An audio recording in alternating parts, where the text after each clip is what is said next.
Yo, it's your boy Ryan, Northwest Sports Fanatics, back at you with a new video. Today is Monday, September 12th, 2022, with your boy Ryan and the Northwest Sports Fanatics. Make sure you guys subscribe to the channel. Smash that like button either now or on your way out. Donate to your boy if you can. Cash App, $ ORION NWSF, or the YouTube Super Chat right here. We have the Denver Broncos versus the Seattle Seahawks, live play-by-play and reactions with your boy Ryan and the Northwest Sports Fanatics. Dangerous, Mr. Unlimited, let's ride, coming back to Seattle for the very first time since the trade to Denver. We should have some amazing plays tonight. I don't know how close the game will be, but we will find out here shortly. We got Troy Aikman, we got Joe Buck, and you got your boy Ryan and the Northwest Sports Fanatics. Let's get it, baby. Daniel in the building, how are you? Lawler in the building, how are you? Odin son, what it do? I know you sent me the Monday Night Raw link as well. I'll be calling the game, and I'll probably be tuning in to a little bit of the link, as well as later on when I end up getting it around 8 or 9 p.m. Trout just homered again, 7 games in a row. Yeah, it's crazy, right? It's crazy. We just need 3 more from Albert Pujols, so we'll be ready to there as well. And let's go into some of the photos that I prepped for the stream. We got Geno Smith, the starter for the Seattle Seahawks. I mean, it doesn't really matter if it's Geno Smith or Drew Lock. It's a big, big downgrade when you're going from Russell Wilson to where you're at now. Lots of boo birds out there, a lot of jerseys that had the name crossed off and traitor. You would think that Seahawk fans would be a little bit more classier, but whenever you lose a guy that has been there for quite some time, some fans are mature, some fans are immature, and I would hope that they would cheer him at some point or another, because if it wasn't for him, they wouldn't have a Super Bowl. Yeah, they had Marshawn Lynch. Yeah, they had the Legion of Boom. Yeah, they had Bobby Wagner. But the bottom line is if you didn't have Russell Wilson at QB, you have no championship there. No Lombardi hosted in Seattle. That's period. And you went to 2 Super Bowls. You won 1. You lost 1. Now this is what you're sitting with. I imagine that they will be tanking very, very hard. They are going to be trying to go for Bryce Young for the first pick in the draft. Everyone in the NFC West is 0-1. And guess what? Seattle's going to match them, and they are going to be 0-1 after tonight. But we will see what happens with Geno Smith. Also, Rashad Penny, DK Metcalf, probably the best player that they got on the team right now, besides Tyler, Get to the Door, and Lockett. They're wearing the lime greens, very colorful today. And then a guy that we kind of forget about, he used to be a Pro Bowler. He used to be an All-Pro, maybe a guy that was going to go to the Hall of Fame that was on the Jets and the Seahawks now, Jamal Adams. Where are you, Jamal? It seems like you're kind of a forgotten piece. It's really the only good player that they have on the defense anymore. So we'll see what happens today. And on the flip side, we got the Denver Broncos, like I guys told you guys, months ago, right? I told you, out of anything that I come up with prediction-wise, I come up with a lot of predictions, and I feel I usually hit it on the head a lot. I'm not going to be right 100% of the time. But one thing I feel very confident is that Dangerous is going to win a Super Bowl, at least 1, before he ends up leaving Denver. How many will he go to? Maybe 2. Win 1, lose 1, like he did in Seattle. All right, Nathaniel Hackett is going to be the big reason why this Denver Bronco team is going to have a turnaround, not only mentally, physically, and just the belief that, hey, you got a guy that coached up Aaron Rodgers, Mr. Discount Double Check, right? Got him 2 MVPs on the Green Bay Packers. He brings his talents to Denver, all right? And Russell Wilson has never had an offensive-minded coach in his career. NC State, defense. Wisconsin Badgers, defense. Seattle Seahawks, Pete Carroll, defense. He is going to eat, just like I told you that what happened with Kevin O'Connell and Justin Jefferson. I told you guys my 2 breakout teams this year were going to be the Minnesota Vikings in the NFC and the Denver Broncos in the AFC. And it wasn't because of Russell Wilson. It's because of Nathaniel Hackett, and it's because of Kevin O'Connell. We saw what Nathaniel Hackett did at Green Bay calling plays, right, with LaFleur and having Kuntz above him, right? And then he brought his talents here. So now you're going to really be able to see that Denver, the Chiefs, and the Chargers are probably going to be the Buffalo Bills' biggest threat from getting to the Super Bowl. I'm very excited to see what Dangerous, Mr. Unlimited, let's ride, what he does tonight. And we also have a up-and-coming running back in Javonte Williams. He could end up putting up top 10 stats this season. We also have Cortland Sutton, fire helmet and uniform. Jerry Jeudy, Bama, Roll Tide. KJ Hamler, the best defensive players on their team. Bradley Chubb, Justin Simmons, and Patrick Surtain the second. Let's go, baby. Your boy is here. Your boy is ready. I am actually on Twitter as well. So if you guys want to do me a solid and like and retweet the live stream that's on Twitter live, it'd be greatly appreciated. It'll help get more people here into the stream. Let's go, baby. Let's go. Megan is in the building. Odin's son is in the building. Let's go. Of course, there's going to be no backpedal. That's what happens when you throw for 5 TDs, right? But what's going to happen is when Kelsey, gets double teamed, and when it gets further along, when you actually play good teams, not the Cardinals, but teams that have better defense, right? There is going to be some tough times. You're going to hit the wall a little bit like you did last year. And, once Travis Kelsey gets doubled, someone's going to have to step up. And yeah, I know you got Juju and McCole Hardman and you got Sky Moore, but none of those guys are Tyreek, and it hasn't affected you guys yet. But once you guys play a good team that actually has good defense, that's when I want to see who's really going to step up. Hardman, is it you? Juju, is it you?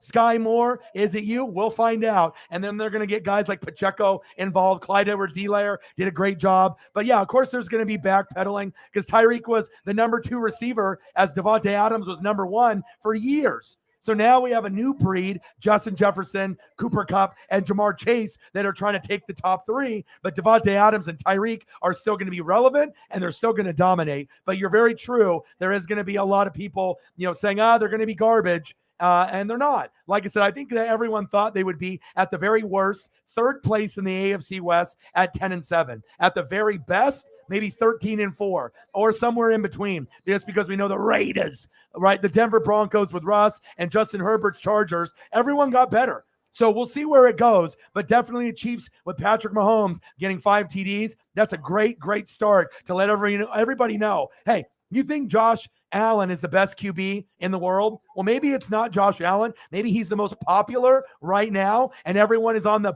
Buffalo Bill bandwagon. But if there's any teams that can knock Josh Allen out of the playoffs or in the AFC Championship game, 3 come to mind. The Kansas City Chiefs with Patrick Mahomes, the Denver Broncos and Russell Wilson, and the Chargers with Justin Herbert. Watch for these teams to keep elevating their games, just like Buffalo. They set the standard. Everyone else now has to catch up, and it looks like Kansas City, going into maybe a playoff team in Arizona. You beat the brakes off of them, and the game was already over in the first quarter, and that is big facts. Brute Saint in the building. How are you? Tough.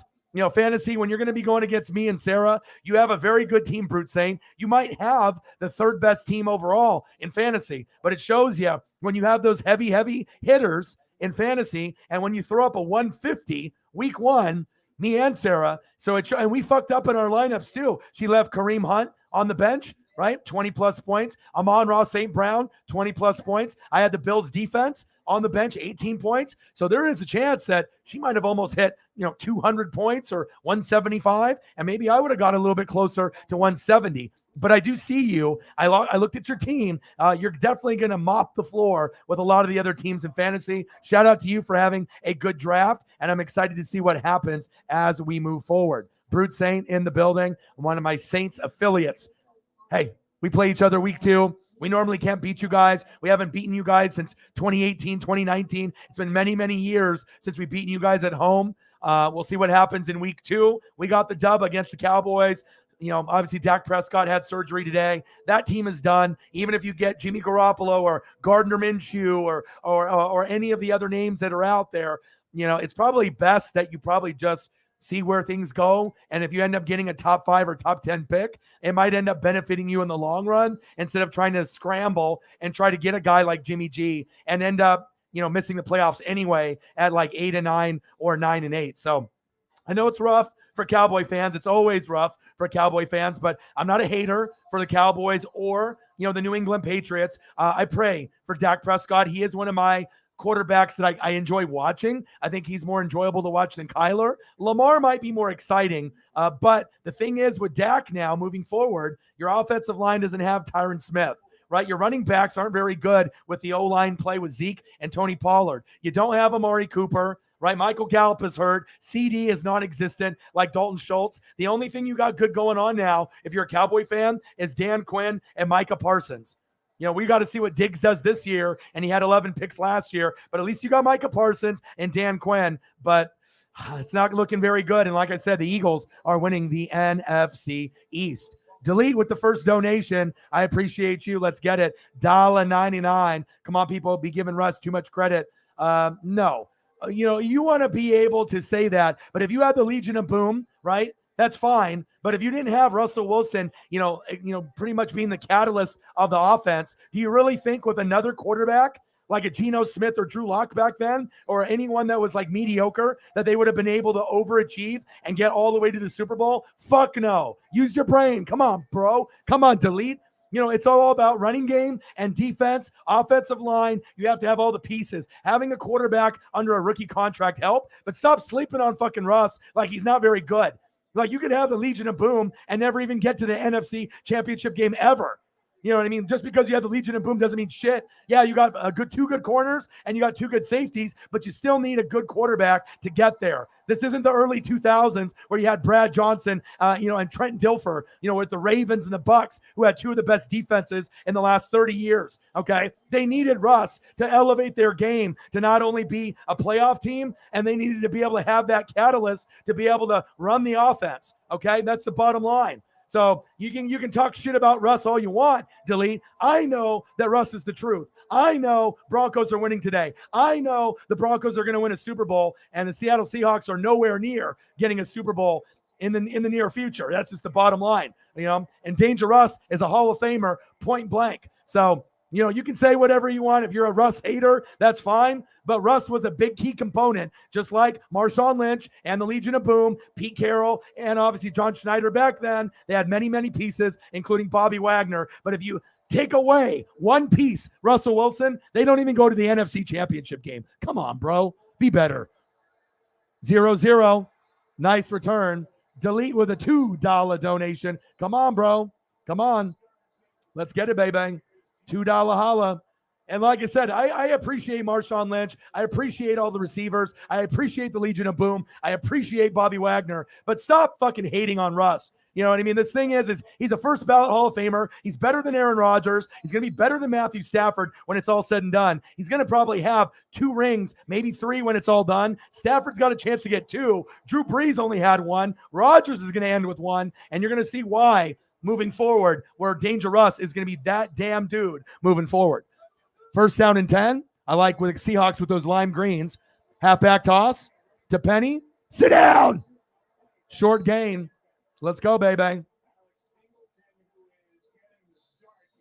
Yeah, Sarah and my team has built a little bit different. And honestly, Sarah, I don't think I've seen a team get 150 week 1 before in a long time, let alone both you and me. But our drafts were spectacular, and we still have good depth on the bench, and we even left points on the bench. So salute to Brute Saint Sarah, obviously, for doing the damn thing in the draft. Second down and 10. Shotgun set. Geno Smith. Nice catch. Gain of about 6 or 7 there. Coverage was very tight. Let's go, baby. Let's get it. $2 holla. Let's go. And like I said, I don't know what all the Russ slander is for. Russ is the man. You know what I mean? Like, whether people want to admit it or not. Yeah, he might be corny. All right, he might be the corniest motherfucker on planet Earth. Bang, bang, $2 holla, delete. But you can't take away the fact that he's a fucking winner. He's a leader, all right? And I would take him on my team in a fucking heartbeat. He's the man. He's better than Aaron Rodgers on and off the field. He's a better leader. I would take him over Stafford as well. He's the legit, dude. Oh, baby, nice catch. First down, Hawks. Guess who? Geno Smith. I see you. And you throw it to one of your favorite targets. Tyler, get to the door and lock it, baby. Okay, I see you. Let's see how many catches Tyler will get with Geno today. And you know you're going to get DK Metcalf. He'll get sprinkled in as well. I'm really liking the greens. Reminds me of Oregon with those lime greens. All right, Geno, step it up, baby. Step it up. Let's go. False start on the O-line.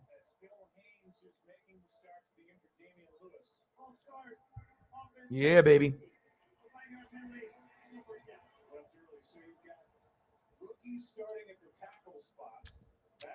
Phil Haynes and Charles Cross. Let's go. Odinson in the building. What to do? And I'm a good evaluator of talent. You know, there's a lot of people out there that say they evaluate talent on an elite level, but ooh, wow. Okay, DK, go and get that. Nice catch. All right, DK. Keep it moving, big man. Watch this again. Good pass protection up front. Nice spiral by Gino. Woo, yeah. That's something that I would assume that you would be getting from Tyler Lockett, reaching out like that. Not necessarily DK, snapping it like that. Nice play. I see you. 2nd down and 6.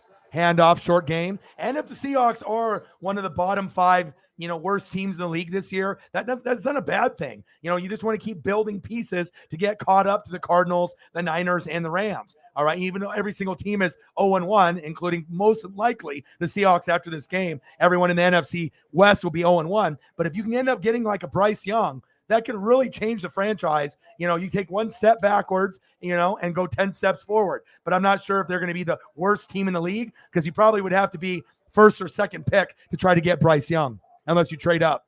3rd down and 2. Let's see what Gino has in store. He's called an audible. Shotgun set. Gino, pressure. Oh! How did he avoid the sack lunch? Oh! Go. Touchdown, Hawks. Wow. Bang. So obviously they went for a full-out blitz right there, right? Full-out blitz. They went for the tackle. They missed, right? Then it looked like he was going to run with it, and then he decided to hit the brakes, skirt, and then hit Will Dissly wide open. I mean, they just brought the house right here, and they thought they had the sack lunch. Middle linebacker right there. Tackle him. Good strength by Gino. Oh, look, who's wide open. Where the hell is the safety? Will Dissly. Touchdown, Hawks. Great play. I'm happy at least the Hawks are fighting, and it's not a blowout. I mean, we don't know if it's going to end up being a blowout, but at least this energy from the crowd. Extra point is up, and it's good. I like it. Because, we don't want a game like the Buccaneers and the Cowboys on Sunday night. That was a snooze fest, and I'm a Buccaneer fan. There we go. Okay. Showing a little bit of promise, for the fans. Obviously, a lot of pressure with Russ being back in town. Energy is high. A lot of people are drinking heavy there. Okay. There we go. 7-0 Hawks. Surprising. Let's go. Good start for them. Let's just see if they can keep it up continuously. Let's get a Will Dissly up here as well. Okay, Gino. Great job. You know what I mean? We already know, and it's kind of a debate too. Drew Lock has got a better arm, but Geno Smith protects the football better. So when you see Geno Smith in college, like West Virginia, there was a point where he looked like he could be a first-round quarterback. But then things kind of progressed, and you're like, no, he probably is not a first. But there was a time when he was in college where he actually looked like a first or second rounder early in his college career. So you're like, oh, wow, look at this Geno Smith guy. But then he kind of came back to reality. But with that being said, he is a game manager, kind of like a Teddy Bridgewater. He can make plays. He's got a big body. Is he better than Drew Lock overall? Probably not. Drew Lock has got a better arm, but he's going to turn the football over more. So I guess with Seattle's mantra, they want to be able to protect the football, not, any bad throws. We'll dink and doink. We'll run the football, right, effectively, or try to. We'll play good defense, and we'll try to win that way instead of just trying to throw long bombs to Tyler Lockett and DK Metcalf, which Drew can do, but he's going to get picked off a lot. So this strategy for the Seahawks, it's working so far. Geno Smith to Will Dissly with the first touchdown. I remember Will Dissly because I had him in fantasy a couple years ago. I remember him very, very thoroughly just because I remember I needed to pick up a tight end. And I was like, okay, who the fuck do I grab? And Russell Wilson kept going to the tight ends, and it didn't really matter who it was. I was like, who the hell is this Dissly guy? I was like, all right, well, fuck it. I'll pick him up. And as soon as I picked him up, I think he had like a 2-touchdown game in fantasy. And I was like, all right. And it didn't last, forever. It didn't last the whole season, but it was a good temporary, just like plug and play, Will Dissly. So let me put up a photo of him. I wasn't expecting him to score. I got a lot of photos in here, but not of any of him yet. Here he is.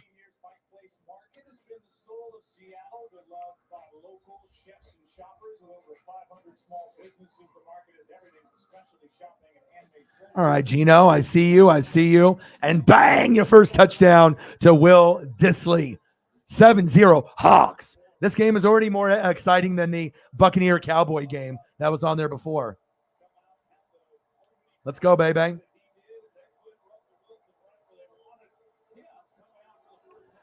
Seahawks kickoff.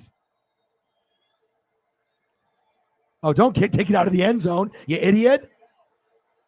That was stupid. Good defense and special teams by the Hawks there. Stupid decision to take it out of the end zone. Sarah's in the building. $2 holla. Appreciate you.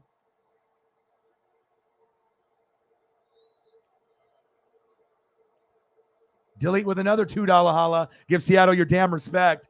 Is that Gino? Good stuff. Look at the fans just booing the shit out of him. I mean, it's one thing, that you can boo, but like again, remember, they tried trading him away. Everyone wants to point Russ as the villain. You know what I mean? The Joker. You know what I mean? But they tried getting rid of him. A couple different times, tried to trade him away, and you never gave him offensive line help ever. What do you expect the guy to do, Russ? Good. Oh, what happened to my hands? All right, and this is going to be, one of those, environments where it's going to be very hostile. But, if it was me, Pete Carroll and Schneider should have helped him out right after they won the Super Bowl and then they lost the Super Bowl. They should have been replenishing Marshawn Lynch and getting better offensive line, options for them. The Legion of Boom ended up leaving, right? But if you would have protected Russ back then, he probably would be a Seahawk today. And that's facts. Just go ask Andrew Luck what happened when they didn't protect him. He ended up retiring. 7-0 Hawks. 2nd down and 10. Russ, play action fake. There we go. Go. Oh, run him over. First down. Broncos. Let's ride. Move the chains. Dangerous being dangerous. Let's go, baby. Said give Seattle your damn respect. Gino, good stuff. Bang, bang. Thank you, Delete. Appreciate you.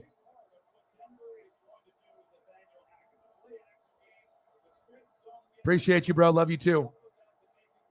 All right, let's go. Let's see what Russ has got cooking. I mean, we got a little Javonte Williams, maybe Cortland Sutton, Judy, maybe Hamler. I got all the photos prepped, baby. Let's go. I imagine they're going to run quite a bit today. Halfback toss. Ooh, nice run. Right down the sideline. I'm telling you, this kid right here, Javonte Williams, just like you had Michael Carter. When you have some of these guys that are lower name guys, not a lot of people who know, who Javonte Williams is or Michael Carter on the Jets. But when you get certain rookies from the last 2 to 3 years that aren't really big names yet, right? Keep watching Michael Carter on the Jets and keep watching Javonte Williams. These are 2 key guys that are really going to surprise a lot of people this year in 2022. That's facts. Billy Turner on the sideline. All right, here we go. 2nd down and 1. I like the energy in Seattle. Russ, play action fake. Wide open. Oh, what a catch. First down, Broncos. Not a very good throw by Danger Russ, but a hell of a catch. Wow. My goodness. Look at this. Wow. Beck with a hell of a catch. One-handed OBJ. Okay. OBJ, okay. But even when Seattle is not good and their team sucks, right, the energy in the 12th man is real. You can hear it through the TV. They can be great and be a 13 of 14 win team, or they could be a 2-win team, and they're still going to bring the energy. And I respect that. Williams bouncing to the outside. Jamal Adams, he said, get the fuck off me. Get off me. Get off me, he says. So I'm Javonte Williams. He's like, well, fuck, I'm Jamal Adams. I'm Javonte. I'm Jamal. Okay. A little shit talking early. I love it. Let's go. Ooh, nice block up front right there. Wow. Hell of a block. And then Seattle, Like I said, their main problem is going to be on the defense, not on the offense. Russell, play action fake, bootleg, rolling to his left, stops on a dime. Oh my, throw it away. Ooh, almost intercepted. Almost intercepted. Should have probably been safe there and threw it away. And look who it is. The leader of the defense, since Bobby Wagner is no longer there. It is Jamal Adams.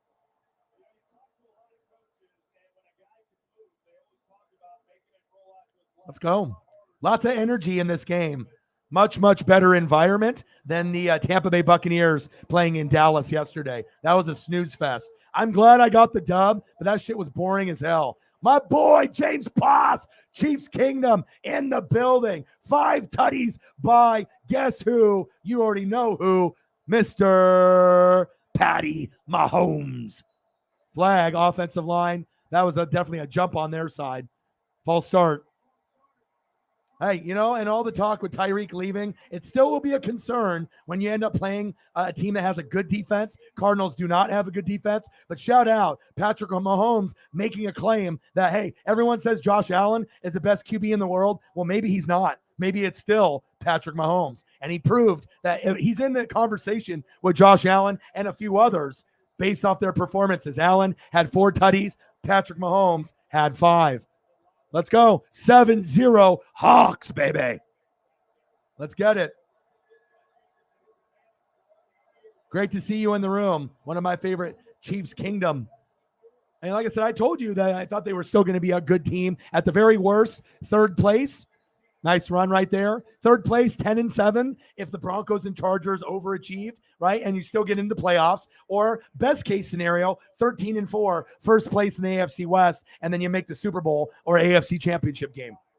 But Bills, Chiefs, Chargers, Broncos, those are going to be the 4 best teams, it looks like, moving forward, at least in the AFC. There'll be some wiggling, but that's kind of what I'm feeling. And then on the NFC side, we don't know. Rams, offensive line, Cam Akers problems. Stafford's elbow, tendonitis. Bucs O-line, just depleted, no Gronk. But we found a way to win yesterday. And then Packers don't look good. The Eagles and the Saints need to play better defense. So we'll see where it goes. There we go. Nice little check down.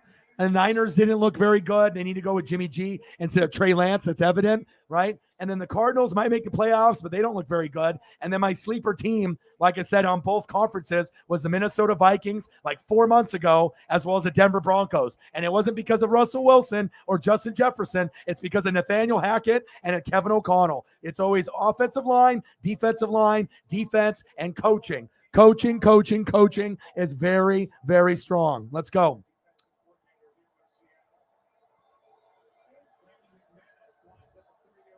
All right, here we go. McManus, 7-0 Hawks. Kick is up right down the middle, and it's good. Let's go. There we go.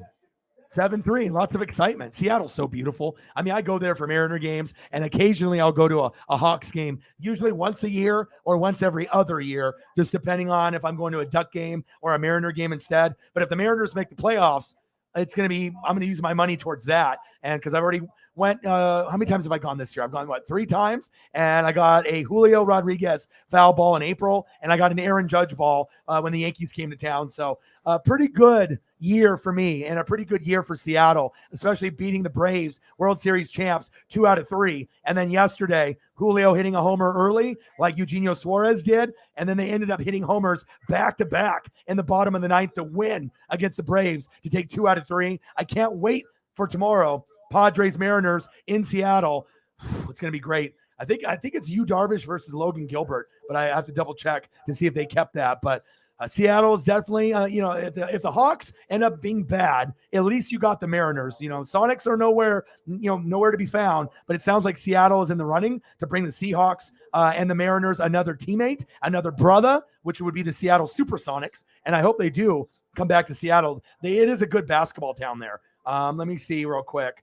Let's take a quick peek at the schedule tomorrow. All right, Padres and Mariners. I'll be doing that game tomorrow. And it is Yu Darvish versus Logan Gilbert. Your boy's correct. So there we go. 13-7 versus 12-5. I'm ready. I am ready. NFC is wide open. And like I said, even as a Bucs fan, I'm not confident that we can make the Super Bowl. I'm not confident we can even make the NFC Championship game. Hell, I'm not even confident we can win the NFC South.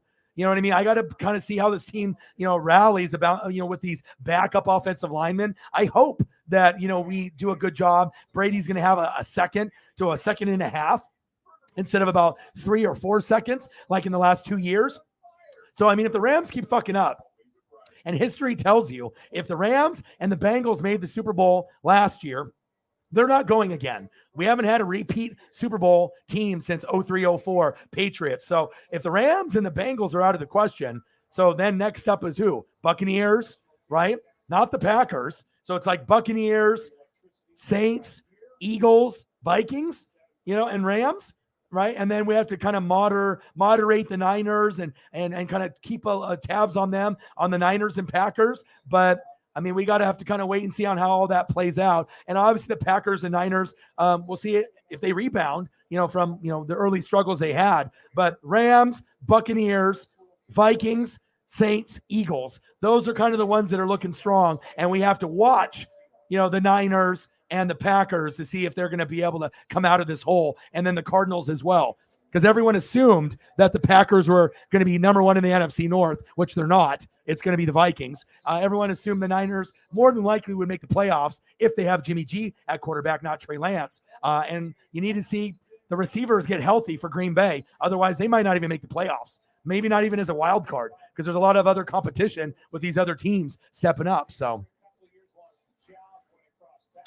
well, I'm not sure if it was fluky. The Bengals got hot at the right time, and it's all about Uncle Momentum. With the Rams, you got in Stafford, you had Von Miller, OBJ. That's what got him over the top. And you had Aaron Donald and Jalen Ramsey. So, I mean, Cooper Kupp killed it. So, I mean, I think that if we would have had Antonio Brown, and then obviously Godwin didn't get injured, but even if Godwin got hurt, if we had AB and Tristan Wirfs and Ryan Jensen didn't get hurt, we would have won that game. And shit, we came back from 27-3 to 27-27. Geno scrambling, gambling, throwing across his body. Oh, how is that not picked? Turn around, dumbass. Ronald Darby, you idiot. It was going across his body and he didn't look. What a moron. Yeah, but you know what? The thing is, for the Mariner fans that are real, I've been a Mariner fan since the 80s. We've been dog shit for 21 years. We have the biggest drought out of any team in MLB, NFL, NBA, and NHL. No other team has gone longer than 21 years of not making the playoffs than Seattle Mariners. So, you know what I mean? It feels good to have Julio. It feels good that we have, good role players, pitching, Los Bomberos, for the mid-relievers and closers. So we'll see where it goes. Nice pass by Geno.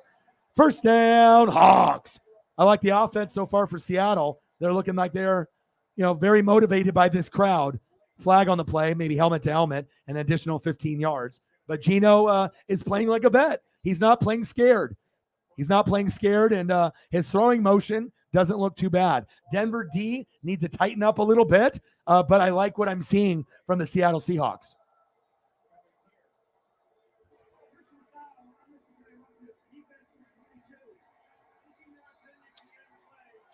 Yeah, but us Mariner fans, we're excited. And honestly, it goes the Dodgers, the Braves, the Mets, and the Cardinals, right?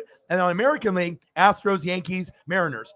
Mariners can beat anybody, it seems like now. I know the Astros, we have a hard time, but if we play the Blue Jays and we get the first seed in the wild card and beat them, and then we play the Yankees and beat them, who's to say that we get our ass kicked by the Astros? More than likely we do, but you never know. I mean, this team feels kind of special this year, but it seems like it's going to be Dodgers, Astros. At the beginning of the year, it seemed like it was going to be Dodgers, Yankees, but the Yankees are kind of sliding now. So we'll see where it goes, but we also can't, eliminate the Braves or the Mets. They definitely have a chance to knock the Dodgers out. Absolutely. And obviously, so it's really Cardinals are kind of like the wild card. We don't know how good they're going to be, but Dodgers, right? Braves, Mets, and then on the flip side, Astros, Yankees, Mariners. So 7-3, Hawks, second down and 9. But us out here in the Pacific Northwest, we're very excited for the Mariners. Handoff to Penny. Nice. First down, Hawks. Move the chains. Yeah, and everybody's out of shape. You know what I mean? Because they did less preseason games, and that's why you never bet on the money line, and you never bet week 1. Period. Calvin, how are you, bro? Congratulations on that heart attack game where you guys were losing and Jameis got hot in the second half, which I figured he would, and you guys stole one from Atlanta again.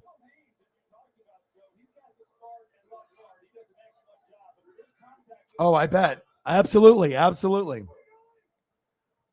But Olsen isn't that bad. He's younger, and, that's going to be more for your future. And you got Harris and Spencer Strider. Come on, dude. I follow baseball like very thoroughly, just like the NFL, college football, wrestling. And you guys, Strider and Harris should be at the very top for, National League Rookie of the Years. And then we got Julio, and we also have George Kirby at 1 and 5. So I know they got Rushman, Orioles catcher, and, there's a few other guys like Bobby Witt Jr. on the Royals. But the Braves they look like they're going to be good for a long, long time. And it wouldn't surprise me if they get another, National League, NLDS, NLCS, or World Series ring in the next 10 years.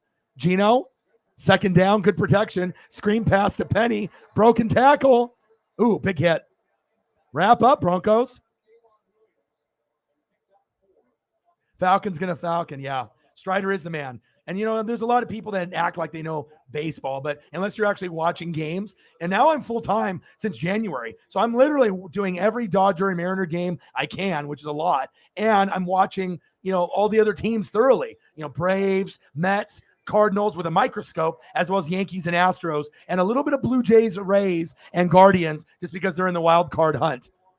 Gino, 3rd down and 2. Play action fake. Nice play. I think he got the momentum. He might have got that first down.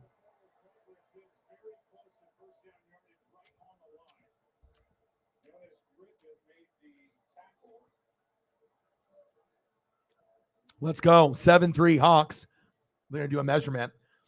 Yeah, but I'm excited for the Saint matchup. I know I haven't won there at home since 2018, 2019. It's been a long time, 4 or 5 years. The Saints are awesome. And even though I'm a Bucs fan, I'm not supposed to say that, but they have a lot of great talent. They have greatness written all over them. I love Dennis Allen. I like what they have with the structure, with the offensive line and AK and everything that's, obviously the defense needed to firm up a little bit, but they're out of shape. Everyone's out of shape week 1, but they found a way to stay resilient. And the defense made enough plays at the end, and Jameis made enough plays. So I wouldn't be shocked, Calvin, if you guys win the division.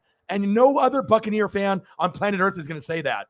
They're going to be cocky and biased as hell, and I'm not. I really hope you guys kick ass this year. I hope the Saints win 10 to 13 games, just like the Bucs. And I hope we kick ass in the playoffs. If we play each other, great. But it's just I want to represent for the NFC South. And, what a better way than the Bucs and the Saints. And then the Panthers and Falcons, maybe in the next 5 to 10 years, they'll get good enough. But for now, it's the Buccaneers and the Saints. And after this year, when Brady leaves, it'll probably be the Saints division for quite some time. 7-3 Hawks. 4th down and 1. Kick the field goal. Why are you going for it? Go for the field goal. Why are you going for it? Even if you know you can get it. See? Oh, he got it, but I wouldn't have done that. I would have just kicked the field goal. Why, I hate when teams do that. When they go for it on 4th and 1, 4th and inches, even though they know they can get it, just fucking kick the field goal unless your kicker is hurt. If the kicker is hurt, right, fine. But I don't like when teams do that because 9 times out of 10, they don't get it. You know what I mean? And then, yeah, I know they're backed up into their own end zone. So you might end up, stopping them and getting a punt. And then, you get the ball around the 50 anyways. I get that. It's all about field position. But I just hate when coaches do that, even if you know that you can get it. This time it worked, but next time it might not. So.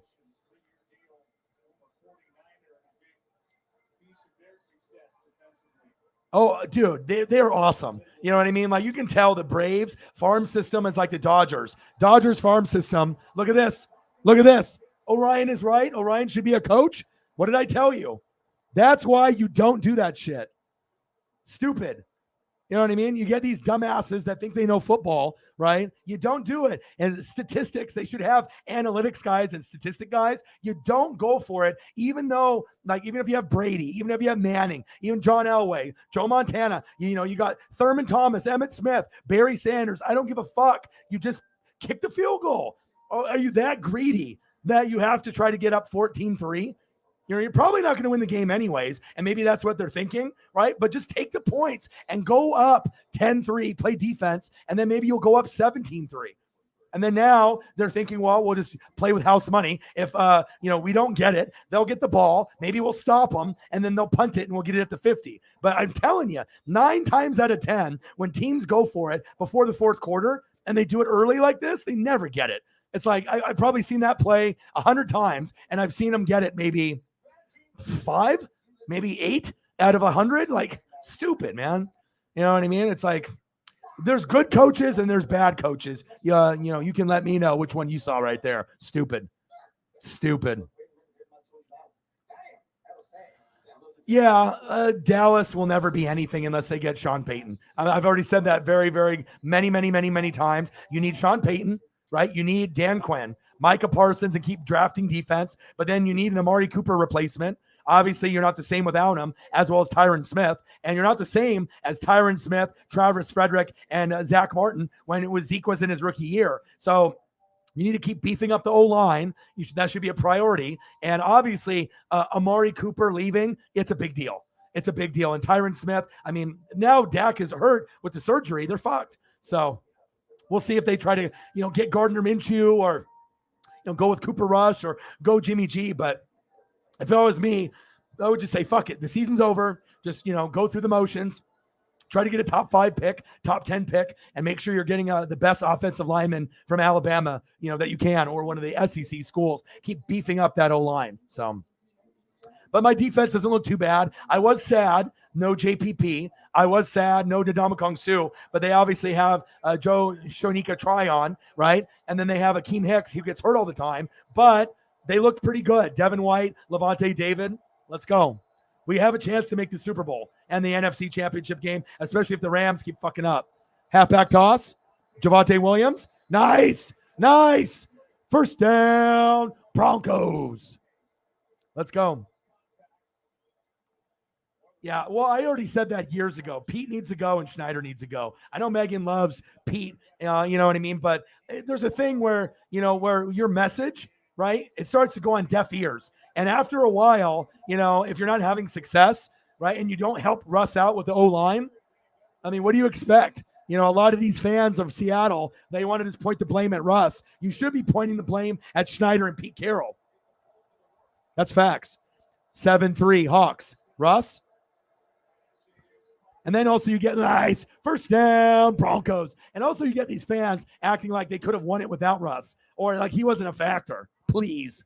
The guy's a first ballot Hall of Famer. He's going to win in Denver. And you know what? If the Denver Broncos overachieve, right, they might win the division within the first 3 years. It could be this year, next year, or the following year. And if they get second or third, they could overachieve and they might end up making the AFC Championship game against the Buffalo Bills this year, next year, or the following year. And hell, they could end up going to the Super Bowl this year, the Denver Broncos. There's a possibility. I know, obviously, the Buffalo Bills are heavily favored and the Chiefs look good, but Chargers and Broncos are going to be damn good this year. Believe that.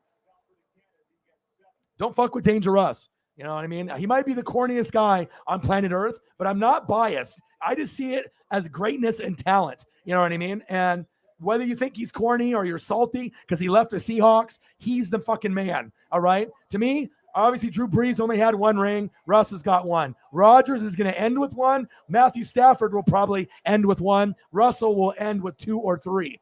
More than likely, he'll go to 2 Super Bowls, win 1, lose 1 with Denver, just because there's so much competition. I don't see them going to 3 or more. There's just way too much talent in the AFC. But 1 or 2, definitely possible, especially if Russ is going to be there for like 7-8 years. You know what I mean? Like, they keep building around him. There is a good possibility that they overachieve, and you never know.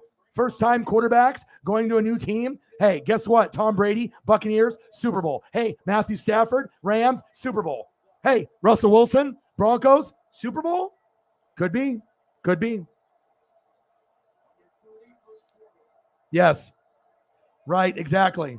And all the different Elvis Gerback, you know what I mean? All the different quarterbacks over the years. I'm happy that you guys have Mahomes, and then you got, I've watched, Steve DeBerg, Christian Okoye. I've watched for many, many years, and I enjoy Chief football.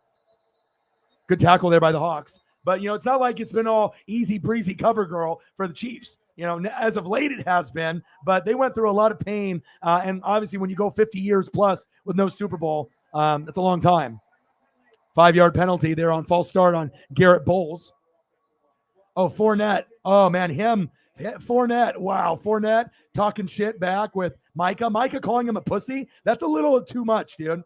Like, he got you. He said, I wasn't looking. Well, you were clipped on the edge, and that's what running backs are taught to do. He didn't go for your fucking knees and try to get you a ACL tear. That was some comedy there. But I thought I love Micah, right? But I don't think he should have called Fournette a pussy. That's that immaturity coming out, him being at Penn State and obviously being too young. I get it. You're one of the top 3 linebackers. It's, obviously, Shaquille Leonard, Shaq Leonard, Darius Leonard, Devin White, and Micah Parsons. And Micah could be number 1. But I think calling another guy a pussy in the NFL, it's a little too far, dude. No, they're definitely going to be beefing. But it's one thing that the Bucs have a good team and the Cowboys don't. So now their team is, they had hopes of winning the division at 10-7. That's not happening. You know what I mean? And Washington now will take their spot. And that's the team that's going to be shooting for 10 wins. And Carson Wentz actually played good. Believe it or not. I mean, the Jags defense is horrendous, but I think he threw for like 4 tutties. Not bad. I mean, can you do it against a good defense? Probably not. But I got to give Carson Wentz a little love because a lot of people thought he'd throw 4 picks rather than 4 touchdowns, and they thought that maybe the Jags would win. And it wasn't pretty, but you got the dub. Now I got to see you do it not against the other teams in the division, because it seems like all the defenses in the division are kind of bootios, but maybe against a better team in the NFC or the AFC. So, oh, yeah, absolutely. Yeah, there's a reason why I picked him, Sarah. Everyone was laughing at me. They're like, oh, you just got another George Kittle. You just got another Run CMC Christian McCaffrey. Nope. I was like, you know what? If I can grab Saquon in the 4th or 5th round, I'll take that chance. I watched everything in training camp, and I've been following the Giants and their, his reps. And is it possible that Saquon gets injured again, just like Kittle and CMC? 100%, absolutely. But for the time being, he looks like he's back. And when you can run for 150 plus yards, the most that you've done in like 3 years, 4 years, good sign. And with his 2-point conversion and him grinding it out, if he didn't have that big game, the Giants don't win against the Titans yesterday. So I'm happy that I got Saquon, Nick Chubb, Josh Jacobs. I think I'm looking pretty good at running back in fantasy. On top of Justin Herbert, Justin Jefferson, Godwin, Adam Thielen, Bills defense, Harrison Butker, a kicker. I'm loaded, just like Sarah's team. Facts. They're good, though. You know what I mean? Just like the Chargers are going to be good, And the narrative about the Chargers is the coaching is bad, the play calling is bad with Staley. It's better than Anthony Lynn, right? But it's like Derwin James always gets hurt, and Bosa. Khalil Mack had an awesome game yesterday with a bunch of sack lunches, 3 of them. Yum, yum, yum, yum, yum, yum. But Raiders will probably be the 4th place team. But Chargers, Broncos, Chiefs should all make the playoffs. 7-3 Seahawks. Good first quarter.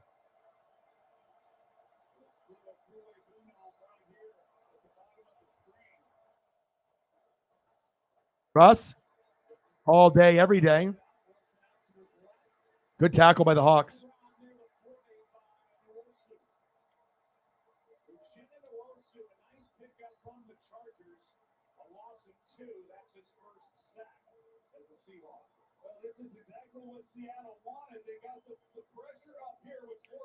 AJ, yeah. Well, you have to understand. Look at Jalen Ramsey. He supposedly is the best corner in the world, and Diggs cooked him with a perfect rating. So, it doesn't matter if it's Jalen Ramsey, Xavier Howard, Jair Alexander complaining that he couldn't guard Justin Jefferson because the coaches didn't play for it. Guess what, Jair? You're not going to be able to guard fucking Justin Jefferson anyways. Nice try, though.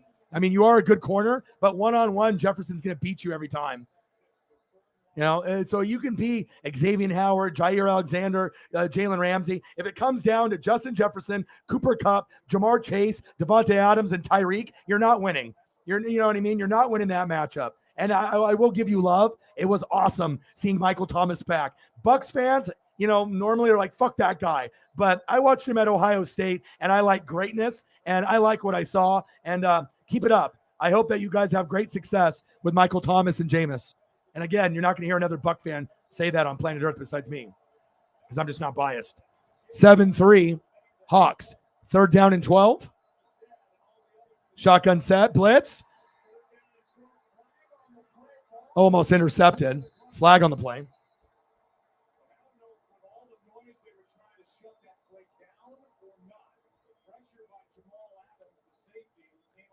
Yep. And, and AJ, he's probably a number 5, number 6. Obviously everyone's like, oh my God, Trayvon Diggs is so good. Why? Because he got 11 picks and he gave up the most yards. You know what I mean? Like, some people are only one track minded. They only see like the interceptions, but what about like, how are you in coverage? How are you on run defense, pass defense? Are you getting cooked even though you're taking chances over the top? I don't know. Some people know football and some people are fucking morons. You know what I mean? Everyone thinks they're an NFL expert. Them and their mother, you know what I mean? But the people that actually read, watch film, and, actually take the time, and understand football, those are the ones that kind of get football. That's facts. 4th down and 12. Seattle's defense is playing with a lot of emotion. They're feeding off the 12th man. Waitman with the punt. Almost blocked, too.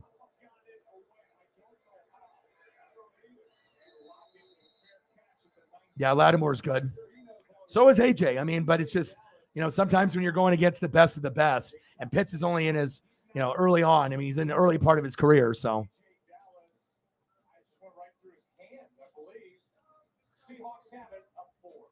All right, let me go use the restroom here real quick. Give me 1 sec.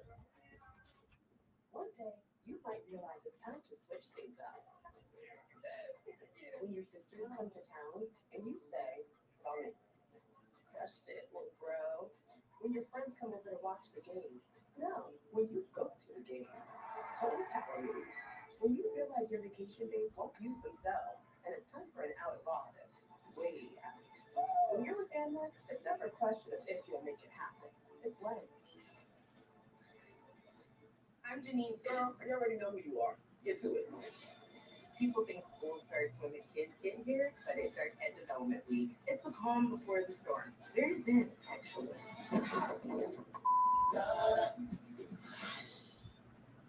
The appeal with Tavala for me was just being able to scan a recipe and being able to eat the food in 20 minutes. Tavala meals are delivered fresh to your door, no hassle. All you do is open your meal, scan it on the oven. It makes me feel really happy that I don't have to clean. I mean, who doesn't want to have a personal chef? Really good. Tavala, your secret weapon for impossibly convenient home cooking. Browse this week's meals at tavala.com. Are you feeling confident in your investments? Meet Public.com. With community, context, and customization tools. It means an entire platform tailored. All right, I'm back. Experience. If anyone's got Twitter, if you could do me a solid and like and retweet the live stream. I'm live on Twitter as well as I'm live here on YouTube. It'd be greatly appreciated. Maybe we can get a few more people in here. Good game so far. And I kind of thought Seattle's crowd was going to bring it, They definitely are drunk as fuck. They definitely want to boo the shit out of Russ. And then I feel that, the offense and the defense are going to feed off that crowd. And even when Seattle is bad, right, they have one of the best crowds in sports. I mean, I live out here in the Pacific Northwest. Even when our Ducks are bad or the Seahawks are bad, they still show up. And we have a lot of passion. Blazer fans are passionate. Seahawks fans are passionate. Duck fans are passionate. Win, lose or draw, and that's facts. All right, here we go. 7-3 Hawks. Very impressed with Seattle feeding off the crowd, but I would assume Nathaniel Hackett will make the proper adjustments in the second half and, let Russ and the nerves calm down. I mean, if anyone thought that Russ was going to come in and throw for 450 yards and 5 touchdowns, I mean, I knew that wasn't going to happen. So,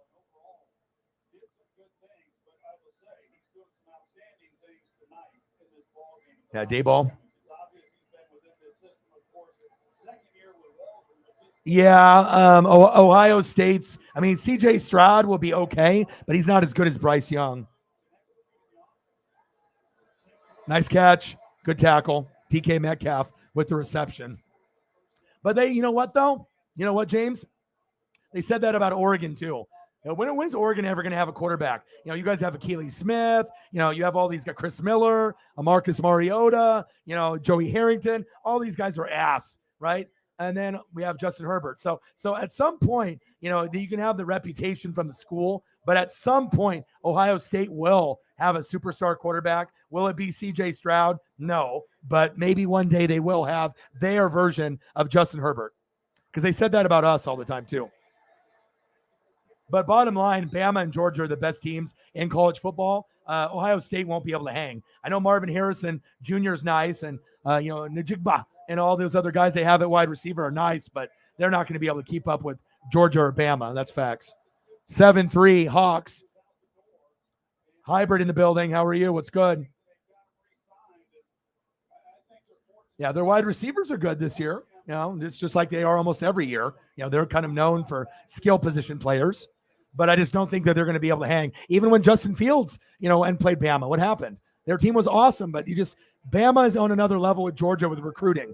Like, you might be able to match offensive production with receivers and running backs, right? You might be able to do that. When you play against Michigan and Wisconsin and Michigan State and those teams, Iowa. But once you end up playing Bama and Georgia and go against that defense, then you're fucked, because that's like NFL defenses. You know what I mean? So, Ohio State, is probably the closest thing that we got to an SEC team to keep up with those powerhouses. But even with that being said, they can't win. They're not going to be able to beat Georgia or Bama ever. As long as Saban's there and Kirby Smart, and once they get rid of Kirby Smart and then they end up getting Dan Lanning from Oregon to take over, because that's what's going to happen, I don't really see anyone touching those teams for a while. In the NFL,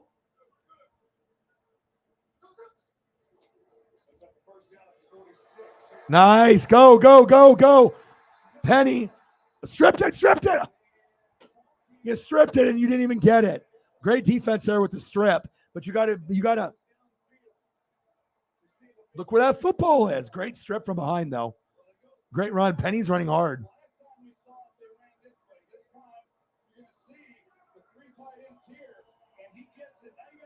Yeah, Calvin is a Bama fan. He goes to school there. Both you guys' schools are huge rivals, but you guys are really fun to watch. I mean, I don't like losing 49-3. You know what I mean? That shit was ugly as fuck, dude. That shit made me cry, dude. Like, I knew we were going to be getting our ass kicked, but I thought we'd at least score a touchdown. That was embarrassing. Ooh, nice catch. Flag on the play. Laundry on the field. Yeah, but it's on the road. And in college football, sometimes that happens. And Quinn Ewers, you know what I mean? Like, we saw him at Ohio State with the mullet. And if he would have stayed healthy throughout the whole game, there is a chance that Texas could have won.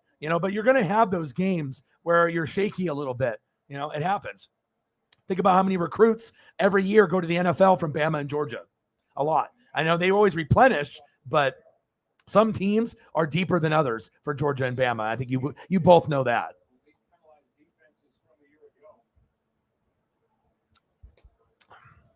Worst team so far, where if we're doing based off points, it's the Cowboys, because they only put up 3. And that was the worst. But I don't necessarily think the Cowboys are the worst team. But I do think that a lot of teams that are shit on, that we thought we're going to, because week 1 always has upsets. And I have people that bet $500, $1,000, and they'll hit me up. They're like, hey, who do you think, dude? If I'm going to bet, like, who should I throw 500 on? And I don't like telling people wrong information. So I told them, I'm not taking anybody this week in week 1, because there's upset central pretty much, throughout the whole week. Maybe the only lock that most people had was this game, but so far Seattle is dominating. Nice run by Penny. So anything can happen, but also, when you have less preseason games, right, and you have starters that don't play in preseason, guys are going to be fucking rusty. Who's that, Jamal Adams? Oh, looky here. Another guy that's injury prone. The one guy that they had on the defense that's any good, but always gets hurt all the fucking time. Now he's going to the locker room. That's tough. That is tough.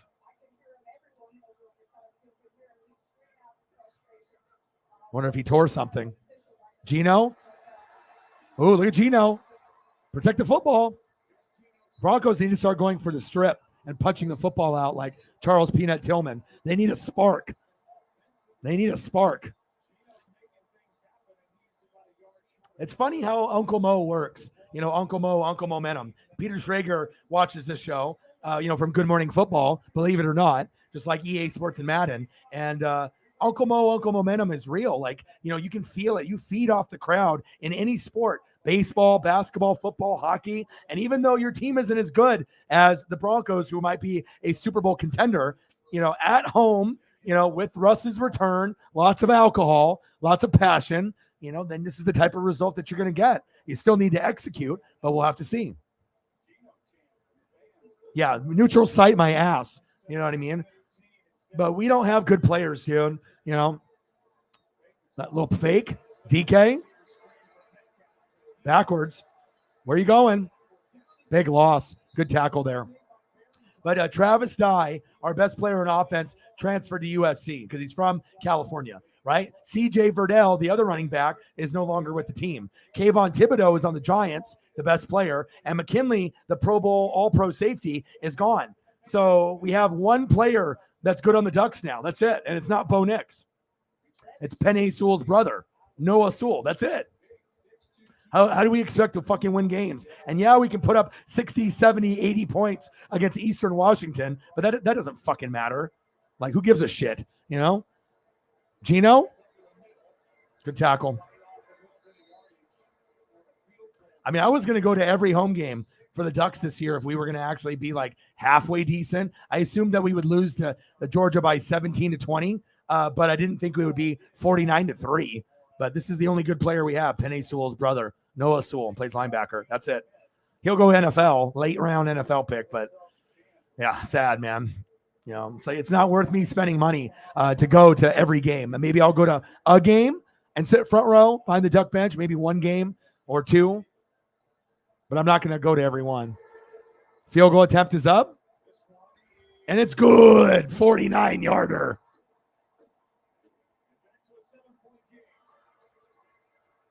Good game so far. Very entertaining. See if we can get Russ going. They need to have a balanced offense. They need Javonte Williams, but he also needs to be able to get into a rhythm with his receivers. O-line needs to play better. So they're playing better than decent. They're playing fantastic. Everyone thought this game would be over in the first quarter. They are really bringing the energy today. They're playing at a scale of 1 to 10. Seattle's playing a 10 right now. Let's be honest. How many people had Seattle winning this game? Nobody. Even Seahawks fans didn't think they were going to win this game, but they just wanted to be competitive. So my Auburn fan colleague told me she hoped that we beat the shit out of Bo Nix, and I told her to calm down.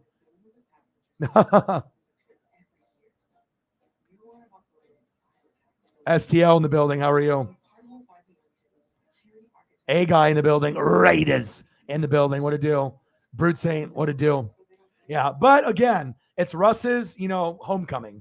Seattle fans will get drunk as fuck. You got people from Oregon there. You got people from Washington there, Idaho, Montana, Alaska, California. Even though the Hawks are going to be garbage this year, they're going to be passionate, and they're going to show up, and they're going to bring the energy. And obviously Seattle needs it because they're not the same team compared to Denver. But bringing that extra energy is going to cause penalties, false starts, lack of discipline. And obviously we have a score of 10-3. I guarantee Hackett will give him a huge pep talk, and then Russ will start cooking in the second half. But this beginning of the game with Seattle winning doesn't surprise me at all. Dakota Kai, Eo Sky. Let's go. Mr. Williams in the building. How are you, bro? Brand new background. I tried to mix it up for you guys. Bama, Auburn. It's not a rivalry. Auburn has to win for it to be a rivalry. More like Bama, Georgia. You know what I mean? Even LSU fans, it's like, dude, you were good when you had Burrow. How many years ago was that? You know what I mean? It's like LSU stinks.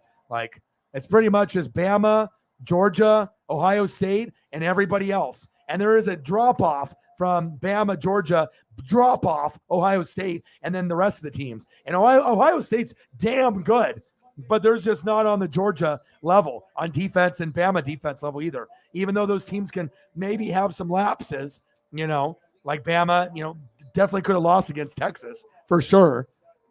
But that's what happens when you play on the road. Sometimes you lose games, or you almost lose a game, but they didn't lose, and Bryce Young came through. And more than likely, Bryce Young will win the Heisman again 2 years in a row. And if he doesn't win it, he'll be in the consideration. He'll be top 5, probably top 3 as far as like voting. So, especially if you guys keep on winning.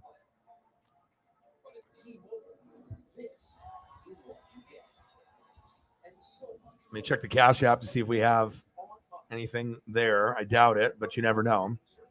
Okay, no, nothing there yet. But we'll get there. We'll get there. We're 1 hour in, and I'll probably grind for 4 or 5 hours today. So we'll do the game, and then after the game is over, we'll talk, and then I'll start putting up pictures of food, and then I'll watch Monday Night Raw, and then we'll just hang out, enjoy each other's company.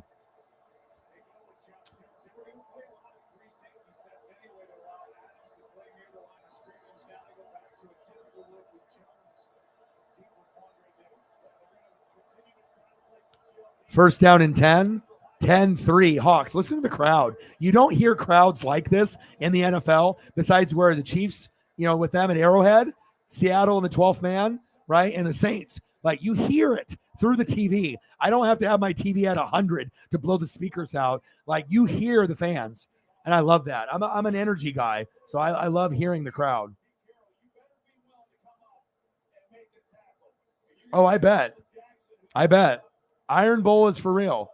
We've seen Auburn do some crazy things before in the past, but it's not like they have Cam Newton over there or Nick Fairley. They beat Oregon. That was the natty that we should have won. That was our natty. That was our one chance to win a championship against Auburn. That was ours. 10-3 Hawks. Russ, blockers in front. Go Williams. There you go. Nice game.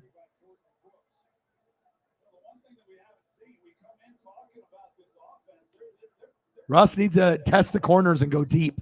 They're playing very conservative in the first half. Kind of, just playing how the defense is, giving, they're letting them have certain looks, and they're not really letting them go over the top just yet. But I assume we're going to have a big play action deep ball at some point, either at the end of the first half or in the second half. I mean, you got Javonte Williams, but you got to get Courtland Sutton, Jerry Jeudy, and Hamler involved. Facts. See what Russ can do here. 3rd down and 2. Use your fucking legs, Russ. Shotgun set. Run. Floater wide open. Oh, Jeudy. Go. Touchdown, Broncos. I say it, and then it happens immediately after. Hey, they need to go deep. One play later. Touchdown, Broncos. That's what happens. That's what happens. ESP, baby. Dangerous to Jerry Jeudy. You felt it. I felt it. I was like, it's just a matter of time before they do a play action and go deep. You got to test the corners and the safeties. Get the fuck down. Get the fuck down, Kobe Bryant. Fuck out of here. Nice try, Kobe Bryant. There's only one real Kobe Bryant. Rest in peace. And you're not it. Jerry Jeudy abusing the fake Kobe Bryant. Extra point is up. And it's good. And there's Denver for you. They can get their ass kicked for, a quarter and a half, and you give them one play and you give them time, and Russ will cook. Let's ride. First touchdown pass of the year for Danger Russ.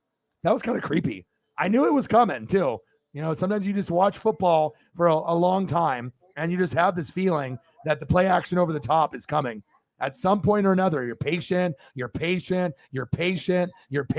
and then boom, boom, boom, over the top. I love it. That was creepy. Yeah, I did talk to her today. She messaged me. We're good. It wasn't anytime that something happens with her and she freaks out, not necessarily towards me, but maybe towards the room. or just like has a message and leaves, it's usually towards, I would assume, someone either in the room or not in the room, or someone, that's a part of the NWSF family, or, someone in her personal life, but it's normally, not me. So, and I was just wanting to make sure that it's not me, because I never try to disrespect anybody. That is one of the GOATs for sure. And yeah, she's good. She's good. Me and her are good. So, and it had nothing to do with me. So, yeah, well, she knows.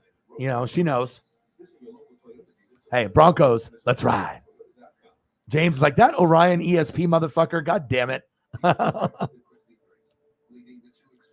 Yeah, like I said, I think it's just one of those things where she's such a nice person, and she's got friends, obviously in Kansas City. She has friends through us in the Fanatic family. She's got friends on RGR. She's got fans on Grossi Posse. And when you have friends online as well as friends in person, sometimes when you're a nice person, people take advantage of you or try to. So sometimes you have to set boundaries. If someone is trying to continuously take advantage or try to push the limits a little bit. And I knew it wasn't me. So, but it just seems like when she ends up being mad and leaves the room, the message that she usually leaves, it looks like it's directed towards me, even though I know it's not. And that's happened twice. One time, I think when she had like her fillings taken out and she was on medication. And then yesterday was a different scenario, but she knows that we love her, and I imagine she'll be here tonight. So all love here. All love. Big play by Jerry Jeudy. I love it. And like I said, I felt it. I felt that play coming, either at the end of the first half or in the beginning of the second half, like the first play. You got to test those corners and safeties. There's no Jamal Adams, right? Your corners are trash. Safeties are trash. Why not go over the top and see what you can do? You got fucking Russell Wilson, right?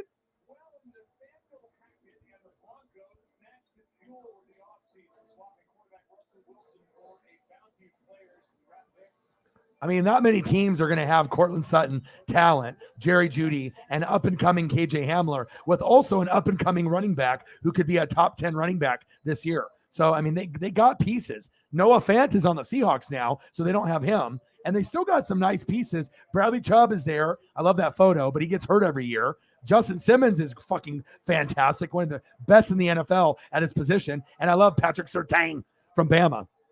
Gino, get him. No check down. Good tackle. Disley with the grab. All right, Gino, I see you.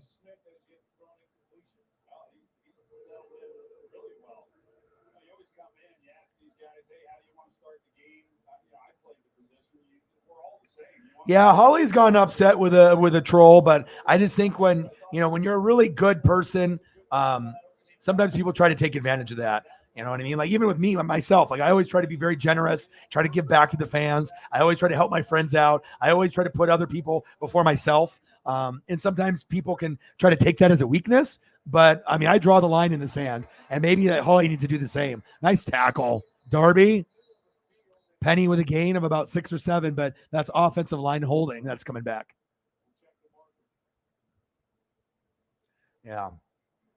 But it's just one of those things when she leaves the message that she does, the 2 times that she's left, like angry, it looked like it was directed towards me. So I was like, oh God, what happened there? You know what I mean? Like, I hope I didn't say anything like to offend her, And I know it started, I think, with like the donations, because she always holds the donations down. It's usually her, Cyberpunk, but Cyberpunk went from working nights, graveyard, to working during the day. So he's not donating to me every day anymore. I'm getting like, maybe once a week, from him now instead of every day. So that's a huge drop off. And then we got guys like Mr. Williams and a few others that do all they can do when they can. So, other people step up and, we hit our numbers. So, and sometimes other people don't step up and we're at a really low number, Gino, incomplete. Pass over his head. But I feel that, even though that the tube might be hating, with notifications and my growth in the channel, I'm still positive. I feel great. I feel my 40s are going to be the best ever. we'll see. Obviously, week 2, I play the Saints. Week 3, I play Green Bay. And if Tom keeps his word, we're going to collab. If he decides to back out, I'm not going to be mad at him. I'll still do the game myself. And so we'll see what happens. So there is a chance for this channel to really blow up week 3 if me and Grossi collab. So Broncos 10, Hawks 10. But if he backs out and decides that he doesn't want to deal with me, if he doesn't think I'm good enough or whatever his reasoning is, I'm okay with that. I already know that I'm good. I already know I got one of the best channels on YouTube. My numbers, for subs may not reflect it compared to other guys that have 100K or 300K subs. But just because I'm at 20 doesn't mean they're better than me. You know what I mean? Like, I feel my knowledge is better than anybody on YouTube. And I just have to keep working hard, and then hopefully we can get to 20, 25, 50, and 100. I just have to, be resilient and keep grinding it out. So not only to the playoffs, but they could overachieve and make the AFC Championship game or Super Bowl in the first 3 years. I think it's very possible that we get Broncos, Chargers, and Chiefs in the playoffs this year. And who knows, maybe even the Raiders. Gino, little floater. First down, Hawks. They got Nathaniel Hackett, so obviously they have a shot. So, oh, she does. She always sets a fantastic example, And like I said, when you have 2 people that are heavy hitters, that's why we were hitting over 200 on every stream. Now Cyber's not here that often, so now it's almost a struggle to get to 100 unless we get other goats to step up. But it is what it is. Other people will come and other people will step up. 10-10, screen pass. Nice play by DK. Gain of about 4 or 5.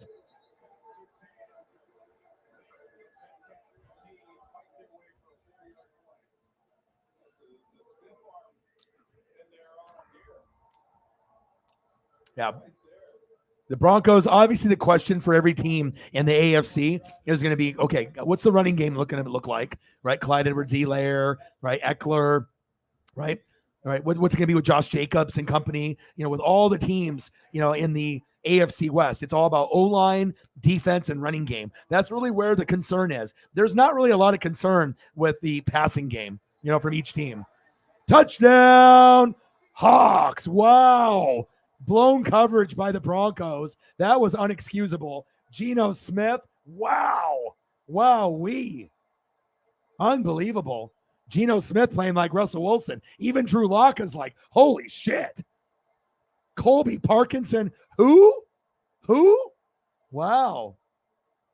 Nice job, Geno. Now you see why they started Geno over Drew Lock. Drew Lock maybe can make all the throws and has a deeper arm, but Geno doesn't throw and turn the football over. And that was just bad coverage right there. One-on-one with the linebacker. The tight end's going to win every time. Big play. Extra point is up, and it's good.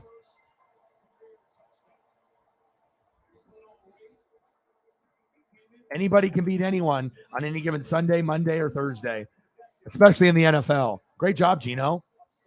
Wow. Okay, Geno. Unbelievable.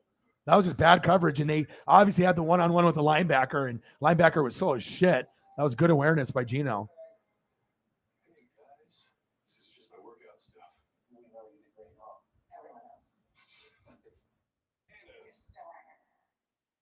Identity.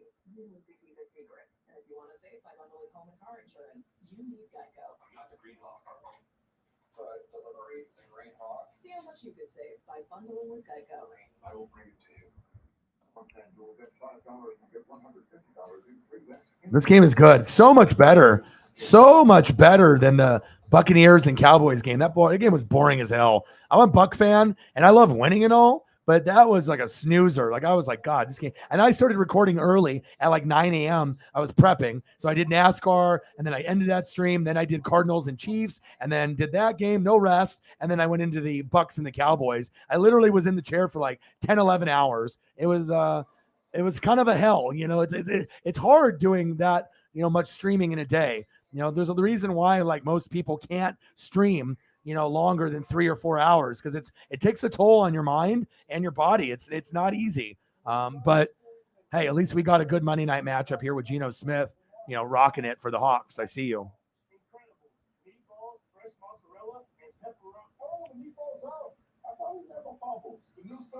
Just trying to throw up a couple other Geno photos to show him some love in the green.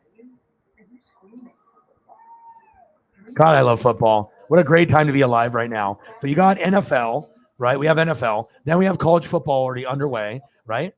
So that's great. MLB playoffs are right around the corner, right? You got wrestling, AEW and WWE, right? We have NASCAR playoffs right now, right? NBA and college hoops is coming soon. World Cup November. Wow. Like we are really living our best life right now. Like this time of year, and hockey, NHL is going to get started up with the NBA, sooner than later. So man, like every single thing is happening. And obviously when we transition, baseball will end in October. Same thing with NASCAR, but then basketball will pick up if you like the NBA and college hoops, or NHL. I'm more NFL, college football, AEW, WWE. Personally, I'm not really big into NBA, college basketball, or NHL, but I will do some coverage for you guys this season. So unbelievable time to be alive right now. Geno, you're the man, bro. Okay. The one thing Pete Carroll got right, the one thing that Pete Carroll got right, he's like, you know what? This guy's not going to turn the football over. He's limited in his arm like Teddy Bridgewater, but he won't turn it over as much as Drew Lock because Drew Lock is reckless. He's got a better arm and he can go deep, but when you go deep a lot, you're going to throw picks, and that's why Drew Lock is on the bench and Geno is in the game right now. That's the number one single factor is that he has better ball control, and it shows. And he's playing like he did when he was at West Virginia. That's crazy. This is not Geno Smith on the Jets. This is Geno Smith when he was at West Virginia, when he was balling. My goodness, 17-10 Hawks. Awesome game. And sometimes the games that look like they're going to be shitty end up being some of the best of the year because you just assume the Hawks are going to play like shit, but they're not. Go, go, go, go. Nice. First down, Broncos. Nice run by Javonte Williams. I love this kid.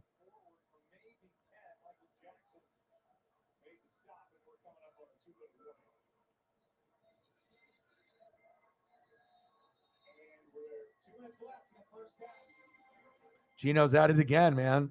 Good to see. But again, this is a 4-quarter game, so let's remember that. It's 4 quarters. We'll see what Geno can do in the second half. Nathaniel Hackett is always known for making adjustments. If you guys watch the Packers like I do very closely, when you watch Aaron Rodgers, there was a lot of games that were like this as well, where they played like shit, offense and defense. Then they go into the locker room. He has his pep talk, and then they turn shit around in the third and fourth quarter. So. It's not complicated. New and existing customers get a free Galaxy Z Flip 4 with their Galaxy trade-in. Yeah, Russ gives them a chance to win every game. And like I said, the real question mark is going to be the O-line and the defense. They got plenty of running backs and wide receivers, but how is the O-line and the defense going to play with this new coach coming in? And like I said, they're going to make the playoffs, I feel, the Denver Broncos. I think you can get 3 teams, Broncos, Chargers, Chiefs, and even the Raiders will be in it. Just because they lost yesterday doesn't mean anything. They're still going to be a very good team, but also they have issues at O-line and defense, just like every team. You're going to have concerns there with the Chiefs on O-line and defense, Raiders, O-line and defense, right? Chargers, O-line and defense. Like you hope like the O-line and defense are as good as what they have on paper, because we know the Chargers O-line and defense on paper looks good, but you still have to execute. And we know Justin Herbert is the man, so that's facts. Mike in the building. How are you?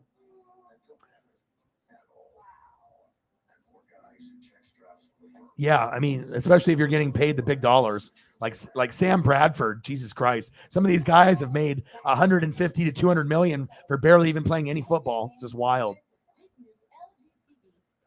Right, but there was Drew Lock probably has more like upside. You know what I mean? If he had the proper coaching, Drew Lock probably has more upside to develop, to not throw as many interceptions, and he could probably get some different rapport. But again, if you're going for a guy that's not going to turn the ball over, that might be a little limited with his arm. But he doesn't look like Teddy Bridgewater limited. I mean, his throws look good. So great game for Monday night. Yeah, seriously. Yes, I watched it. I know I watched it, dude. But also, you have to respect the Chargers as well. And, every team in the division, anybody can beat anyone in that division or in the AFC. Facts. All right, let's see what we got here. First down and 10, 2-minute warning. Let's see if they can tie it up.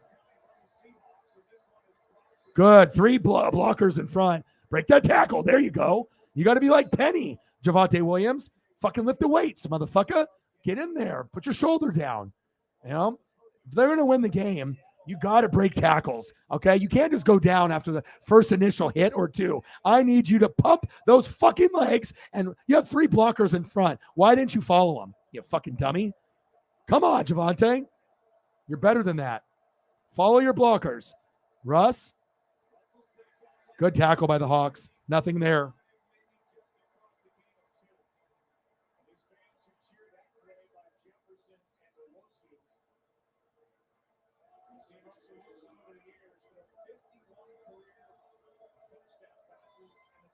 Oh, yeah. And it shows you the Cowboy fans that said, oh, Randy Gregory, Amari Cooper, we don't need him. Okay. Tyron Smith, we don't need him. Okay. Shotgun set. Russ, scrambling, gambling. Wow. Wow. What a throw. Out of bounds, though.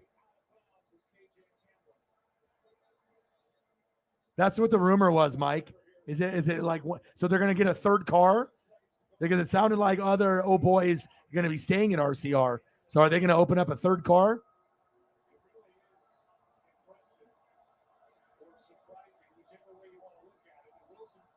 Yeah, hey, exactly. You already know what it is, bro. Napa know-how. Napa know-how. Napa know-how. Come on, bro. I got it unlocked, dude. I'm a big Chase guy. I love me some NASCAR, but apparently when the NFL is on, no one gives a shit about NASCAR, even if it's the playoffs.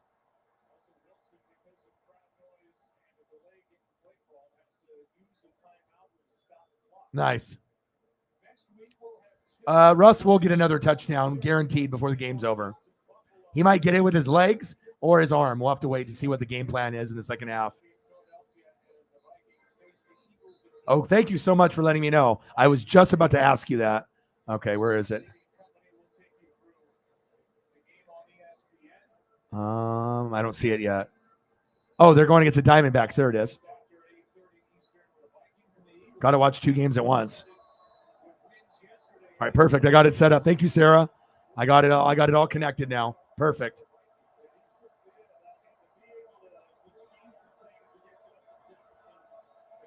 All right, 3rd down and 8. Got to be looking for Cortland Sutton or Jerry Jeudy here. Possibly KJ Hamler. Let's see. Russ. Wide open. First down. Broncos. Let's ride. Move the chains. First down, Denver. It's about time. It's about time, my boy. It's about time. Wide open. He looked like Justin Jefferson on that play. And it's not a coincidence that I picked Justin Jefferson, number 2 overall in fantasy, and he had his career best game, his first game with Kevin O'Connell, and he's going to beat that this year as well. He'll get 200 yards receiving this year. Almost picked. Wow. What happened to my hands? And you dropped it because why? Because you couldn't play wide receiver, and that's why you're corner. Disgusting. How did you drop that?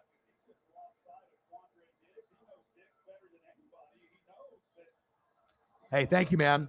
I'm on Twitter, so if anyone's got Twitter, like and retweet the stream for me. I'd appreciate it. It'll get more people to watch on Twitter as well as people to come here. So, what up, Toby? The Jags were. I was really rooting for you guys, but you can't give up 4 touchdowns to Carson Wentz. The defense needs to be better. But I'm rooting for you. I'm rooting for the Jags to be competitive, but it might take 2 or 3 years. Shotgun set, Russ. 2nd and 10, blitz coming. Oh, it's 12 noon. You know what time it is. It's time for a sack lunch. Yum, yum, yum, yum, yum, yum, yum, yum, yum, yum, yum, yum.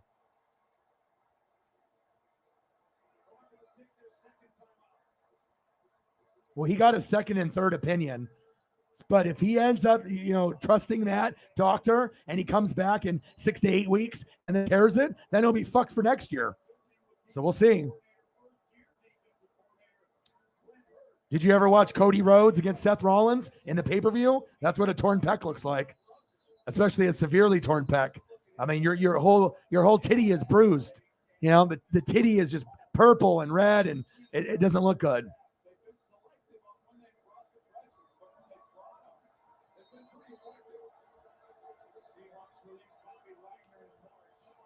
There you go, Jeff Gordon.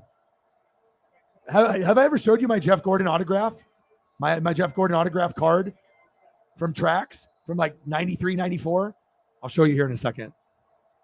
17-10 Hawks. 3rd down and 18. Big sack lunch from Seattle. Blitz again. He flips it to Javonte. Denver's O-line is playing like shit. And the defensive line for Seattle is playing fantastic.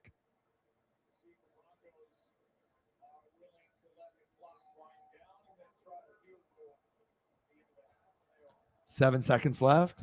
Kick the field goal. Be down by 4.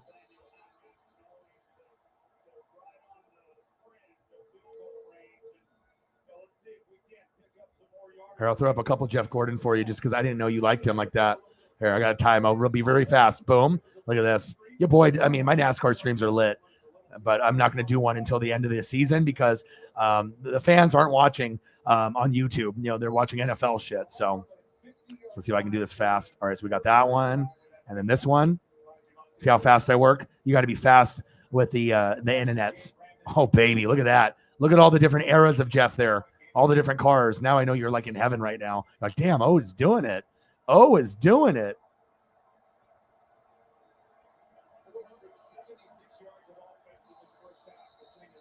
All right. Oh, they called timeout, so that gives me more time. All right, so here's some Jeff Gordon love for you. All right, sweet. Another Jeff Gordon with all the different cars and him as a, and the card is based off like the top or the left picture with like the mustache. Check this out. I got that like 22 years ago, and it's like PSA 10 mint condition. If I get it graded, I know it'll be worth like about $500-600.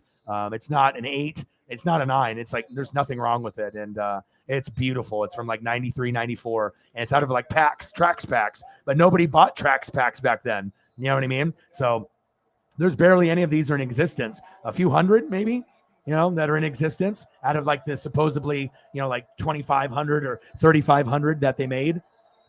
Field goal is up, and it's good. McManus right down the middle. 17-13 Hawks.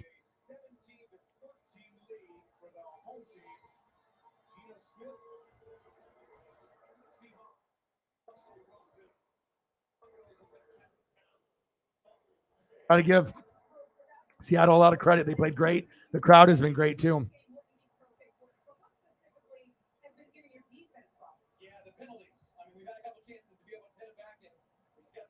Russell. Stacks, baby.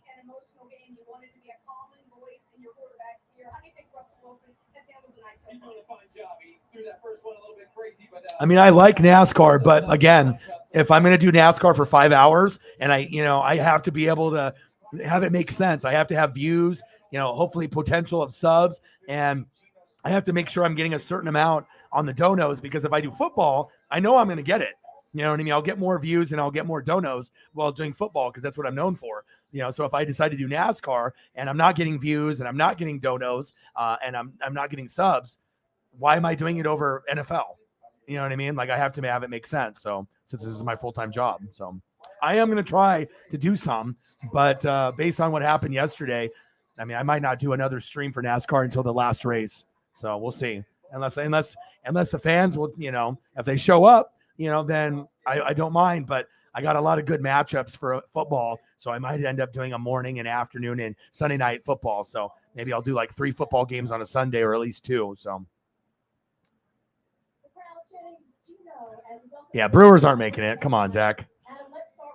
And if they do, they're going to get their ass kicked. They're definitely not playoff worthy. Brewers. I mean, even the Cardinals right now are up and down, and they might get bumped immediately, and they're much better than the Brewers.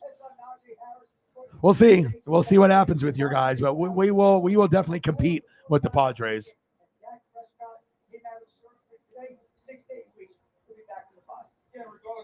Yeah, torn pec normally is. He went to go get his second or third opinion because the first guy said, yeah, it's over. And he wasn't having that life. So you have? Oh, dude, I'm so jealous. Atlanta, Charlotte, and Vegas. Wow.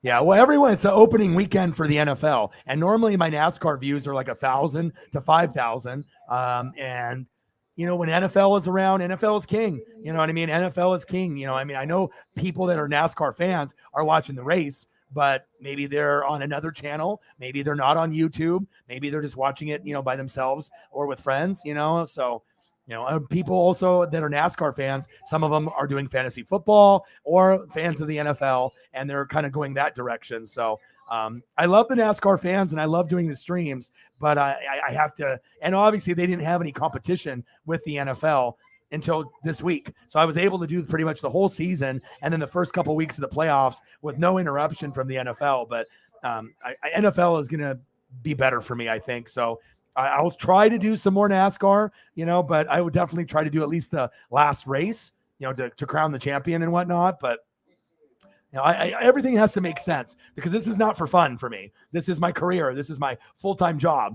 So it wouldn't make any sense, you know, for me to spend 5 hours of my day, 2 hours of prep, and I can't even get 100 in donos. Like that doesn't make sense. You know, it's like, why would I do that when I can do football and I know I can get over 100 and I can get more subs and views potentially. So yeah, definitely disappointing for the NASCAR stuff. So,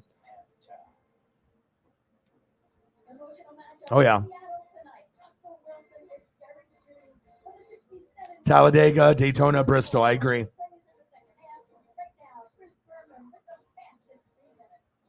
The Brewskis, the Brew Crew is what they call them. They call themselves the Brew Crew. That's their little hashtag, the Brew Crew. I was getting good numbers. I mean, like I was the highest numbered streams were my NASCAR streams because I mean there wasn't a lot of people doing them, and I was doing a really good job with them. Like I had to memorize a lot of names, teams, crew chiefs, spotters. I had to get back into being Orion from 20 years ago, and taking all that time to prep.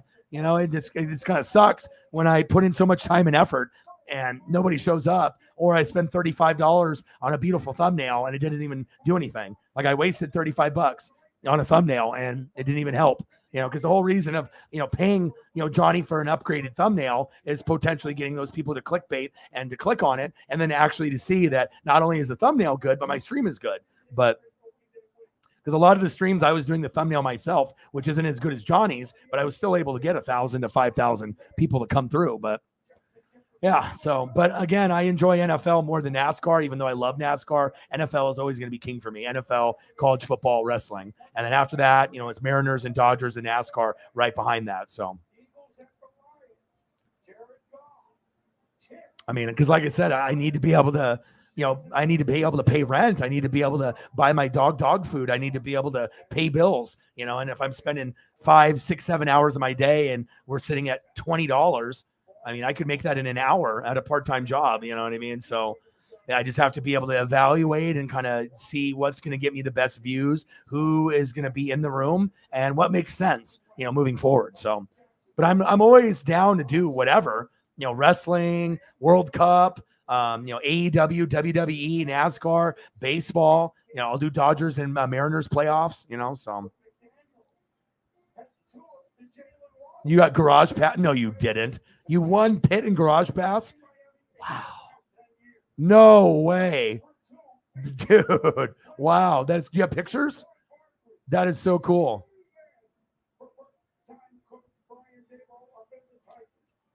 Yeah, I have been consistent with it, but again, you know what I mean? If I spend $35 on a thumbnail and I can't even get $35 in donations, sometimes I had one guy, Riggs, he was the guy that would donate heavy to me, but, and I'd have other people like Mike and a few others that would donate a little bit here and there. But if I don't get a donation from Riggs, we're not hitting 100. You know what I mean? So if I have Riggs, we'll get maybe to 100 or 150. If Riggs isn't there, then it's going to be like $40 or less. And for 5 hours of streaming and 2 hours of prep, that's not worth it. You know what I mean? Like if I get subs and views, then it could be worth it. But if I'm not getting subs and I'm not getting views and I'm not getting donos, what am I doing it for? I'm going to be consistent and grind on something, but I need to get results too. You know what I mean? And obviously NFL right now is king. NASCAR, didn't have anything to compete, at that time, because it was just NASCAR. So that was the only thing that was going on Sunday. So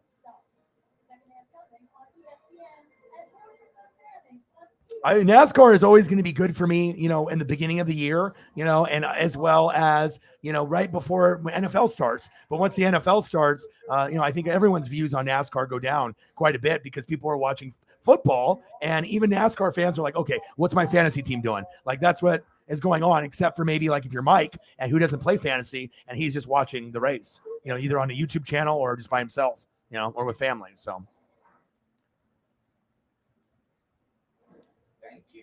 KC Flights. Gino's like, hold my beer.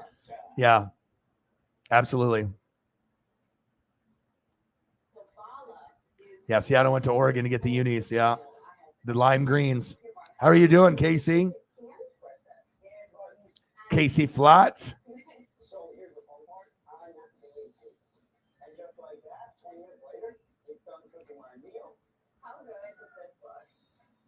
Okay, no worries. If you can't find them, I believe you. It's not like I need it for proof or anything. I totally believe you, dude. It's just so that would just be really epic to see like stuff that close up, from a fan. That's awesome. Delete with $1. Delete with another $1. Thank you, bro. That's just the thing, with the grind and the hustle. You have to have enough people, and if you don't have enough people, you have to have goats, to be able to make a living. And, we were really, really good for it. Like I said, we hit 200 every day for like 6 months straight.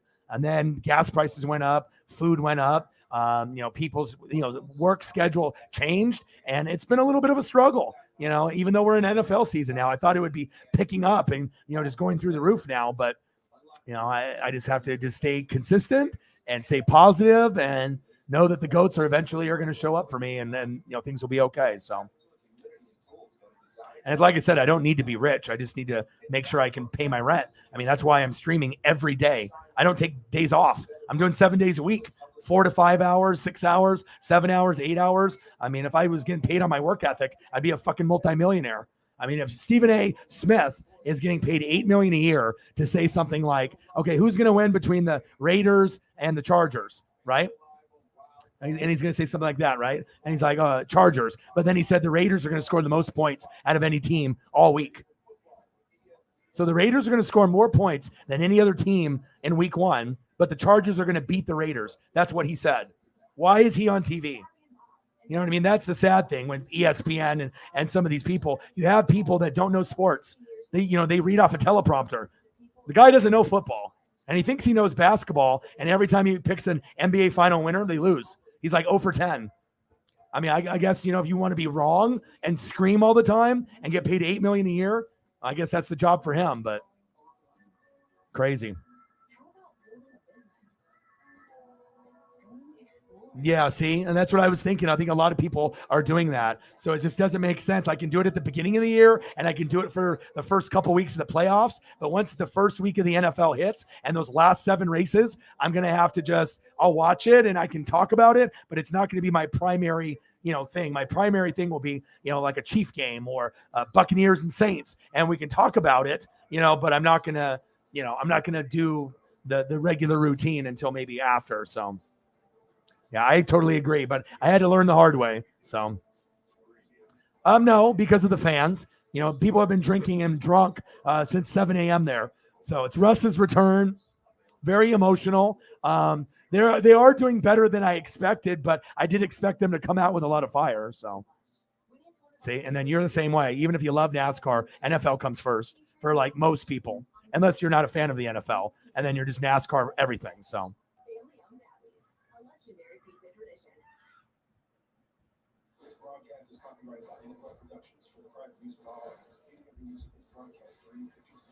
Well, I mean, I'm going to stream, every day. So, I mean, if you want to donate, you can donate, during any stream I do. It doesn't necessarily have to be NASCAR, but I'll still, I mean, usually like when I do streams, I'm watching 3 games at once, 4 games at once. So, I'm watching Mariners, I'm watching Dodgers, NASCAR.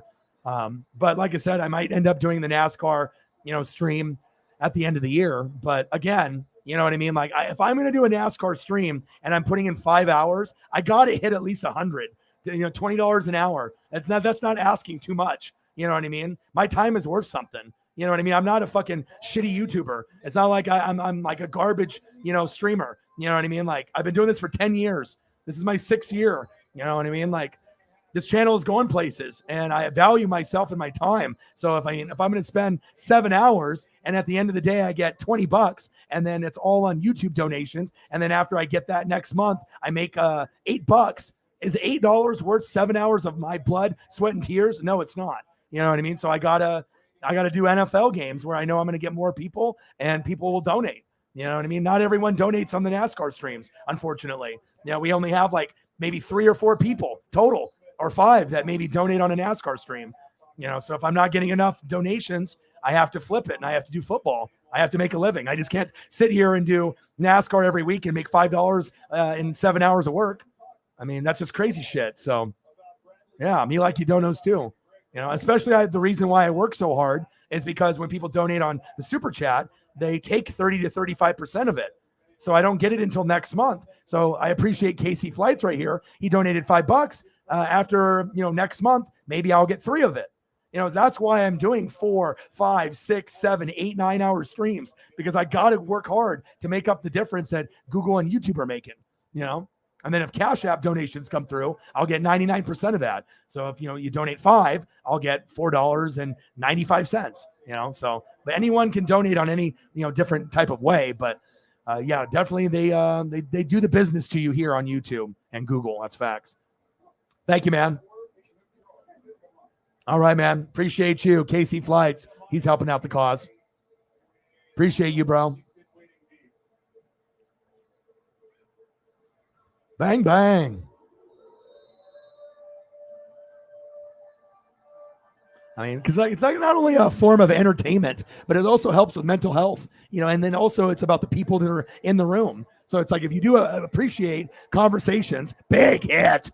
Wow. If you do appreciate the conversations that you have in the room with the other people and the other friendships and the mental health stuff and the food pictures and everything that I do and everything that everyone does in the room, it's nice when people show love, I'm not trying to, do anything for free. No one works for free, right?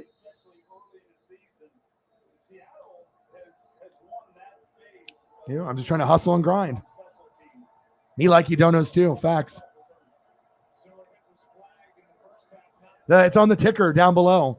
So you can do Cash App. And if you look at the ticker, it'll tell you can do Cash App, $ORION NWSF. You can do the super chat where you put in your debit or credit card, obviously when you're trying to make a donation, and you can do it on here.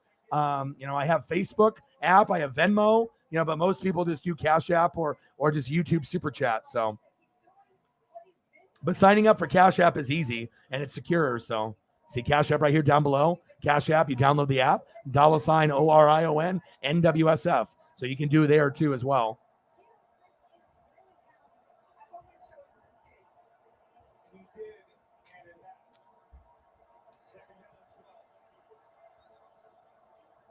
Handoff.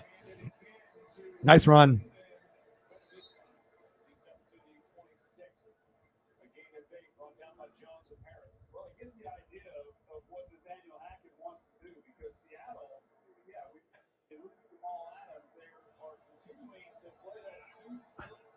You wish, bro. You wish.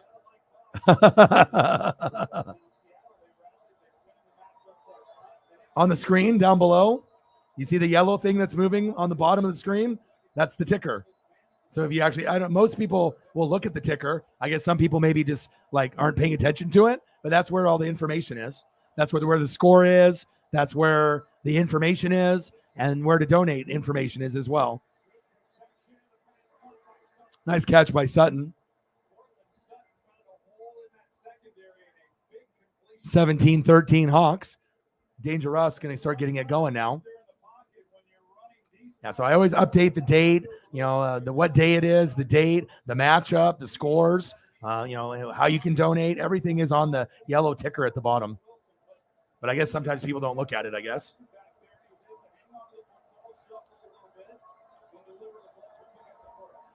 Yeah, I'm drinking a Snapple right now, kiwi strawberry.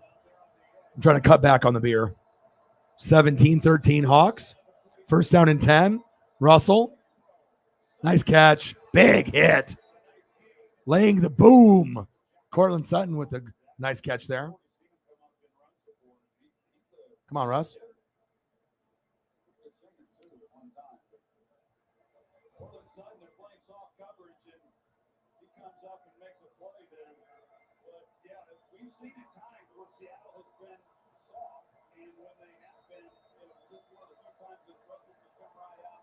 No way. No way. Crazy. That's awesome. 17-13 Hawks. We'll see if Uncle Momentum will start clicking here for Denver. It's coming soon. I can feel it. Melvin Gordon. Nice block. Wow. First down, Broncos. Let's ride. Move the chains.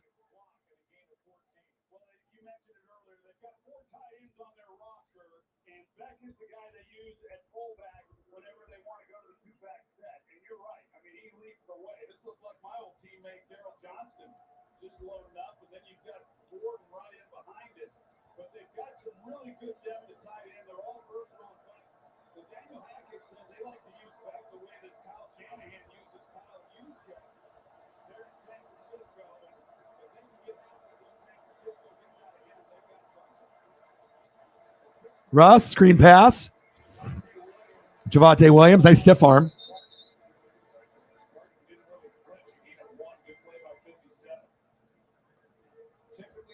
Teamer getting a start in the defense. A nice play there on first down. That's a nice drive here by Denver to open up this second half. They finished the first half, didn't get the 7 points they wanted. But they all right, Melvin, I see you. I see you.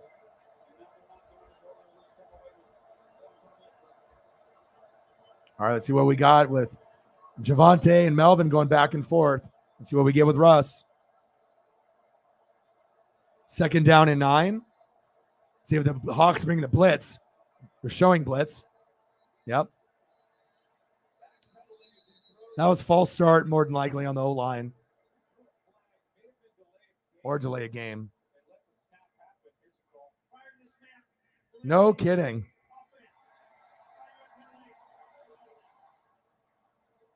ESP pick 6, not happening. Not happening. Not with Nathaniel Hackett and Russ. You could smell the exhaust. Oh my God. My dream is to get I don't need to be super rich, but I want to get a Winnebago or one of those RVs, rent it and be in the middle of the track, get on the top and just eat fried chicken, burgers, dogs, and slam a bunch of Budweisers and just enjoy the sounds of the track. Either that or getting a front row seat right against the cage, when the cars are going by. But I'd preferably like to be in the middle of the track. I think on top of the RV and just camping out on the top and just chilling. I think that would be epic. Russ going deep, 1-on-1, PI. There it is. There it is.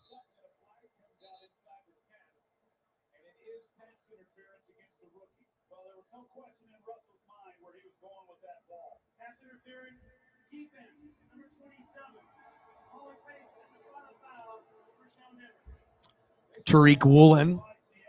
Nice try. You ain't stopping Cortland Sutton. Get the fuck out of here. All over him. Assault to the 3rd degree. Jesus Christ. It's a fucking felony. What the fuck is Woolen doing?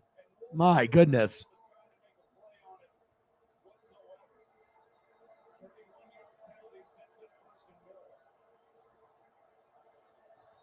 Russ. Right there. He's open. There you go. He's got to wait for the play to develop. Go down. Go down. Don't hurt him. There we go. Nice catch by Judy.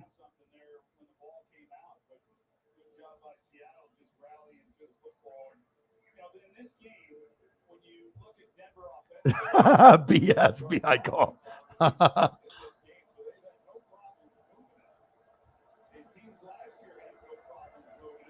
Oh, you're too good to me, Mr. Williams. It's been a fucking struggle, dude, in this fucking thing that we call YouTube. Dude, thank you so much, bro. We got a huge donation from Mr. Williams. He's stepping up. He's always in the top 3 as far as donating all around with Cyberpunk and Holly Hundo. Besides Nate the Great, who usually just throws $500 donations left and right. And I assume that he would be here if he wasn't working 16-hour days every day because he's a big Bronco guy. Our guy, Nate the Great, has donated 500 3 different times, which is wild. And he's the biggest Bronco fan I know besides my boy, Jay Graves. And it's been really hard. You know, some streams will get 100, some will get over 2, and then sometimes we're under 100. Shit, sometimes we're under 50. And it kind of makes me cry a little bit, but you just have to take the good with the bad and the ugly. Let me wait for this play to go through, and then we'll celebrate Mr. Williams' generosity. Huge, huge donation. Huge, huge donation by Mr. Williams. Thank you, bro. Love you. Russ, big hit on 2nd down and goal.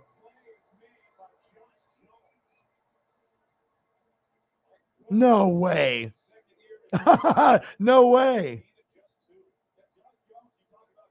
Really? Wow, that's crazy. Mr. Williams, you are a fucking goat. And that really helps stepping up for like Cyber, when he's not here, or if Holly shows up later, or not at all. Thank you, man. You saved me today. Thank you so much.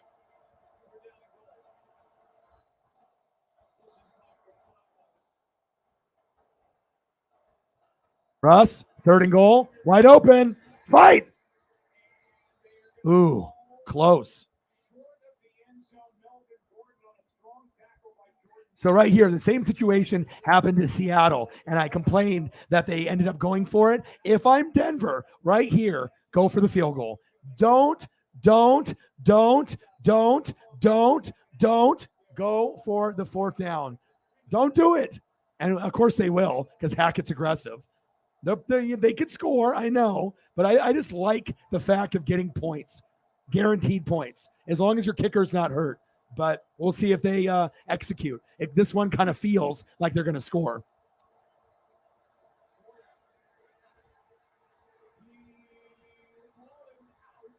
All right, did he get over the line?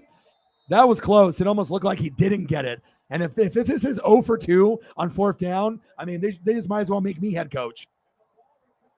We'll see if they do the replay, right? But that's why, the field gets shrunk down. You just don't do that. You don't go for it on 4th down and inches and 4th and 1. I don't care if you're on the 1. You don't do it. You don't do it. Damn, that Broncos player's helmet just came off. Yeah, he didn't get it. Idiot. I told you guys. Might as well make me a fucking head coach in the league. You know what I mean? It sounds all sexy, right? To be able to get points and to get 6. But when you go for it on 4th down in the 1st quarter, 2nd quarter, and 3rd quarter, you only get it like 5% of the time. Now you're going to have 2 teams that went for it, and they're both not going to get it. Dumbasses. Man, idiots, dude. I hate that. Why? Even though if you know you can score, I get it, but what happens if you don't and the defense steps up? You just left 3 points on the board. And what happens if you lose the game by 1?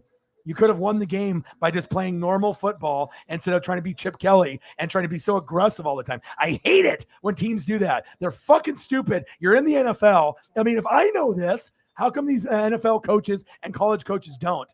I mean, don't they have stat guys and analytic guys? Hey, Hackett, if we go for it on 4th down in the 1st, 2nd, and 3rd quarter, probability is 5%. Okay, go for it. Go for it. Go for it. You fucking idiot. Stupid. Dumb. You know what's not dumb? Mr. Williams. My goodness. Thank you so much, bro.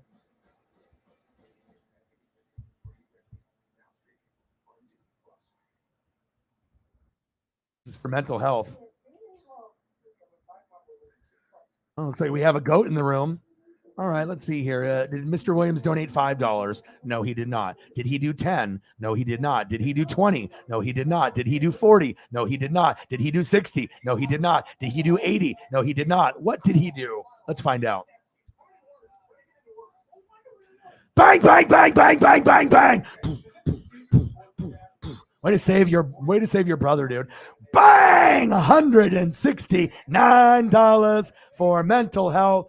Bang, bang, bang. And that really helps because, like I said, when you don't have a lot of people in the room and you're grinding and you're hustling and you've had maybe about 5 bad streams in the last maybe 10, this really makes up for it tremendously.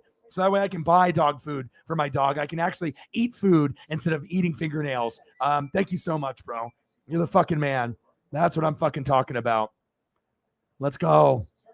Let's go. Not many people will donate this big to me ever in their life. Or, maybe they will over time. But this is monumental. This is greatness. And there's a reason why Mr. Williams, Cyberpunk, and Holly Hundo are the top 3 donators of the channel because he always takes care of me when he can. Thank you so much, bro. Bang, bang. Fumble, idiot. What an idiot going for it there. Stupid. You know who's not an idiot? Mr. Williams. Appreciate you, bro. Thank you. I needed that too, dude, because you know what I mean? It's just, shit, there was one stream a couple days ago when me and Sarah did. She left, right? Because she's like, fuck this. I'm going to go to bed. I think we were at $14 after 4 hours. I was like, my God. I think it was the lowest I've ever gotten, ever. $14. And then after YouTube takes out their part, probably like $8.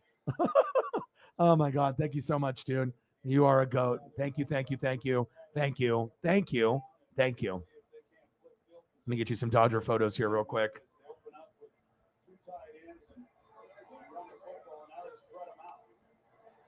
Gino, scrambling, gambling.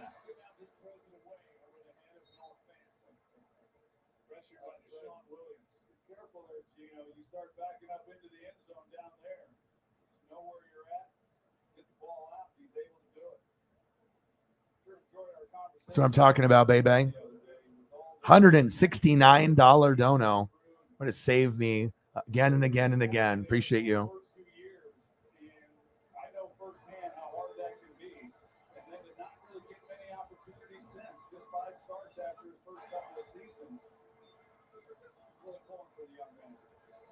Third down and 9. Pass incomplete, but PI on Surtain.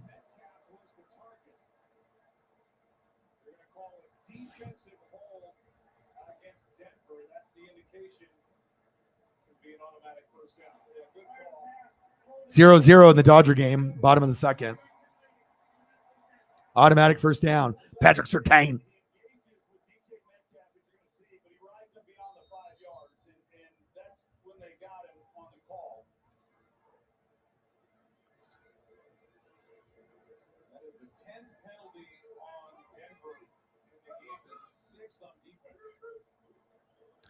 First down and 10. Play action fake. Gino. Is that another flag? That could have been. Appreciate you, bro.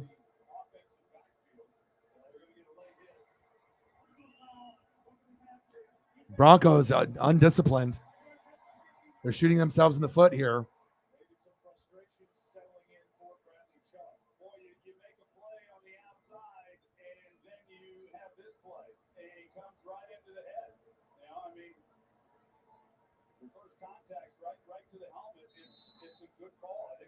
Appreciate you. A little Freddie, a little Mookie, a little Belly, a little Turner, Big Red, and then a little Kershaw. K's all day, LA, Bay. That's one thing we have in common. We're big Dodger fans. Thank you, bro. Appreciate you. I'll get you a few more, too. Big tackle by the Broncos, 17-13. Thank you, dude. Way to be who you are, man. Way to be. Thank you so much.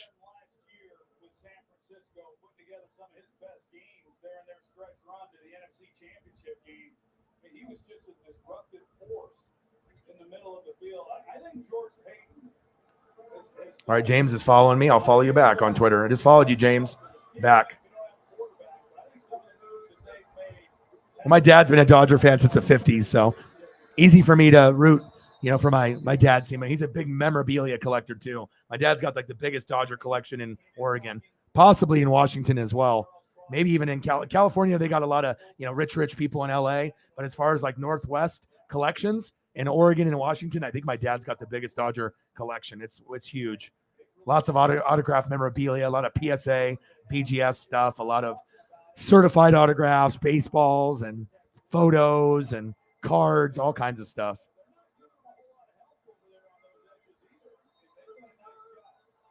Appreciate you. Let me know who else you want to see. If you want some Rams players or more Dodger players, let me know. And if you have a couple others, nice catch. First down, Hawks. Move the chains. DK Metcalf. First down, Seattle. But if you have any others, let me know. Yes, discipline. Oh, yeah. And that's why I think the Dodgers, they have that extra motivation, this year. All right, man. Thank you so much, bro, for being you. Way to save the day, dude. Screen pass.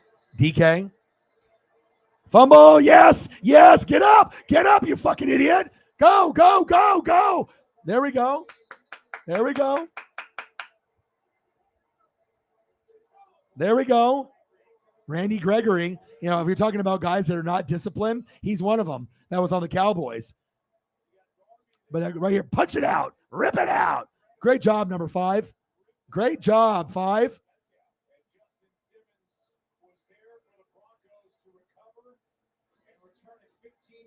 Oh, baby.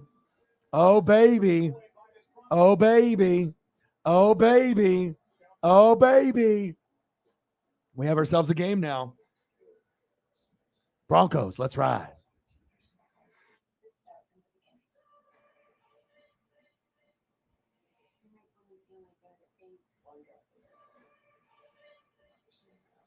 All right, so Sarah did the Pelissaro here. Let's throw this up here real quick. Hold on. So maybe we can have the picture matching the news.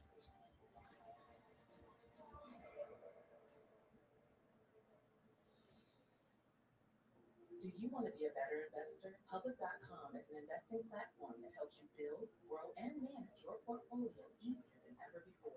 All right, where is it? Powerful tools. You control how you invest. You can seamlessly view and track your performance, create a customized investing strategy, and invest in All right, where are you? ETFs and crypto, all in one place. Get the tools you need to build a better portfolio. Sign up. Build a better portfolio with Public.com. Feeling confident in your investments? Meet Public.com with community, context, and customization tools. It means an entire platform tailored to your investing experience. Learn from financial and crypto experts and connect directly with company executives. All in one place. All right, we're going to throw up a TJ Watt photo. Just want to make sure I get a really nice one for you guys. Sign up. Build a better portfolio. 0-0 Dodgers going against the Diamondbacks. You want to be a better investor. Public.com is And Sarah has the update for TJ Watt. portfolio easier than ever before. With Public's powerful tools, you control how you invest. You can seamlessly view and track. All right, there we go. This is a good one. I was just trying to find a really good one like this Bradley Chubb. Very iconic. Okay, here we go. That's what he gets when he gets sack lunches. All right, so Pelissaro says that TJ Watt is still gathering additional opinions. Belief is that he tore his pec. Maybe it will not require surgery, possibly not season ending. He's going to see 2 additional sources. Exact return date depends on the healing process, but it could be before the end of October. That is, if he listens to that particular specialist. The first one said you're out for the year. So if this other one, the second or third one, if this is correct, then Steeler fans, it's not looking as bad as you originally thought. So prayers up for TJ Watt.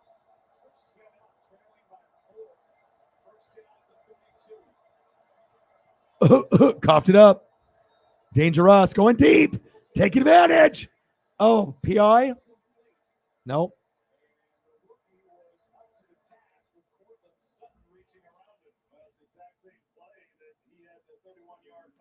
What a good game.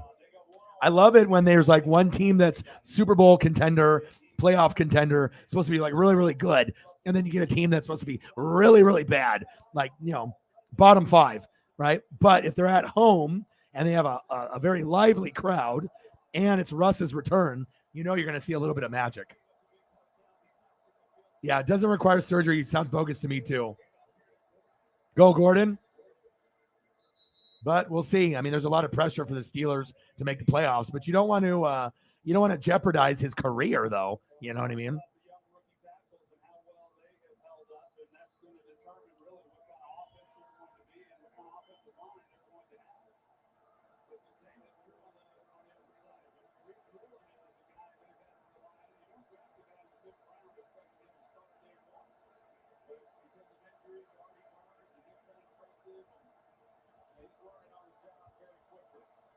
All right, come on, Russ. Let's go.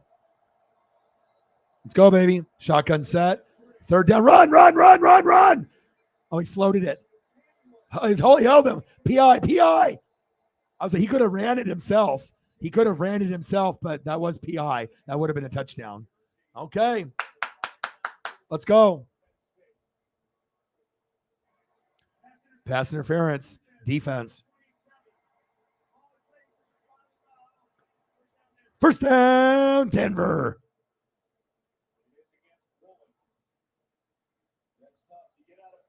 Thank you so much, Mike. Appreciate you. $20 holla. Thank you so much, bro. I appreciate you tremendously. And like I said, the people that I feel bad the most are the ones like Mike that love NASCAR, because I love it too. But there will be other streams that you can participate in, and I'll still be talking about NASCAR throughout the streams, as well as NFL and wrestling and other things as well. Thank you so much, Mike. Maybe get this play over with real quick. Handoff. Melvin Gordon. Short game. Mike is a fucking OG. Mike is a GOAT. Look at Mike. $20 dono. Some people will never donate $1 to me ever. And Mike decided, you know what? I'm gonna do something out of my character maybe, and do something nice. Because I assume that you don't really donate to YouTube channels very often. Most people don't, unless you are on YouTube a lot. Thank you so much, man. I appreciate you, Mike. Bang bang, $20 holla. Who do you want to see? I'll get you an old school NASCAR photo or 2 or 3. Type it in the chat below and let me know. I can get you some Bill Elliott or whatever you want. Short of the end zone. Thank you, Mike. Bang, bang. Mike is contributing to the dream. Thank you so much, Mike. There we go. This is the best dono day that we've had in a fucking long time. Besides the one that we had where we had 3 bad days and then we hit 200 or 300. Thank you so much. It means everything. You had to get your granddaughter to help. There you go. Yeah. And like I said, once you put in like your debit or credit, it's all secure. And then, like I said, then you can just put in the amount and then you can put a message in or do a super sticker. And I'll get you some photos in return. Oh, fumble.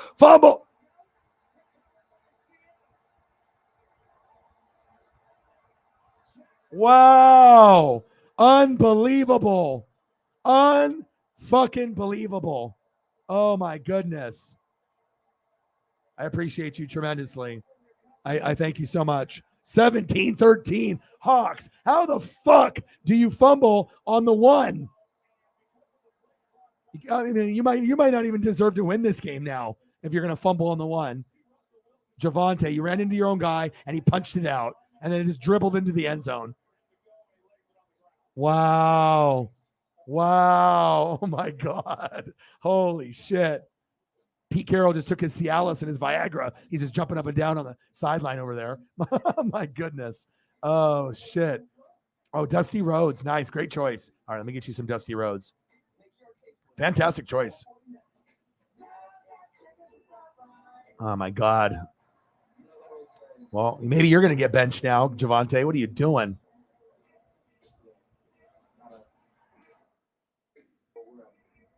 Well, if they win the game, that'll be a key play. the Seahawks. If they win the game, that'll be very, very important, very significant.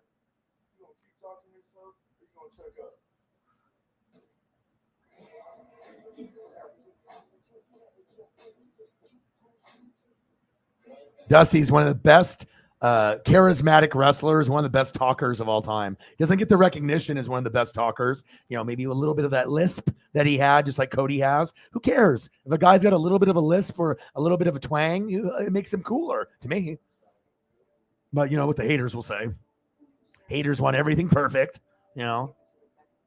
But sometimes being imperfect makes you cool. You know, can't be like everybody else. I love Dusty.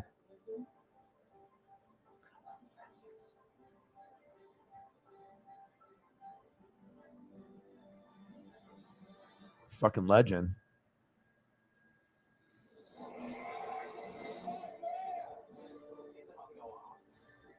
At some point, you have to make a choice about who you are and what you want. This show, we're going to do something different.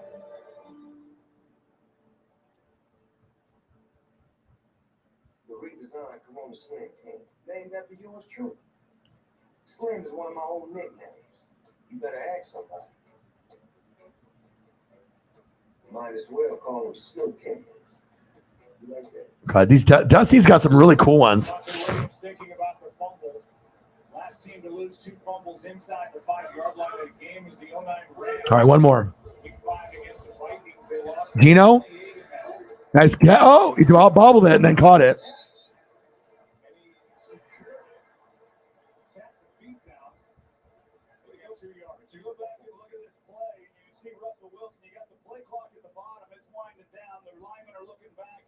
Three nice ones. That one's really cool. That's my favorite one because it's got some of his, famous quotes and whatnot. This one too. So I've wined and dined with kings and queens, and I've slept in alleys and dined on pork and beans. Facts.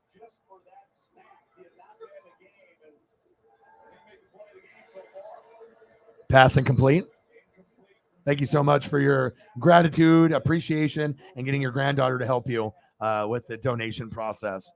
Thank you so much, man. I appreciate you tremendously, more than you'll know.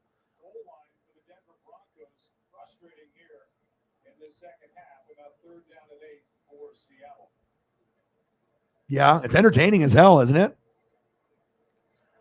Well, first game jitters, knowing that you're in a hostile environment. And like I said, the Seattle crowd is helping them. And Gino's playing great, and they're not really making a lot of penalties. And they're getting lucky on a few plays too. So the ball is bouncing in their favor, but they need to have a strong fourth quarter to win. Gino. First down, Hawks. Tyler, get to the door and lock it, baby. Move the chains.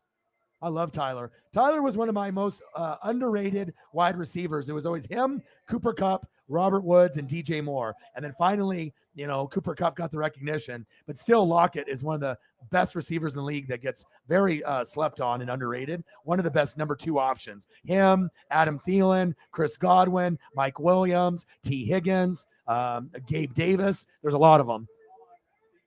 Facts.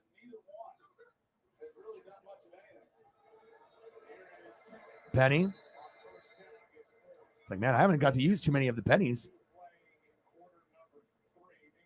Whoa. Big dono. Big dono. $20 dono. Big dono. Big dono. And then another one. Bang, bang, bang, bang, bang. Megan with a big dono. Big, big, big, big. So for those doubting Pete Carroll's coaching ability, I would suggest having a close look at this game. For a man who is 71 in a few days, his coaching has been nothing short of brilliant. I'm looking forward to seeing what happens this season. Bang, bang, bang. What a big donation. Lots of gratitude and love. And if you're a Seahawks fan, let's be honest, you couldn't have anticipated this. You were hoping for this to happen, but I don't think anyone really maybe thought it was going to happen. You were hoping, but we're seeing it in front of our very eyes. Thank you so much. Bang, bang, bang. Thank you, Megan. Megan is all the way from Australia. She's actually staying in LA. She got to go see USC play live, and she's going to go see the Cardinals and Seahawks in Seattle in a little bit. Thank you so much for your generous donation. Let's go down the list of some of the photos here that we got, and I'll get you a little bit of Pete, and I'll get you some Steve, and I'll get you some a little bit of magic here, maybe some Charles Cross. Appreciate you. Thank you so much.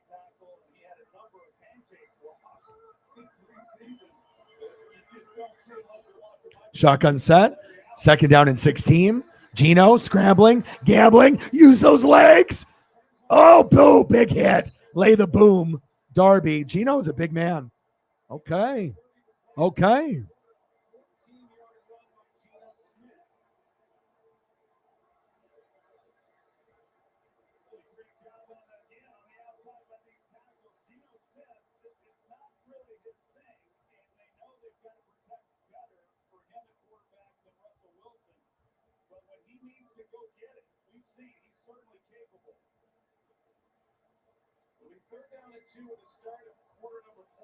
Wow, 17-13 Hawks. Very surprising, but this is the NFL. Anybody can beat anybody on any given Sunday, Monday, and Thursday. It's the games are closer in NFL than any other sport. More than basketball, more than Major League Baseball, more than NHL. It's upset central. Man, if the Seahawks win this game and they're 1-0, first place, that would be quite a wild scene after the game.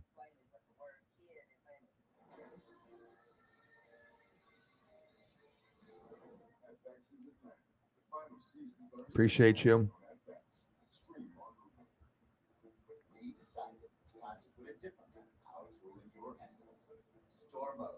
See how fast I can work.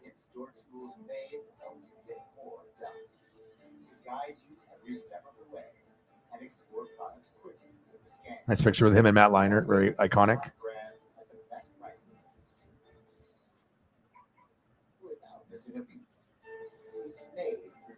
Download the Home Depot app and see how doers get more done. When it comes to the new BK Royal Crispy Chicken lineup, there's only one question. How are you feeling? Spicy, a little cheesy, tangy, or is Ralphie calling your name? The choice is yours. Reward yourself with any of the all-new Royal Crispy Chicken sandwiches today, only at Burger King. This book has helped me reach so many young homeowners who have become. I'll hit you with some Jay-Z, some Zorn action, and I'll get you some.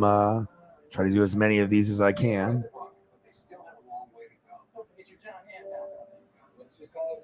I noticed there weren't any refreshments, so I'm just gonna leave a couple of snacks. Folks, the line's a shambles. Let's tuck it in, sir. Come on.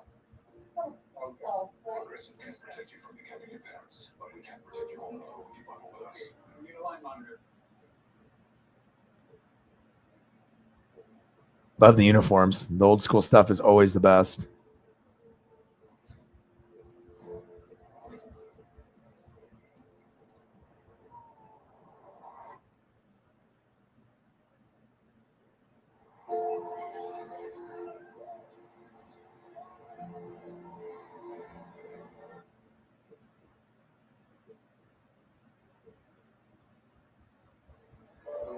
Scoreless third quarter, and it's on 3 lost fumbles, including 2 at the goal line for the Denver offense. 17-13 still. It'll be third down and 2 for the Seahawks. Welcome you on a Monday night to the final quarter of play. Seattle looking for 7 on third down as they spread right with Geno Smith. First down, Hawks.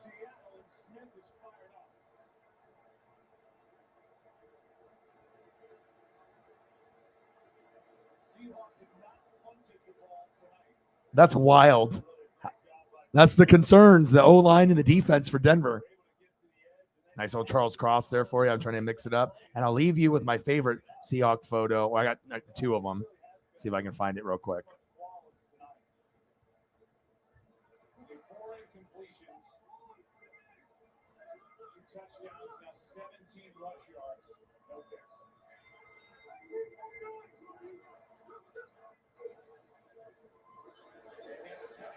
Penny, short game.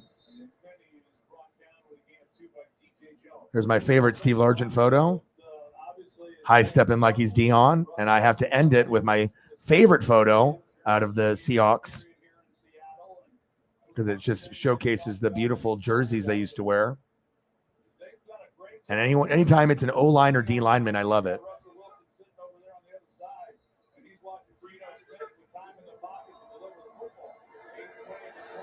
Fumble. Wow. Cross.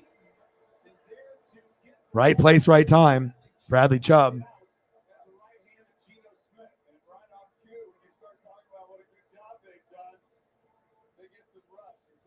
Let's see Bradley Chubb here.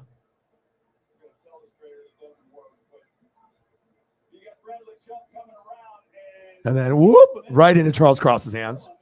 And then we got Steve high stepping like he's Dion. And my favorite photo, the Cortez Kennedy in the Wilson gloves and the Wilson jersey. That's a beautiful look. 17-13 Hawks. Thank you guys for coming through today. Gino. Ooh, pass incomplete. This game is like 1,000 times better than the Buccaneer game against the Cowboys. Like that game was a snooze fest. This is like you're on your heels in this game. You don't know what's going to happen. Appreciate you. Thank you for your support. Big $100 dono from Megan. $169 dono from Mr. Williams. $20 dono from Mike. We're starting to make some headway today. Thank you guys. I like that photo a lot. This is a really sweet photo of Charles Cross. That's my favorite Charles Cross photo. Hawks with the punt. Dixon.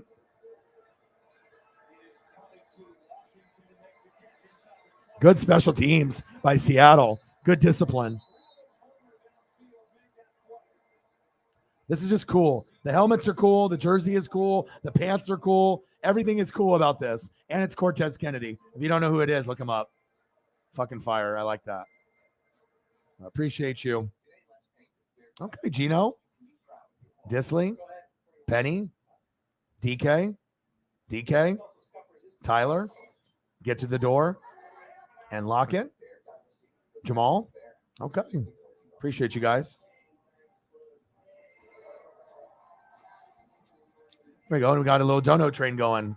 That's great. It's a lot better than being at $14 after 4 or 5 hours of blood, sweat, and tears. Let me tell you.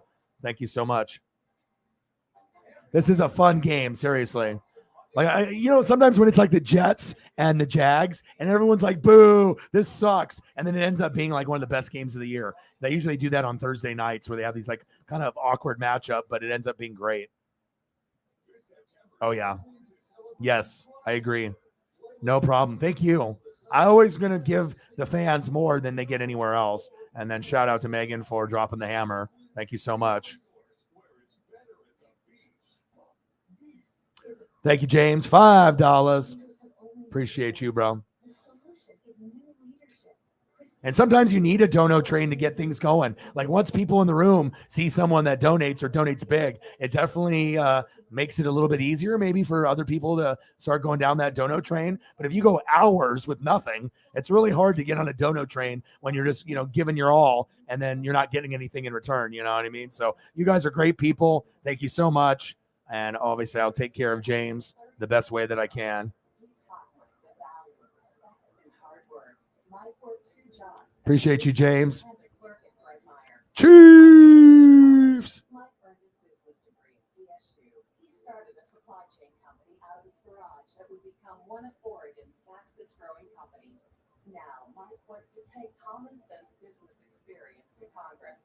I'm Mike Harrison, and I approve this message that Oregon's worth fighting for.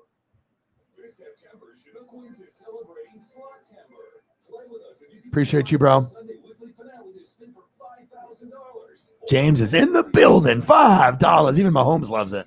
Appreciate you. Thank you. Chief in the building. What to do? Sarah with a $5.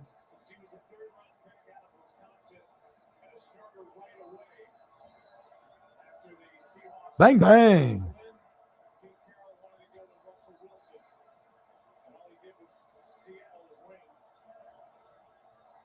All right, here we go. First down and 10. Dangerous. Javonte fumbled on the 1 yard line. He got punched out. So technically they should be ahead 20-17. And also if they didn't go for it on fourth down, just like Seattle did. I hate it when teams go for it on fourth down. So you have at least 3 points more for Seattle and 3 more points for Denver. So that would make it 20-16. And then on top of that, if they would have got the touchdown, 16, 23-20 is what the score should be, Denver right now. But that shows you defense, and execution. Oh, yeah, it was a snooze fest, bro. And then Dak got hurt. And now Micah Parsons and Fournette are beefing. Big hit.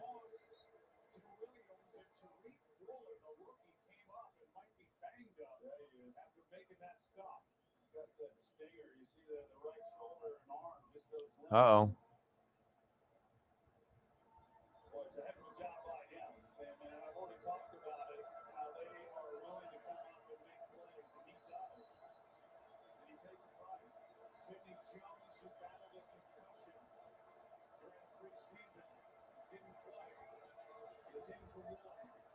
Seventeen, 13 Hawks, 3rd down and 4. Shotgun set. So you want to go to Sutton or Judy here?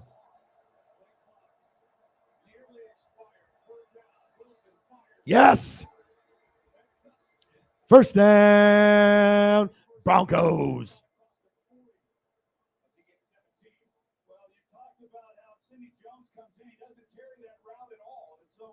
Rust, Cortland Sutton. Oh, Michael Pittman love for Sarah with their dono.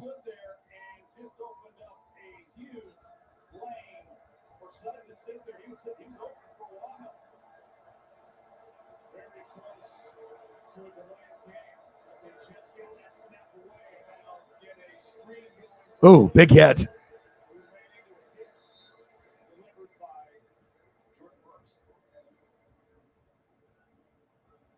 Brooks, who is a budding star in this league with a franchise record 183 tackles. A year ago, he was playing alongside Bobby Wagner, who was right behind him. That's right. He was second in the league in tackles. Bobby Wagner was third. Appreciate you, Sarah. Thank you so much.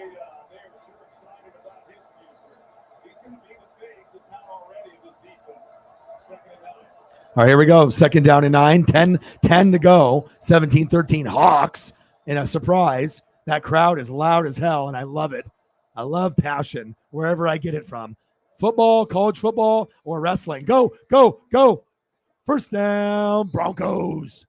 And even if Seattle loses this game, 20-17, if that's what it ends up being, right? There's no shame in Seattle losing this game. If they do lose, they're playing fantastic, and that should give them a lot of confidence moving forward. And if they do win, it'll be a nice springboard win to be able to beat the Broncos and Russ. I mean, they'll be talking about that in Seattle. If you win this game, they will be talking about this for years. First down and 10. The defense has got to step up, though, for them to win this game, period. Russ, Gordon, weaving his way, gain of about 8.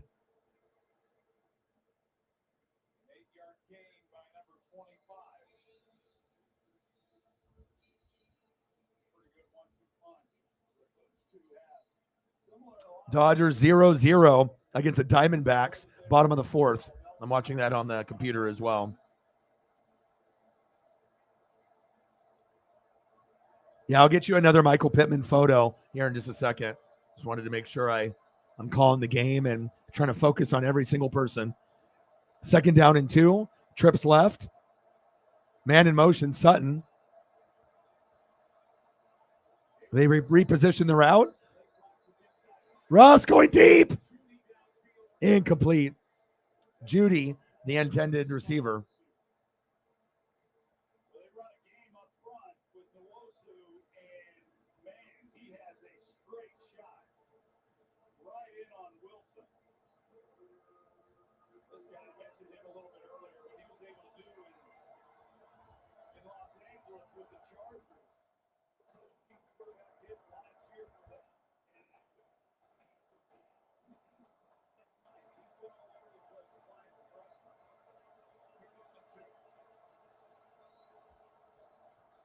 I'll get you a USC photo of him too. Russ, floater. Nice touch with that pass. Go, go.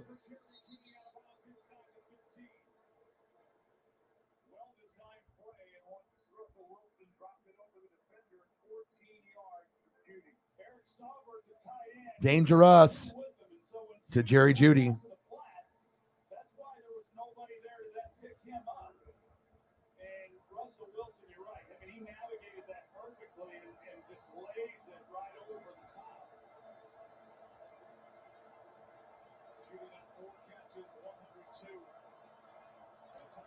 Play action fake, bootleg, rolling to his left, wide open. Oh, man, so close. Just need a little bit more touch on that pass. Wow, pass incomplete. Second down and 10.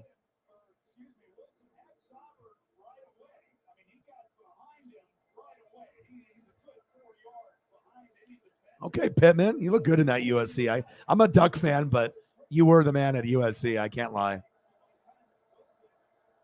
College football photos look dope.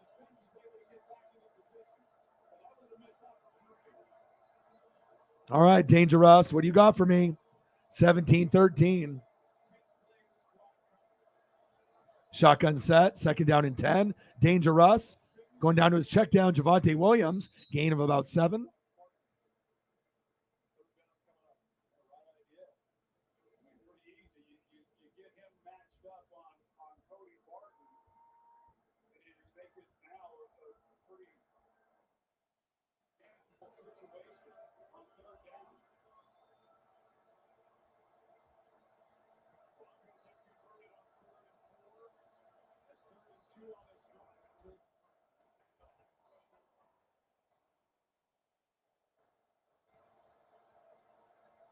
Loud as hell in there, huh? Third down and 3. Shotgun set. Blitz. He's wide open. Ooh, big hit. First down, Broncos. Plenty of time, though. 7 minutes to go. So nothing to worry about.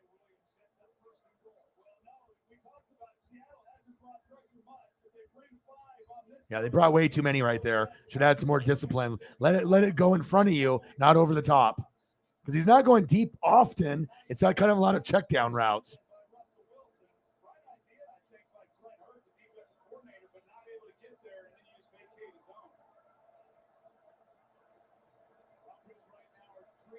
Broncos, let's ride. Seahawks playing fantastic today. Crowd is 10 out of 10. You couldn't ask for a better crowd for tonight. Russ, bootleg. Did he catch it? Touchdown? Oh. Are they going to review that? Wow. Let me see where his legs are. Russ throws zips it in there. Okay. 1. Yeah, he's out. He's out. I thought he might have toe drag swagged it, but it's not Cortland Sutton or Jerry Jeudy. So good call. Good call. Good call. Second down and goal. You could have been a hero. Now you're not. Dangerous.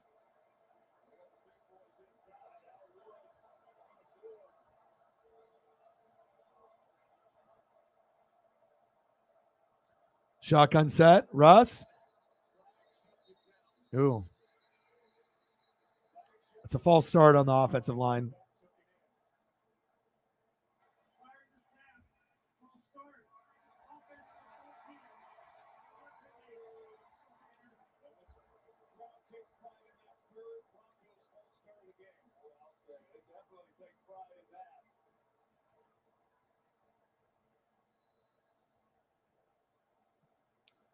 I think I'm just about, at the point where I can do channel memberships. But if I have a hard time getting people to even show up to the streams as it is, if I start doing like memberships, like who's going to, if I'm having a hard time getting people to show up to the streams anyways, I don't know if it's really the proper time for a membership, extra, you know what I mean?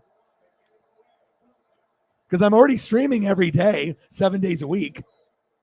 Incomplete. You know what I mean? Like if I was only streaming like an hour or two a day, and then I, did maybe 5 days a week, then I could do like a special membership stream, like on a 1 day a week, or something. And I could do that. And I think I have it access. I think I just got it unlocked within the last couple months, but I was going to wait till I have like maybe 30, 40, 50 people in the room consistently, because if I'm having a hard time, I would rather have it just the regular way until we get bigger. But yeah, they obviously take a percentage off that too. So, but that's a good suggestion though. I mean, sometimes we'll get 10 to 20 people. Sometimes we'll get 20 to 40. Sometimes we'll have 50, 100. But a lot of times it's 20 or less. Pass and complete. Go for the field goal. Yeah, but they take a cut out of that too. And yeah, anything you do, like, you sell on eBay, they take a cut. You do stuff on YouTube, they get their cut. I mean, they make more money off the cut they get off each YouTuber that's a partner than, what they pay out. I mean, they're making like billions off the YouTubers, Especially imagine if someone is making like $2,000 a day on live stream. I mean, they get like half of it for doing nothing, for just being the platform, for just being Google and YouTube. So field goal, McManus, and it's good. Should have went. Remember when I told you if you win or lose by 1, 2, or 3, and when they went for it on 4th down and they should have kicked the field goal, if they end up losing the game, there's points left on the board on both sides. So how are you doing, Eagles? Eagles, I'm not drinking beer. I'm drinking Snapple. Kiwi strawberry Snapple. I decided to not drink beer today. I know Daddy Dennis and, maybe it would be good for me to not drink as much beer, even though I'm not really drinking a whole lot of beer, He'd go on a nice walk this morning. It's not really smoky here anymore with all the fires and everything that we had, so. Okay, I'm ready to come in now. Fourth quarter, 17-16, Seahawks are up by a point. What a hell of a game, man. How are you doing, Eagles, John?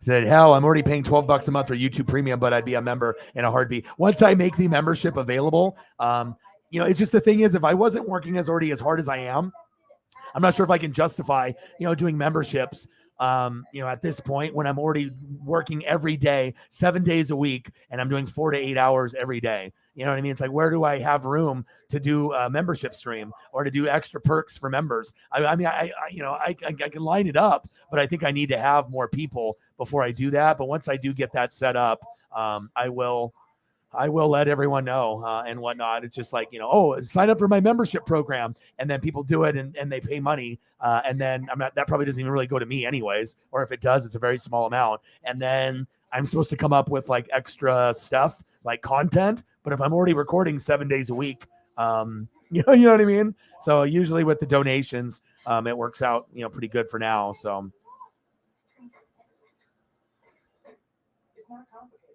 Yeah, well, it's the Seattle Seahawks fans. They've been drinking since 7 a.m. The defense has come to play. A little sloppy play by the Broncos. You got to give Seattle all the credit. Their fans have uplifted them with the Uncle momentum. They're cheering, they're chanting, booing Russ. They're giving them as much of a chance as they can get. And Gino has played fantastic. The offensive line has been good. The defensive line has been good. Gino's been good. And Broncos have had some subtle mistakes that they normally don't have. And there's always been concerns with the running game, the O-line, and the defense. And Seattle has outplayed them. So does Oregon got this, which means Seattle Seahawks. No guarantees. It's too early to tell. There's so much time left. 2 fumbles lost and a field goal opportunity. That was stupid. You shoulda, when it was 4th down, should have went for it. See, yeah, right. And they might not do this every game, but for the Russell Wilson first game of the year, that extra juice that Russell's there, that's really it's helping them tonight. Think about how many people came to the game that normally wouldn't have gone if Russ wasn't there. If it was just the Broncos, you'd still have the regular fans, but there's definitely people that came from Montana, Idaho, Oregon, Cali, just to see Russ. And Jamal Adams got hurt like their best player. They're just playing off emotion, pure emotion right now. And their running game has been very effective with Penny. Offensive line has been good. Cross is the man. The 2 draft picks at tackle have been panning out, and the offensive line is paying dividends for them already. And Gino's been great.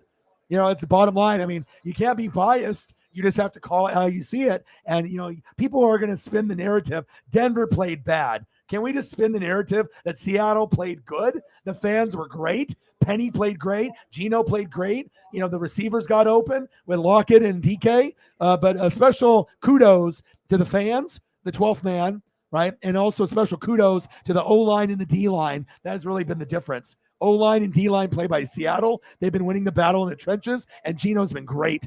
22 for 27, 193 yards, 2 tutties. That's unexcusable if you're a Bronco fan, period.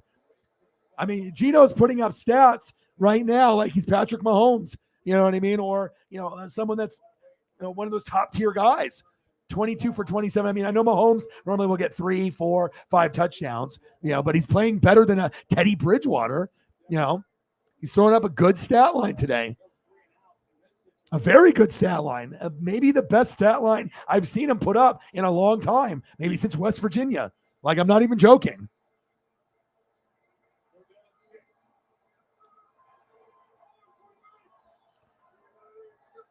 Shotgun set. Gino. Oh, it's 12 noon. You know what time it is. Time for a sack lunch. Yum, yum, yum, yum, yum, yum, yum. Guess who? Bradley Chubb. Okay. And this is their best, you know, defensive player as far as pass rusher is concerned. You know, they got a lot of guys on the back end, like Justin Simmons and Patrick Surtain. But him and Vaughn were like kind of the catalyst of the team. But Vaughn left. And Bradley Chubb gets hurt every year, but he came up with a big fucking play. And this might be where the Broncos win. We'll see. Let's see if Seattle's defense can step up. Great game so far. Fantastic game. Way better than Buccaneers and fucking Cowboys.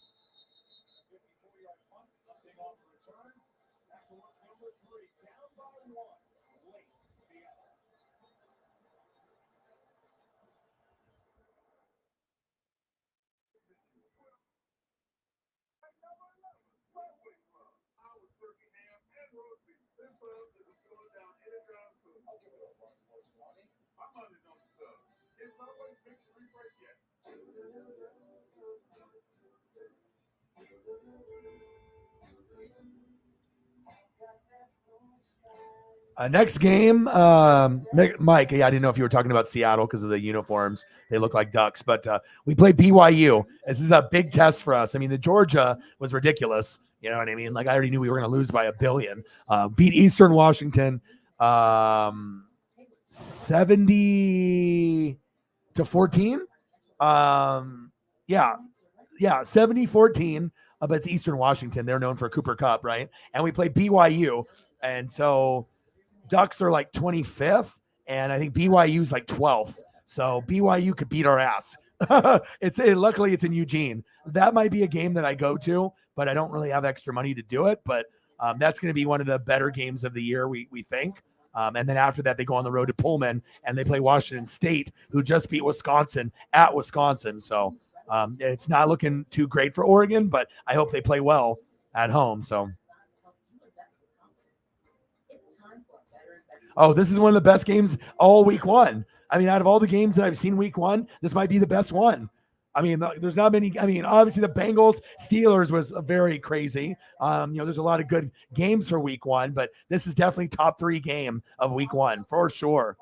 It lived up to the billing. It wasn't just a Bronco blowout by 30. So. Yeah. And then Dak got hurt. Now he has to have surgery and their season's over. But I tried to tell those Cowboy fans, you know what I mean? But it's like, if you don't have good coaching, you're not going to do anything. You know, so if you think Mike McCarthy's a good coach, well, you obviously don't know football. So I'm not going to argue with someone that doesn't know football. So, and then losing Amari Cooper is detrimental. And Tyron Smith not on the line, being injured, is detrimental. Randy Gregory not being there is definitely hurts them. And no Michael Gallup either. But It's Cowboys being Cowboys, you know. Oh, yeah, BYU could definitely beat Oregon. Yeah, chances are there's a very good possibility we lose that game. The only way we win is if the crowd, like tonight with Seattle Seahawks, 12th man, helping Seattle stay in it. We might need Eugene's crowd, obviously, for the Ducks to beat BYU. So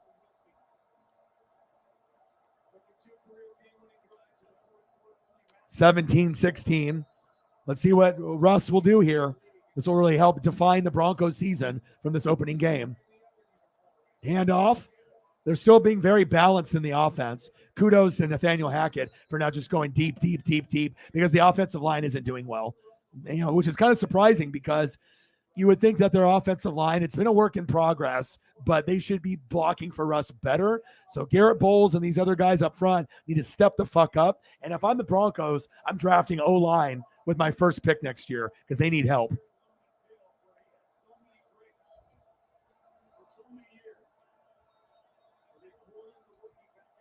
What a great game. 2nd down and 5, 17-16. Russ.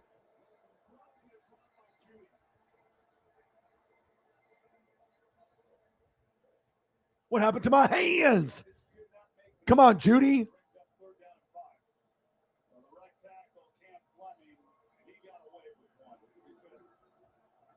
I don't know about that hand gesture that you got going on right there, but you need to catch the damn football, Judy.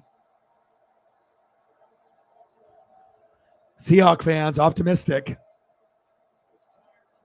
Broncos fans are in disbelief right now. They thought for sure they were winning by easily 10 points or more. Every Bronco fan, 10 points or more. So this is a shock right now.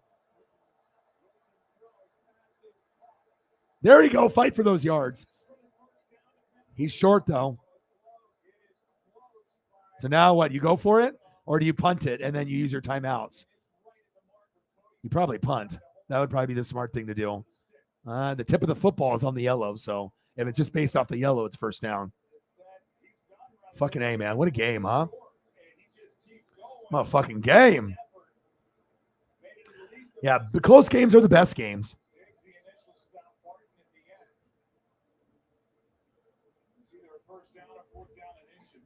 Yeah, especially when you're on your side of the field, you have to punt. You fucked up. Like I said, that field goal, it came back to bite them. The field goal came back to bite them. It's literally like a millimeter. Oh, they gave it to him? Holy shit. Whoa. They gave it to him? It looked like a millimeter short. Whoa. Hold up. That looks short. What's going on here? He said the tip doesn't count. Apparently it does because they gave him the first down. And see, now he's challenging. He's like, that's bullshit. Whoa.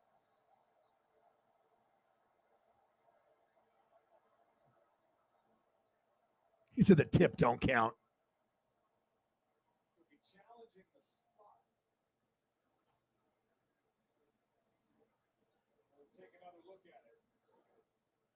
Yeah. Well, the orange thing's in the way. Get the fucking orange thing out of the way, idiots. I can't fucking see the ball when the orange thing's in the way. Stupid camera angle, idiots.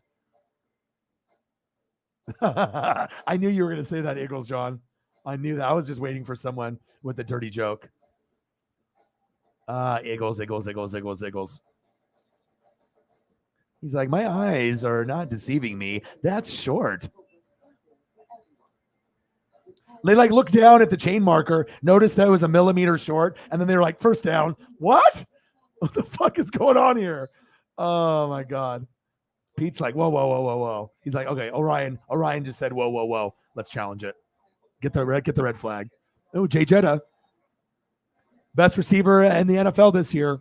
And I told you guys months ago, and he already broke his own personal record. First game with Kevin O'Connell, and he already broke his personal record. So what do you think is going to happen? He will go for 200 yards this year, probably more than once. And he's wide open on like every fucking play because of Kevin O'Connell's scheme. That's how he was able to get Cooper Kupp all those amazing stats. Now Justin Jefferson has a chance to be the number one receiver moving forward. It's him, Jamar Chase and Cooper Kupp, but Cooper Kupp doesn't have Kevin O'Connell anymore. I mean, he'll get a shitload of targets. It looks like Stafford doesn't trust Allen Robinson or anyone else. So it looks like Stafford will, go to Cooper Kupp like Aaron Rodgers went to Devontae in Green Bay. Like 70% of the targets are going to Cooper Kupp. So if you have anyone else in fantasy, you're fucked. Facts.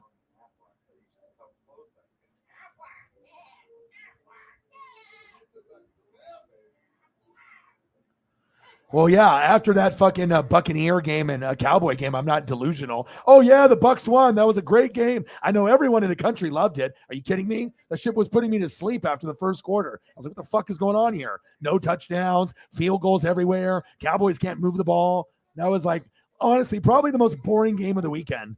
You know what I mean? It's like two high-profile quarterbacks, Dak and Brady, and it did not live up to Sunday night standards. Oh, yeah, and he'll probably get it. You know what I mean? I told you guys, I'm a fucking NFL guru. I have the knowledge. I have the visions. I get a feeling. I do the research. I make a move, and then the shit comes to life. Stands? No way. Whoa, whoa, whoa, whoa. No way. No way. Wow. They got robbed. I mean, obviously the league is in better hands if Denver wins because of Russell Wilson, but I don't want it to be based off some sketchy spot that was definitely short by a chain link. Even if it's this much, that's fucking short. I don't give a shit. Oh, they look down. They're like, oh, what? That was the craziest shit. The camera is right there too. Well, we'll see if they can fight this. Good tackle. There we go. There we go, Hawks. There we go. Hit him with that lime green. Hit him with those Oregon Duck unis. I like them. I like those green. Sometimes that might be, the duck ones are better, but those, I mean, they're not too bad. They're different, to say the least.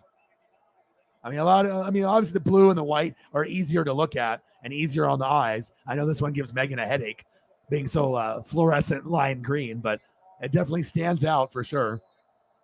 2-minute warning.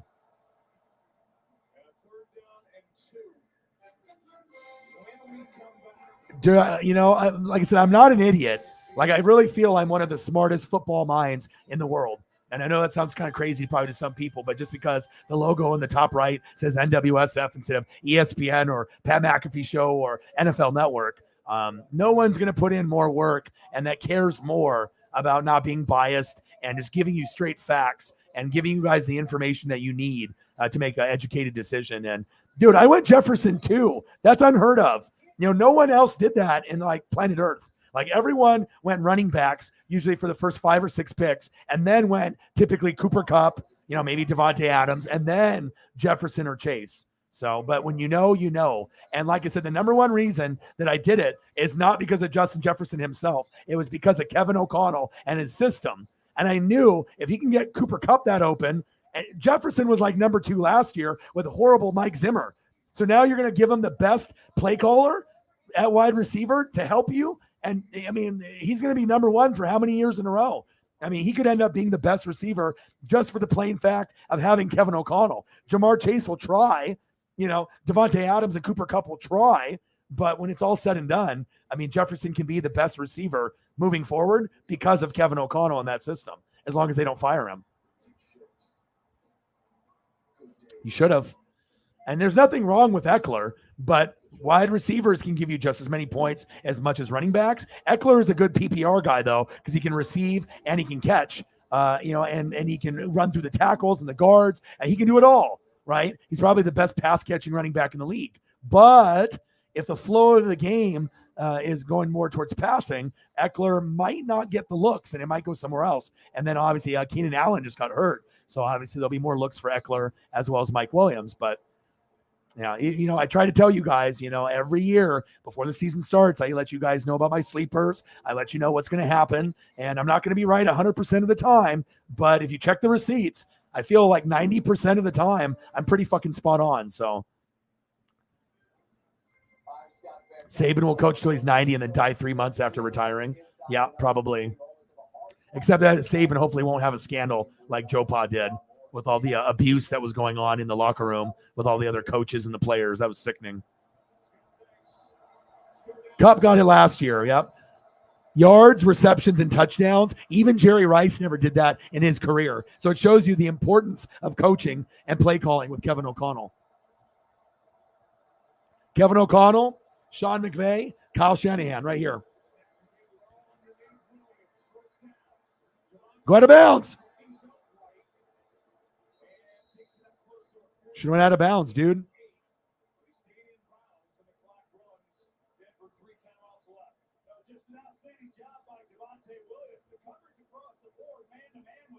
Oh, yeah, Adams is great. You know what I mean? But like I said, it's about O-line, defense, and, getting Josh Jacobs more looks. He needs more than 12 looks. He needs 20. You know what I mean? They need to give him 20. And then the flow of the game, they just got behind, and they were throwing to Renfro too much. He got picked off, 4 times? Nice tackle. You can't just target one guy. But then there were certain looks, like when they went to Renfro, just bad throws. If they would have been a little bit more – if the offensive line was better, you would have won the game. Bottom line, guy. Justin Herbert made some beautiful throws, and Justin Herbert's the man. But if your offensive line was better, you won the game. So that's what you guys got to focus on for the next couple of years. So, oh, yeah. Your boy knows.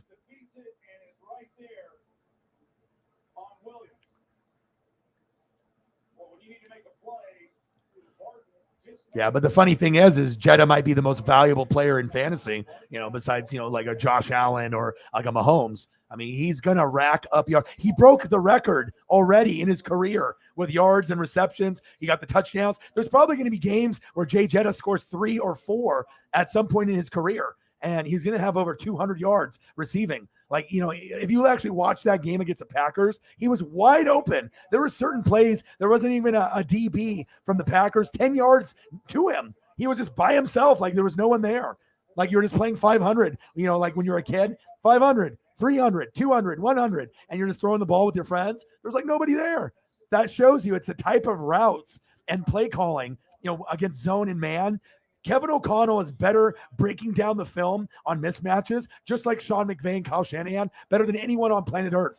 They are the best at it, finding mismatches. If they don't have Kevin O'Connell, OBJ and Von Miller, Rams don't win the Super Bowl, period. Me like you don't know is me like you. No syrup on the toes either because of you. Second down and 14. Your dono started everything, bro. Pump fake. Russ running finally. But after you did your $169 donation, sometimes that's what starts a dono train. So if it wasn't for you, and sometimes that's all we need is just that first person, to just make that first initial effort. And even though we had other smaller donos starting out, but that's really what starts it. We had KC Flights and a few people get it going. But you were the one that got shit started, bro.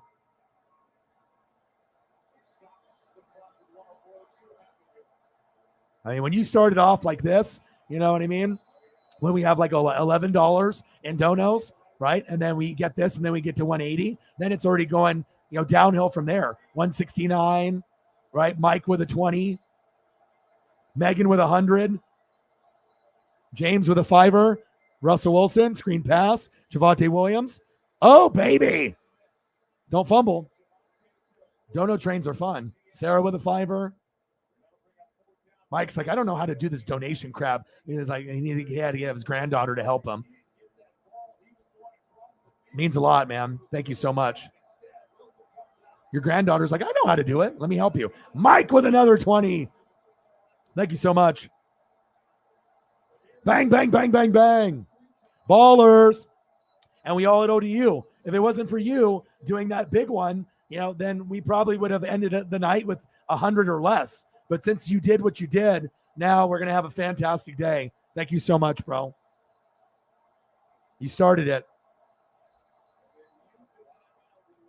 Yeah, but it's not your fault. You tried, and it was you, and then you had another guy, and then Riggs. I think we only had really like 3 people donating, and it's like when you get someone that, honest to God, the hardest streams for me to do are the NASCAR because I have to pull up so many photos of the drivers. So instead of doing like a couple, throughout a stream, I'm doing like 40 or 50, sometimes more. And I'm clicking on different photos probably 500 times. On a normal stream, it's like 200. So I'm always updating the top 5 and the top 10. I'm trying to find new ones. And, when I'm doing 2 hours of prep and I'm doing a 5-hour race and you make $10, it makes you cry a little bit. You know what I mean? It's like, I know it's my first year doing NASCAR, but you would just hope that you get certain people and certain people can show love, but people are showing love tonight. So I appreciate you tremendously, man. And you don't have to apologize because, certain people did. It's just, if you only have 3 people donating to you and, maybe 2 of them don't show up and, you're at $20 for 7 hours of work or you're at $50. I mean, it sucks. You know what I mean? It's like, and I don't need to be rich, but I basically go on like, okay, with minimum wage and what everything is out there, $20 an hour, 15 to $20 an hour isn't too crazy. But it also depends on how many people are in the room and who's supporting you. But again, I've had 15 people in the room and we've made $1,320. We broke the record with 15 people in the room. That's not normal, so I get that. All right, here we go. 64-yarder. Wow. McManus, will he make it? 64-yarder.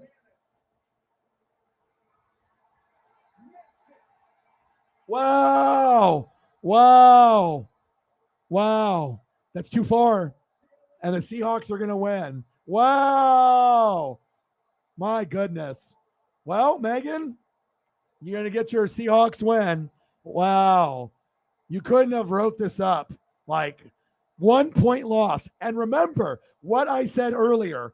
When there was 4th down and inches, and I said, go for the field goal. How many times do you lose by 1, 2, 3, or 4 points? It happens all the time. Most games end 7 points or less. And you had an opportunity to kick a field goal and you would have won the game by 2, but you decided to get greedy and the greed bit you in the ass and you lost.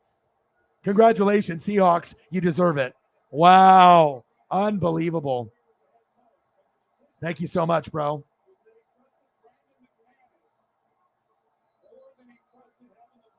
Bang, bang. Well, I still believe in Nathaniel Hackett, but you fucked up by going for it. Like I said, you never go for it on 4th down in the first quarter, the second quarter, the third quarter. And like I said, they could be like, oh, we could have got this first down. Oh, we could have made this play. Or we could have had less penalties. Listen, you idiot. If you just would have went for the field goal, you win the game 19-17. You would have won. That's the rule. And that's why when you go for it, 90% of the time in the first quarter, second quarter, third quarter, it's 4th and inches, 4th and 1. You don't convert. And now you're going to pay the price. And now the Denver Broncos are 0-1. Thank you, Mike. What do you want to see for a picture, Mike? Throw down a couple suggestions. If you have some other wrestlers or NASCAR drivers, I'll post it for you. Mike is doing big things. He's like, man, I don't want to not see you not do NASCAR, but you're more than welcome to. I mean, I record every day, and the fun thing is we have great people in the room. We have a lot of crazy personalities, a lot of fan bases, covering the globe. It's just a fun place to be. It really is.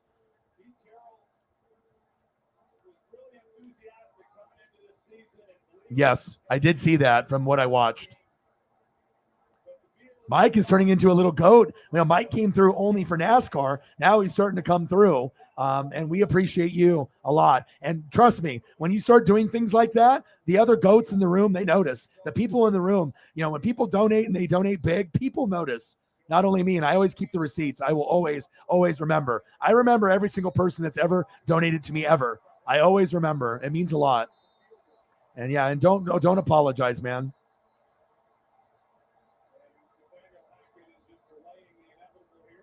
No, I had more than that. I had 100 to 150 on a couple of them. You know what I mean? I had one where I was at 80. I had another one where I was at 100, 150. You know what I mean? So, and then I had one where they had the rain at Daytona. That one would have hit probably 150 to 200 because I got like 3,000 views like in an hour. I was pacing for like 10,000 and then it got rained out.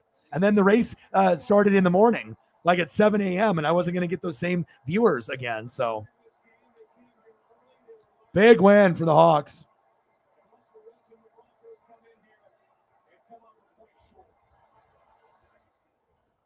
Hopefully they'll remember that situation again where if you're 4th down in inches, 4th down and 1, take the points. Stop being a fucking greedy asshole. You know what I mean? These NFL coaches are greedy assholes.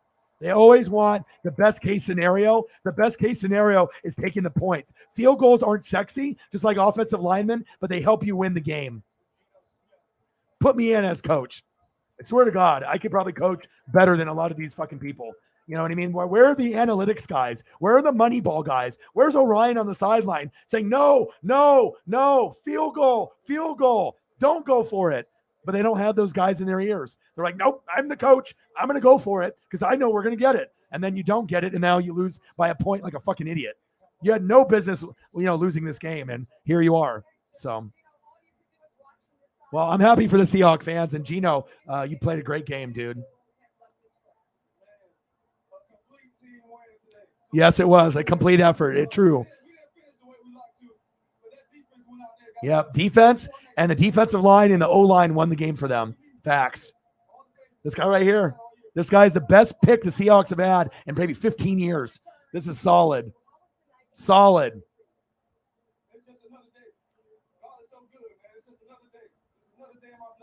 Yep. Gino played so good, I thought I was watching West Virginia. Fucking Gino, wide open. Where's the defense? And pretty much the Broncos shot themselves in the foot. No discipline, bad penalties. You know what I mean? And obviously they let the crowd get to them. And, they got good players like Surtain, Justin Simmons. Bradley Chubb was a little bit of a factor there at the end, but Hamler, non-factor. Judy, Sutton tried. Williams fumbled in the most inconvenient time. Look at the stat line, 23 for 28, 195 yards, okay? 2 touchdowns, no picks. You couldn't have asked for a better first game for Gino. Drew Lock is never touching the field, ever. Wow. Unbelievable. Wow. Unbelievable. Appreciate you. Love you too. And like I said, when you do stuff like that, Mike, even though you started coming in originally for the NASCAR streams, people will remember you and they will be looking forward to talking to you as well. Either college football, NFL, NASCAR, whatever it is. Russell Wilson and DK are switching jerseys. It happens, man. Well, he's a Raider fan, so of course he's happy. He's like, yeah. What a great game. Congratulations, Megan, and all the Seahawks fans. I bet Marcos is going to be jumping through a fucking window right now. Yes. That's what I said, man. Coaching and on discipline. The coaching and the discipline hurt them tremendously. Going for it on 4th down, I told you. I always call it every fucking single time. When they do that 4th down bullshit, every single time the team loses by 1, 2, or 3. Always. But typically it's 1 or 2 because that's what the sports gods are like, okay, it's 4th down in inches. This greedy fucker wants 6. You're not going to get it. And then at the very end, you're going to lose by a point or 2. And all you had to do is have discipline. You have to have the discipline and kick the field goal. And you didn't. You only go for it if the kicker is fucking hurt. Idiots. Denver, what the fuck were you thinking? And now instead of them saying, Seahawks played great, it will be Denver played bad. That's what the narrative is going to be, which is stupid. Give Seahawks some love. They deserve it. Winner, chicken dinner. Winner, Bronco dinner. Yeah, congrats, 12th man. Wow, huh? I mean, imagine if you were there for that game, Megan. You would have lost it. You probably wouldn't even go back to fucking Australia. You would just fucking permanently be a Seattle native after that fucking win. You're like, well, we have to kick you out of this Airbnb. And then she just squats at the house. Nope, I live here now. Me and Pete, I'm here. I'm not leaving. Oh, man. Yeah, dude, seriously, like people don't understand offensive line, defense coaching, special teams wins games. I honestly think kickers should probably be like the third highest paid athletes in football because how many games, you're not going to be the first highest paid, because quarterbacks and, defensive players that get sack lunches. But how often do you lose a game from your favorite team by 1, 2, 3 points? All the time. All the time. And sometimes it's not having a good kicker, missing 1, 2, 3. And if you have a good one, reward that guy. If I was in charge of the NFL and I was in charge of the teams, I would make sure that kickers were at least the top 5 paid in their position. So you have like quarterbacks, pass rushers, and then I would have kicker somewhere between 3, 4, and 5 based on the value. You want to pay a kicker $40 million a year? If he's the man, do it. He helps you win games. He helps you win Super Bowls. It gets you extra points and field goals that help you win. Why is that not valued? Stupid, But there you go. That's the perception that defense and special teams and O-line don't matter, but it does. The game that you're not supposed to win and you won. And even though the Broncos fucked up and had undiscipline, we have to give credit to the O-line, Penny, Gino.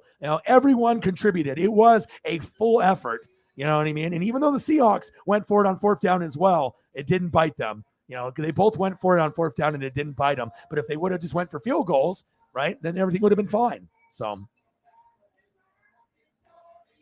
but it also shows you that the Bronco O-line is not good because, Seattle's D-line isn't the greatest and they were getting pressure like they had Frank Clark there. Like they still had like Bennett there from back in the day. Like they actually had like these really, really good pass rushers. And let's be honest, their pass rushers aren't really the greatest, but they stepped up today. So, yeah, congrats, Seattle.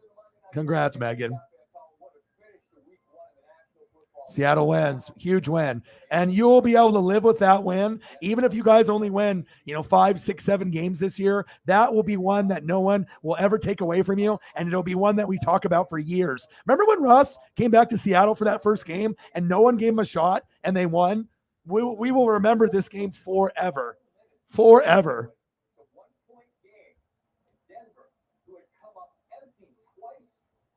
Yeah. Field goal or better to take the lead here. And Russell Wilson, who has led so many comebacks in his career, trying to lead them. Yeah.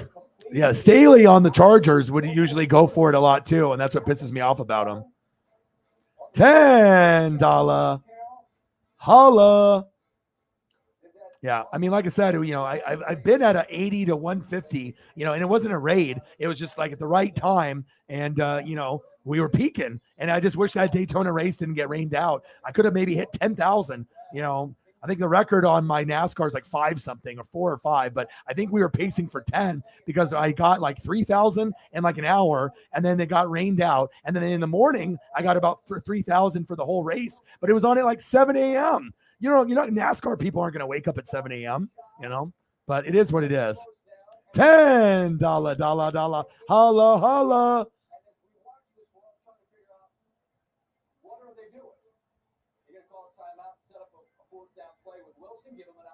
Yeah, what are they doing here on 4th down?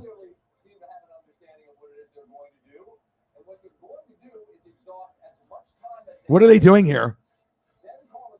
Why would they do that? That's so stupid. 4th and 5. I would have rather had Russ had the ball in his hands at the end. It's Russell Wilson. Why go for 64 yards? That's dumb. Even 60 is too far. If it was 59, I say go for it. But 60 or more, no. Let Russ cook. Bang, bang.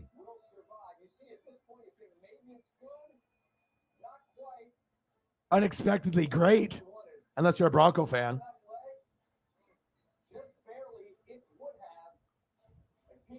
Right.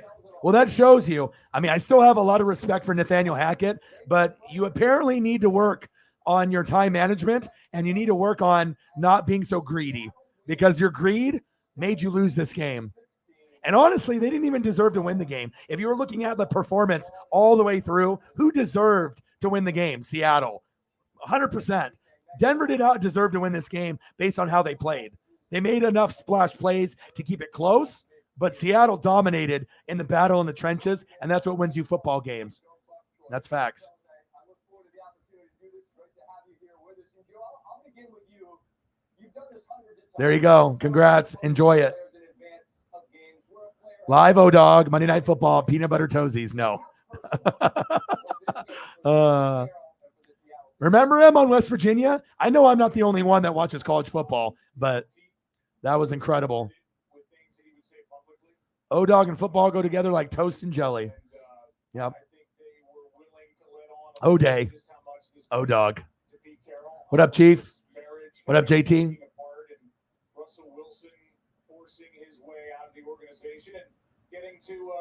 They did. They did. It's what's left in Seattle. So, what's left is Geno Smith. And what was the most surprising thing of everything? The O-line, the D-line, the defense that supposedly Seattle doesn't have, and Jamal Adams, right? He got hurt, right? So this was like really your only good supposed player. No more Bobby Wagner, no more KJ Wright. So he goes out on an injury, and somehow, some way, Geno plays like someone that I'm not used to watching. And it was glorious. It was fucking glorious. No interceptions, no fumbles, 2 touchdowns, no picks. He played one of the best games I've seen in his career. And based off the setting and with Russ coming in, getting all the attention, and he outplayed him, I don't know how often you're going to see something like that, but I'm glad you guys were all here with me and Megan to watch it together. Wow. Unfucking believable. But that's why we love the NFL, right? We watch games for these type of scenarios. We think one team's going to win by 15 or 20, and then the complete opposite happens. We assume that Denver will make enough plays, but they were sloppy, they were rusty, they didn't have discipline. Seattle fed off the crowd. Their O-line dominated. Their D-line dominated. They made plays. Penny was good. Geno was extravagant. Amazing. Amazing. Yeah, Justin Reed.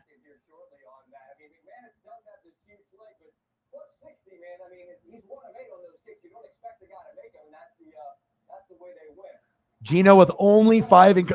That's unheard of. You know what I'm saying? You can even have guys like Baker and guys that are like mid-level, Jimmy G, Baker, Tannehill, that will have more than that. That was one of the best performances Geno has ever had. And what a way. Because even if the team doesn't make the playoffs and they're going to be a 5 to 7 win team, that'll be a win that they will carry with them forever because Russ came to town, you beat him. You know what I mean? Like if it was another Denver quarterback, like let's say Drew Lock is still on Denver, this win would still mean something. But just the fact that you beat a Hall of Famer that was on Seattle for years, and this was a big game, and you outplayed Russ. Congrats. Wow. I'm telling you, the crowd is top 3 in the NFL, and it always has been. For the last 20 to 25 years, the best crowds in football are Seattle, Kansas City, and Nolans in the Dome. Hands down, those are the best. Not to be biased, but it's just what it is. I do it based off the decibel level and the ear test. And every single year, regardless if the Chiefs, Saints, or Seahawks are good or bad, those are always the crowds that get the most lit.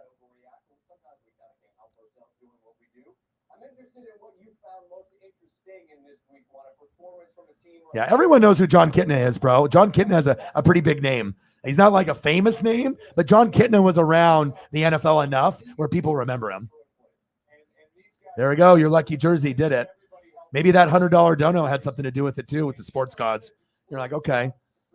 Haven't donated to O-Dog in a little while, And like Mr. Williams donated $169. Fuck it. I'm feeling froggy. Let's throw a $100 dono out there. Boom. Message received. Sports gods. Bang. Seattle with a win. Seattle is 1-0, and the Cardinals, Rams, and Niners are 0-1. Unfucking believable. Yeah, that's what I was going to say. Yeah, JT, we know who he is.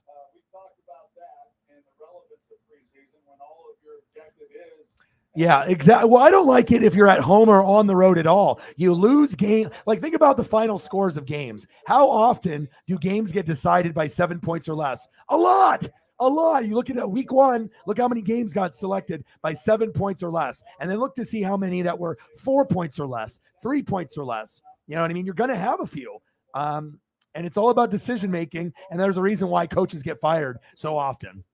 Because they don't have O-Dog in the corner as the analytics and stats guy saying, hey, if you do this, it's not going to work. You can be cocky all you want. I don't care if you got Walter Payton or Barry Sanders in the backfield. No. And then they still do it. And then you lose, and then hopefully you live and you learn, It's not the matter of fact that you can get it. I know you can get it, but are you going to get it here when the field shrinks and you need an inch or maybe, a yard? And they know you're running. They know you're not passing. You know what I mean? It's a recipe for disaster, but these fucking idiot coaches do it over and over and over. You're not fucking Bill Walsh. You're not Chip Kelly. You're not coaching the Niners, and you're not in the Ducks, in the prime. Don't be a fucking moron. And now you deserve to lose, and that's how it goes. So hopefully Nathaniel Hackett will learn from that. That's not a good way to start a career out. So We've seen this act before. We've seen where when Dak amazing, huh? down, the season has been lost. And this season could get lost if they don't do something before he comes. Yeah, exactly. I was just about to say that too, James. Good call. There's certain people that know football, and just because I'm not on NFL Network, I mean, like I said, I'm not the only one that thinks these things. You know what I mean? Maybe I'm one of those few people that says it, but I hate when teams do this because I knew this was going to happen. The game was way too close, and I knew that it could possibly be between 3, 2, or 1 point. And when you think about that, every possession matters. Fucking makes me sick to my stomach, man.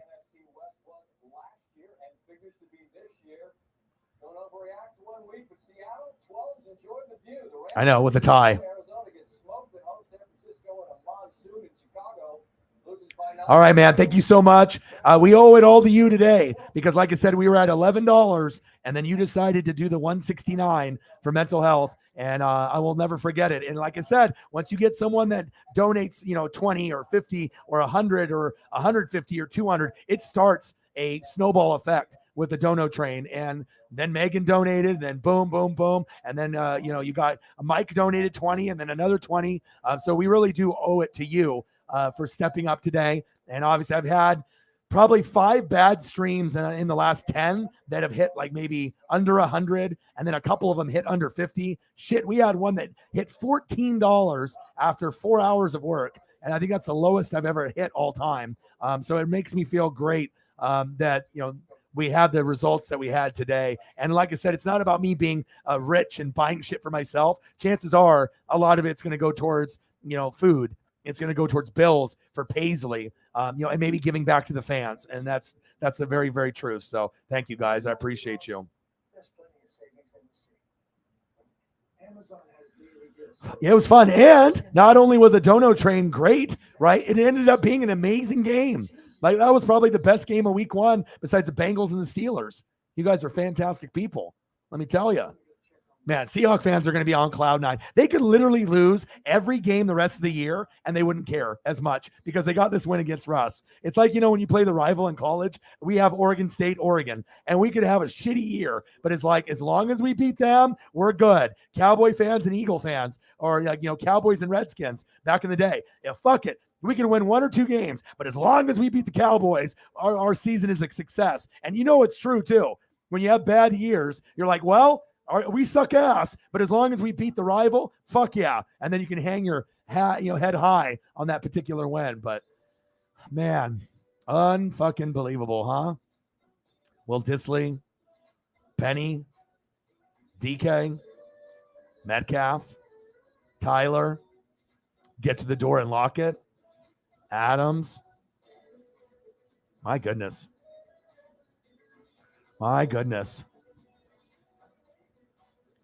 Unbelievable. Unfucking believable. Seriously. Because, like I said, if Mr. Williams didn't do it, I doubt Megan would have done the 100. Maybe she would have still. You know what I mean? But, it's like once someone starts the train, people follow it, But if you go 4 hours with nothing, it's really hard to end up at a good number. But there has been times where we have been at 0 after 4 hours, and I kept going, and I think I did like 7-hour stream, and then we hit like 350 because we ended up having people like Mr. Williams or Cyberpunk or Holly end up showing up and saving the day, and those results aren't normal, but it is what it is. All right, man. I appreciate you. Thank you so much. Tell your granddaughter thank you for helping you with YouTube and donating $40. Don't be ashamed of the other NASCAR fans. I mean, hopefully we get more NASCAR fans in the future, and hopefully they do donate like they do on my other streams. But I'm still going to try to keep up with it, and I will try to end up doing some before the season ends, especially that last race for the championship. Thank you so much, Mike. 2 $20 donos from my boy Mike, and I ended up throwing up some nice photos for him, and here's one of them because he wanted to see Dusty Roads. Love it. Appreciate you, and I'll never forget it. Thank you so much, Mike.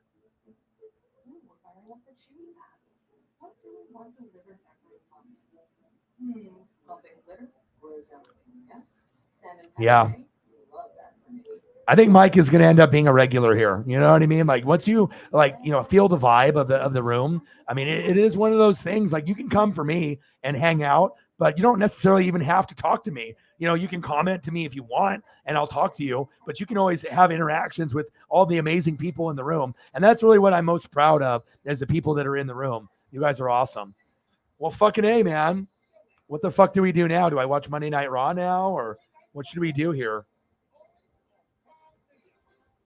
This is Kelly. Kelly Banks with CCCU. She has a home equity loan that she used to start a new business doing something she loves. And I like how they make everything simple and easy. I think he said lost my shirt on that bet. Preston bet probably big money on that game. Well, most people thought the Broncos were gonna win, and sometimes it's hard to predict. But I mean, I'm not going to be wrong all the time. But I mean, how many people really thought Seattle was going to play that way? And they obviously had a chance. So hopefully Preston didn't lose 500 or 1,000 or whatever. So.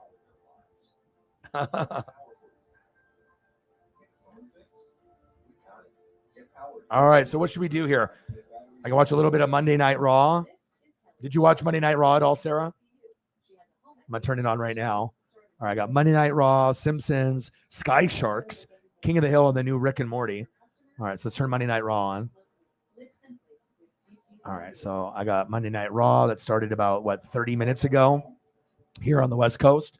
All right, so Ancient Aliens. I like Ancient Aliens. I watched that. So Seahawks Road, Russ out of town. They did. Wow, unbelievable.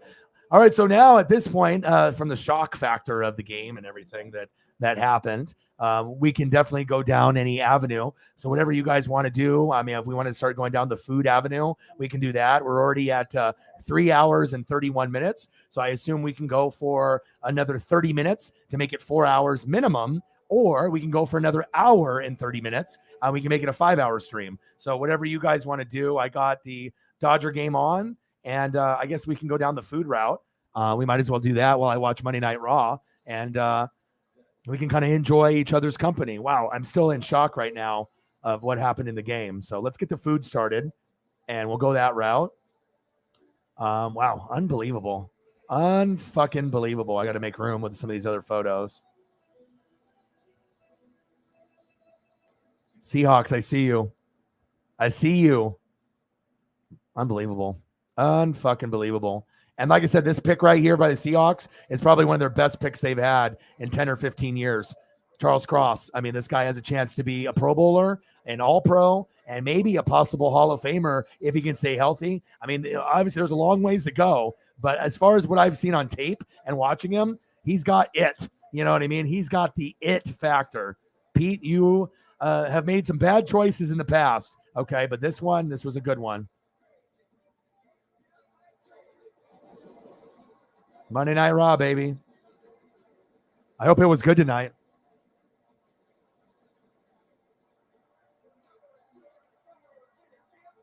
Fucking Gino. Unbelievable. And this is in Oregon right now, too. This is in Portland, Oregon at Moda. I know Preston wanted to go to this. Good thing I didn't go. Good thing I did this game instead. I told him I'm not going to go to Raw. But that was before Triple H took over. But still, I would have rather done this game. Russ's return. Are you kidding me? I'm not going to miss that.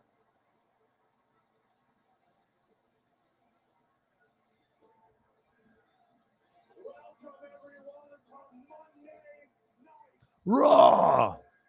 Monday Night Rollins. Love me some Seth Rollins. And I love it how they change the music and they do the like it just suits him perfectly too. Seth is my favorite in WWE, hands down. Love me some Seth. He should be the one that takes over for Roman as champ, either him or Drew McIntyre. No doubt. Okay, Gino. Unbelievable. I'm still in shock. I can't believe that happened. Now Preston's blaming me that I lost him money. Well, you know what? Who actually thought that Seattle was going to play like that? You know what I mean? That's why the NFL is hard to bet on. But if you had a lock, that should have been it, for the weekend. I wasn't going to have him bet on any of the other games, but, sometimes you expect Danger Russ to be Danger Russ, but I didn't expect the, Javonte Williams to fumble at the one. I didn't expect the O-line and defense to play like shit, I didn't expect Gino to play out of his mind. Seattle deserved it, and that's why I don't bet on games.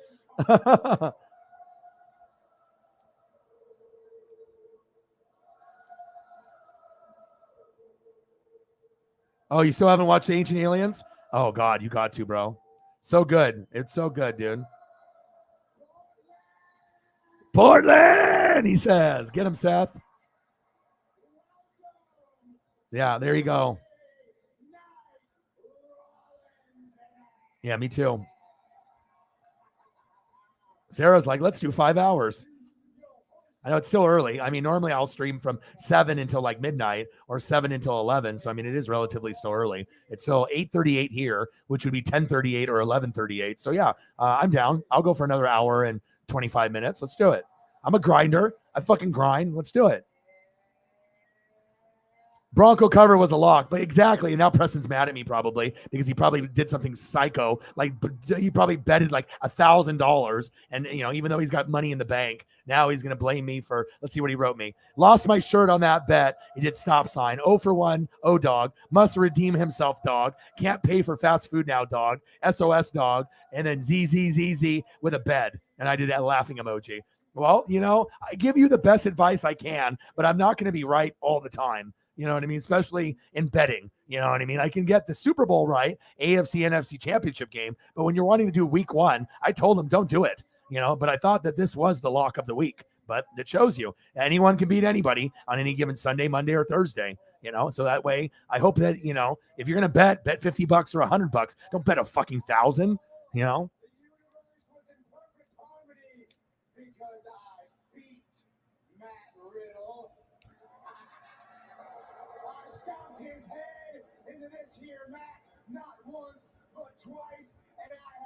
All right, we'll start with some food. It's always good to do food.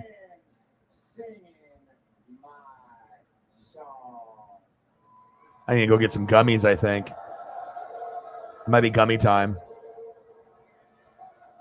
Oh, Seth needs to be champ. I mean, you know what I mean? Like he can be a face or he can be a heel. It doesn't matter, but he's got the crowd. He's over. You know what I mean? You might as well let him be champion. Like my favorite Seth is the Seth with the blonde, Seth of the Shield.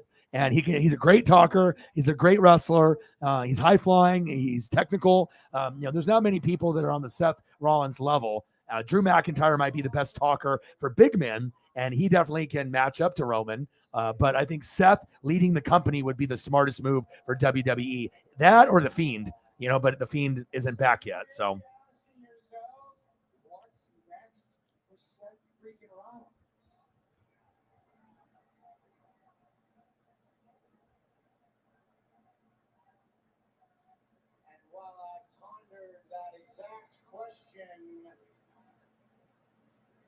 Over the past week. Big win. That's awesome.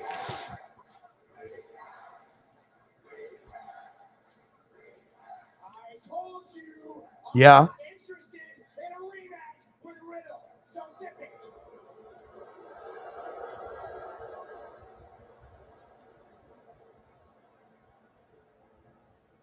What I am interested in is the fact that it has been far too long since I have held championship gold.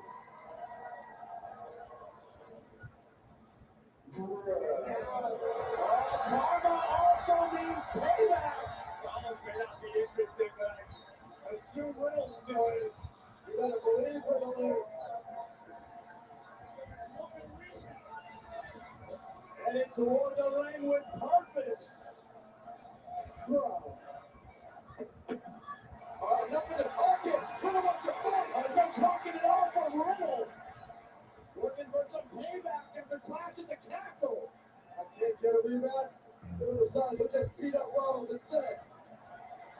Rounding off the story of these two superstars. They can't be near one another.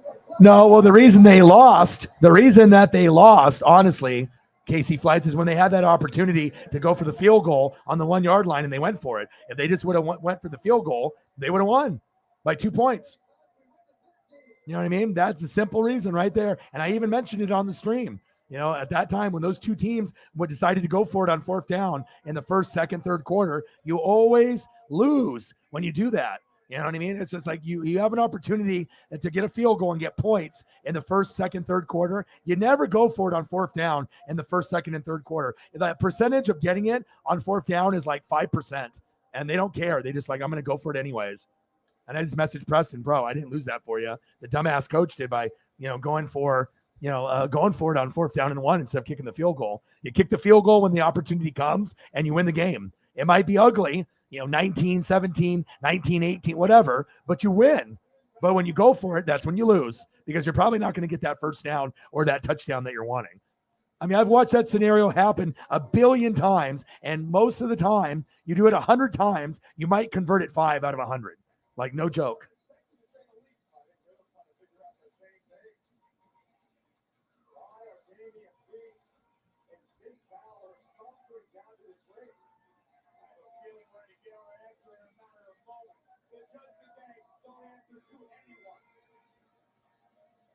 All right, got Riddle out here.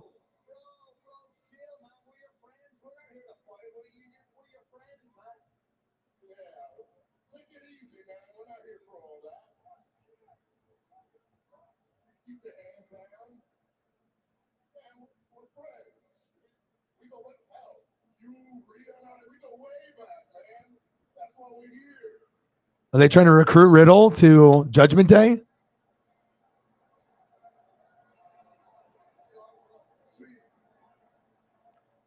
you recall, not too long ago, we were all in the same situation.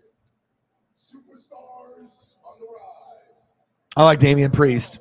Something or someone. Damian Priest has got a unique voice, unique look. I mean, I kind of liked it better when Edge was running it besides Finn Balor, but it makes sense. I mean, they have to, do storyline and rivalries and whatnot. But Finn on Judgment Day is starting to grow on me a little.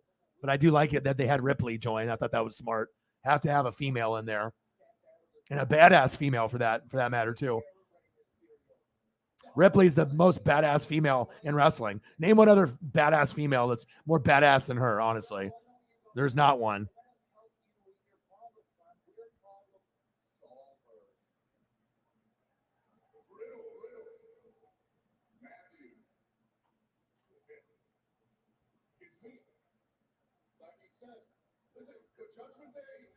And I like Judgment Day. I mean, it's kind of a knockoff, rip-off of like Undertaker type stuff from back in the day with Kane. But it's a cool name, cool faction.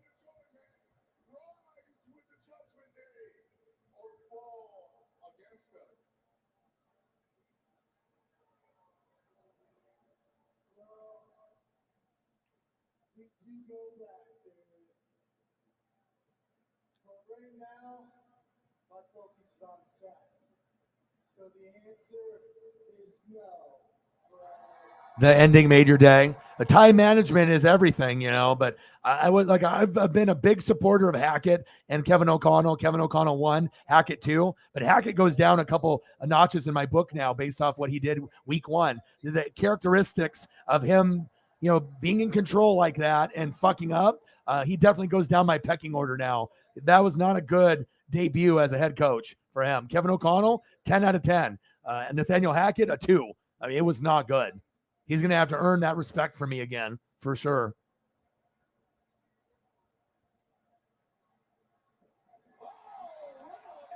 Ooh, Riddle. Clothesline to Priest. Big kick to Finn Balor.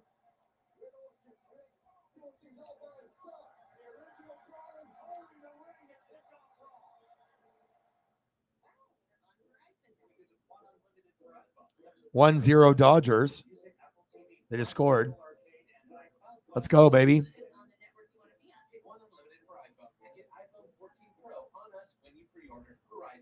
that gas prices are so high, Domino's is giving you 20% off all menu prices when you order online for a limited time. So hurry and take advantage of these low prices. I mean, high prices, which mean low prices. You get the deal. 20% off menu prices on everything for now at Domino's. Georgia, look. About this here. Ralph, that's the Chewy Pharmacy box with our flea and tick mix. It's not peanut butter. I know. But every time. All right, what other breakfast items do we want to throw up here? Do we do like omelets? What other stuff do we want to do? I'm trying to do like a breakfast theme, and then we can go into like, burgers and like Mexican food and like bacon, and obviously I can go that with breakfast or whatever. We can do like steaks and stuff like that, and meats and brisket and stuff like that. But what other breakfast foods do we want to see? And I can always start switching it and going, down the line, but I try to theme it as we go.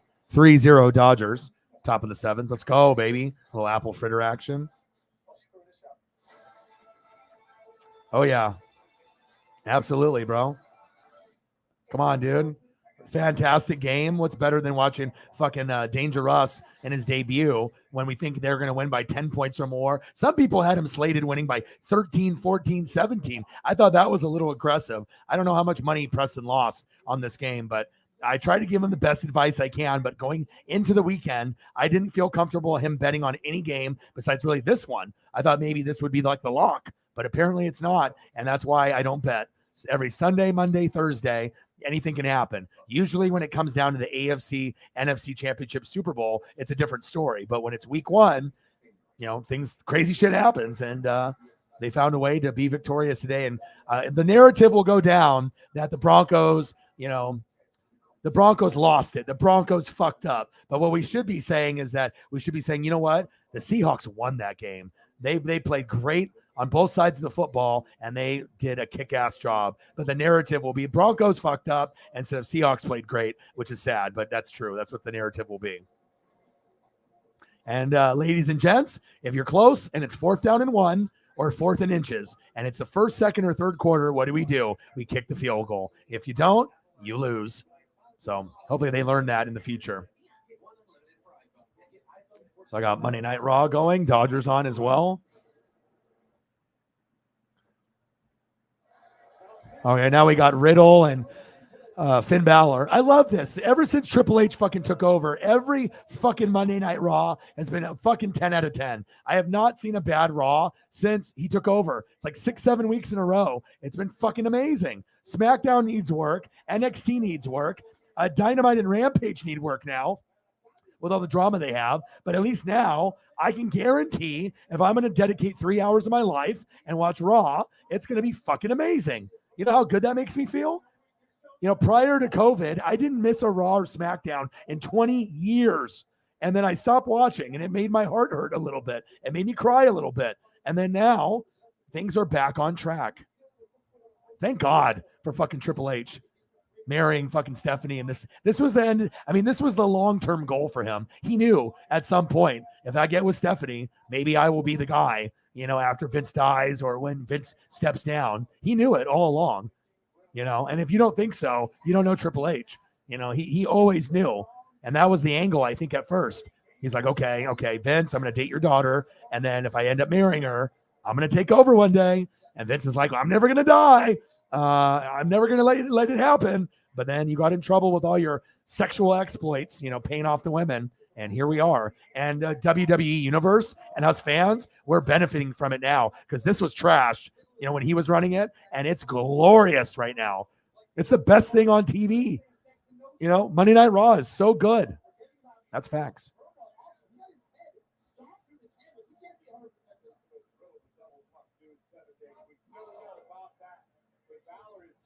No way. You saw Harley race and Dusty Rhodes? No way. In 81? Holy shit. That would have been amazing.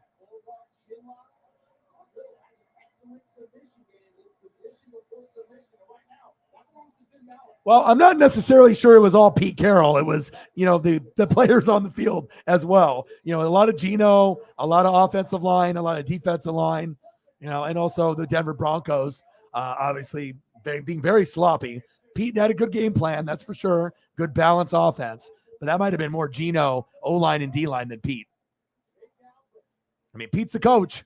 You know what I mean? But that was Geno, O-line and D-line. Ooh, steak and eggs. Good choice. You're not dreaming. A celebratory beer. Yeah, fuck it. Do it. You might as well. You're not a beer drinker anyways. You might as well. I mean, if you're going to drink a beer at any time, this is the fucking night to do it. Either this or winning the Super Bowl, Ooh, steak and eggs. Good choice.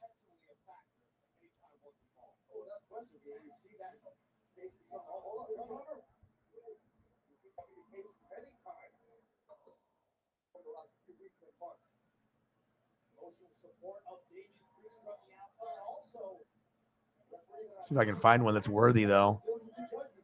A lot of these photos are too small, or I don't really like the picture. This one's pretty good. I got to have potatoes in there, too.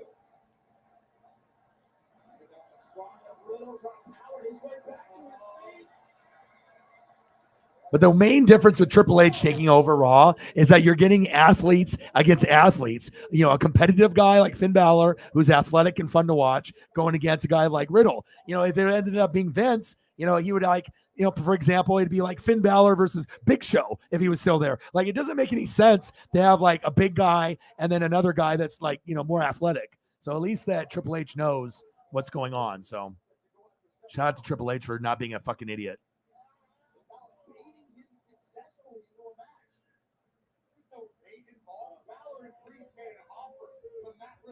Join us. Become part of the Judgment Day. Riddle's too proud to it. But an offer they had to know he might not accept. It was exactly what it was. Hence the threat when Finn Balor looked at Riddle in the face and said, "You either stand with us or you stand in our way." And this is the prime example of Riddle. That one's pretty good. You got the eggs and the over easy. You got the steak. You got the potatoes. That looks like pretty fire.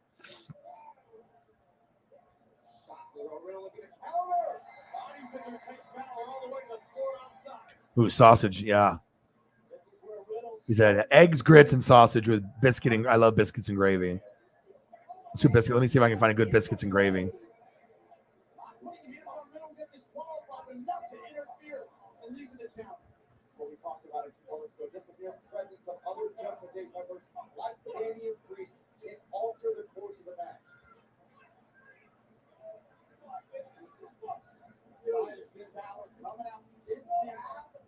By the Judgment Day. What he knows how to do. Hilarious position for both of these athletes. Balor fighting like hell. Oh no. Oh my God, how can Riddle get back into this match? I don't think he can. Oh.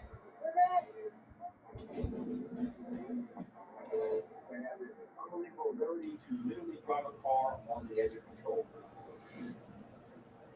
That's the goal, right? Chance race for a championship. Life insurance policy's up to date. I know I'm signing up for it. Your husband, your father, be a great start ever. To be the best, it takes everything that you have.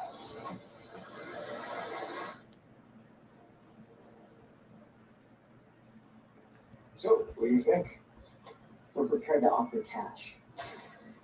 When you get great deals at Denny's, $5.99. you'll start to expect great deals everywhere. New all-day diner deals starting at $5.99. 10 delicious meals only at Denny's. You can do better, at least with your big name wireless carrier. With Xfinity Mobile, you can get unlimited for $30 per month on the nation's most reliable 5G network. They can even save you hundreds a year on your wireless bill over T-Mobile, AT&T, and Verizon. Wow, I can do better. Yes, you can. I can do better too. Now, you really can do better. Switch to the fastest mobile service, Xfinity Mobile. Now with the best price on 2 lines of unlimited. Ooh, that looks good. Damn, Odin. Let me see if I can pull that. Hold on.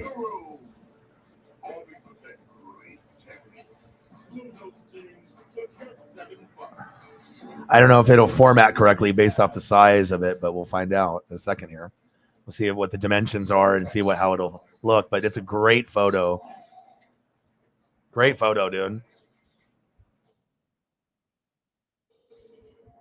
No one lays a finger on your butter. Gas prices are so high. Domino's is giving you 20% off all menu prices when you order online for a limited time. So hurry and take advantage of these low prices. I mean, high prices. Low prices. Really good deal. 20% off menu prices. Our Odin Sun just sent me a photo on Twitter based off like one of the best biscuits and gravy photos. This one is insane. This one is actually really good. It won't fit the screen, but it'll not be super small. It looks so crispy, like the photo looks crispy. It's just going to be a little smaller. All right, so we started off here.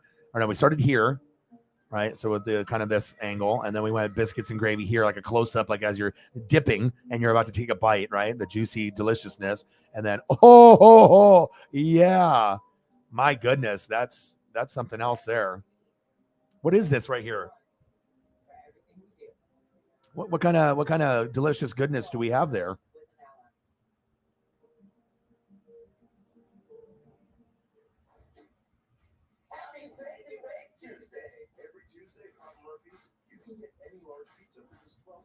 Which makes Tuesday the best day to bring home all your favorites. We might have too many favorites. Order now at PapaMurphy's.com. There is a snake amongst you four. It feels like we're being sabotaged. Oh, she missed a road. Super sketchy enough time. I'm not going to say we're going to go there. Good photo, Odin Sun. That looks actually really delicious. What do we got? It's like pulled pork in the middle. What is this in the middle? The meat. What is that? Potatoes, country potatoes, and then what is the filler in the middle there?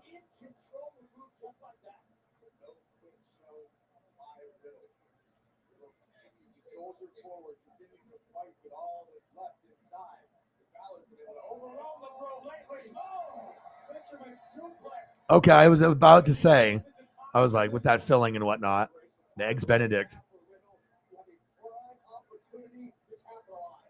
He said, eggs. Angioplasty. Yeah, I'm not sure if I've ever had that style before. I looked at the photo, I was like, it looks really good, but I'm not sure if I've ever had that before. Not here in Oregon.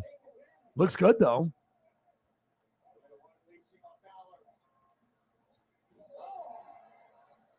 Eggs Benedict and salmon. It's pulled pork. Okay, I thought it was. It looks like pulled pork. I didn't want to sound like an idiot. It looks very delicious, though.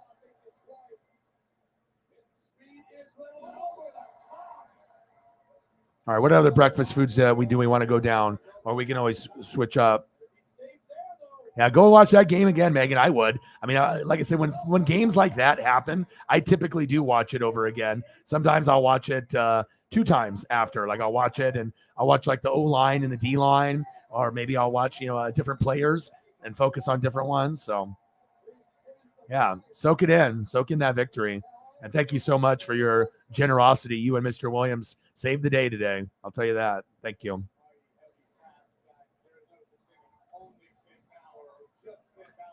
Yeah, crack open that beer and enjoy the game. Watch it again.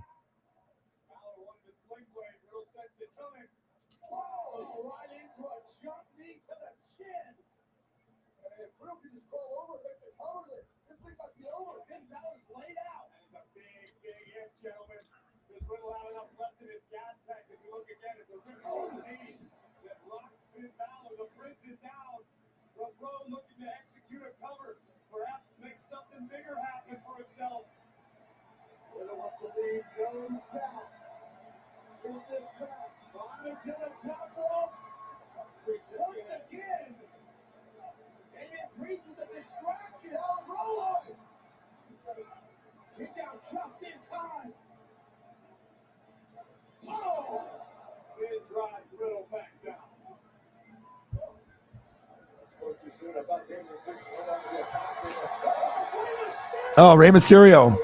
Oh, shit. Oh, Rey. Rey beating on Damian Priest. Dude, this Raw's been good in Portland. This would have been a good one to go to.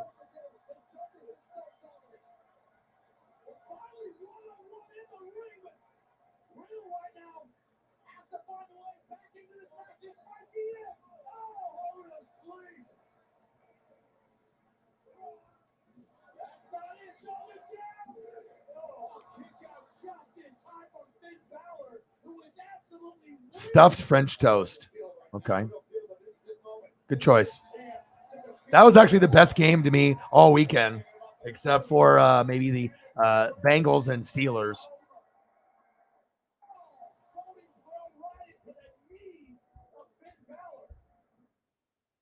Oh my God. Is this like the stuff that The Rock eats where he does like that cheat meal, The Rock cheat meal? Oh my God. These are insane looking. It's like artwork.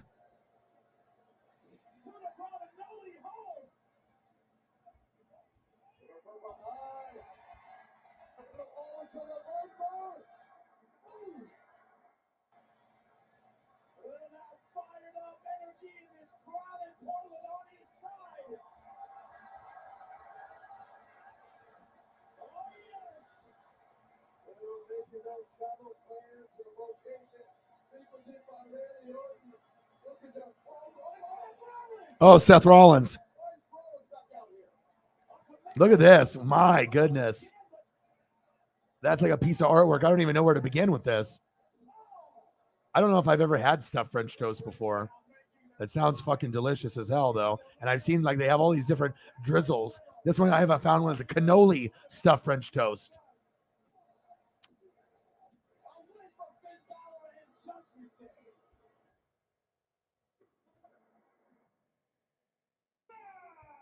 Finn Balor.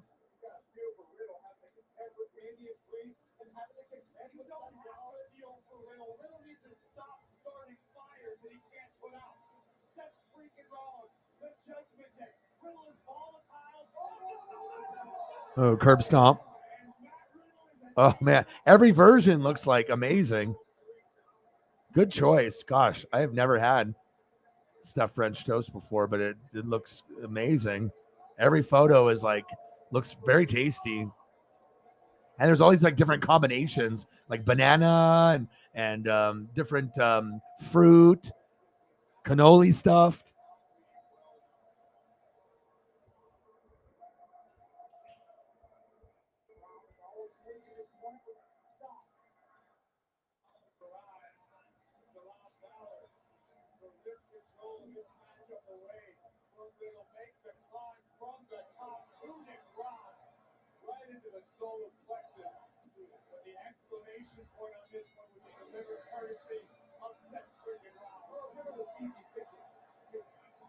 God, like every single one looks good.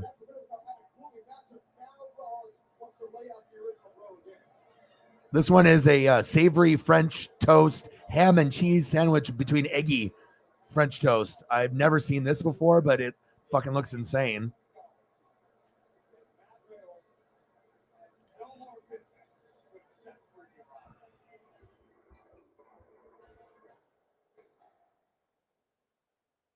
This one's a good one because it's got like fucking 25 variations.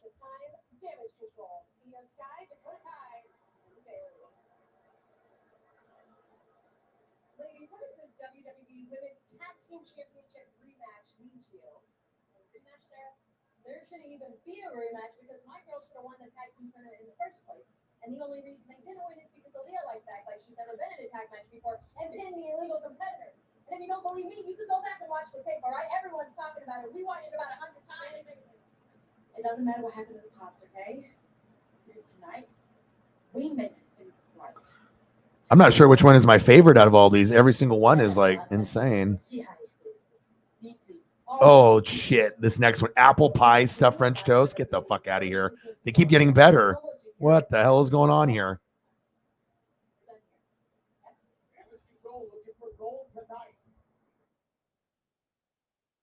Sarah with the all-star selection.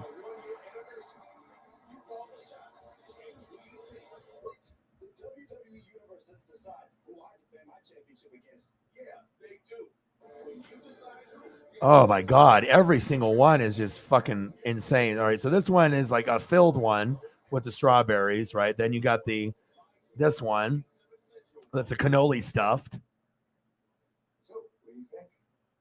And then this one looks like it's got a little banana. And then this one is the eggy. So this one is a savory, eggy ham and everything, almost like a breakfast sandwich. My God, that looks good. And then this one This is apple pie French toast. Fucking A, dude. What the hell am I looking at? That looks insane.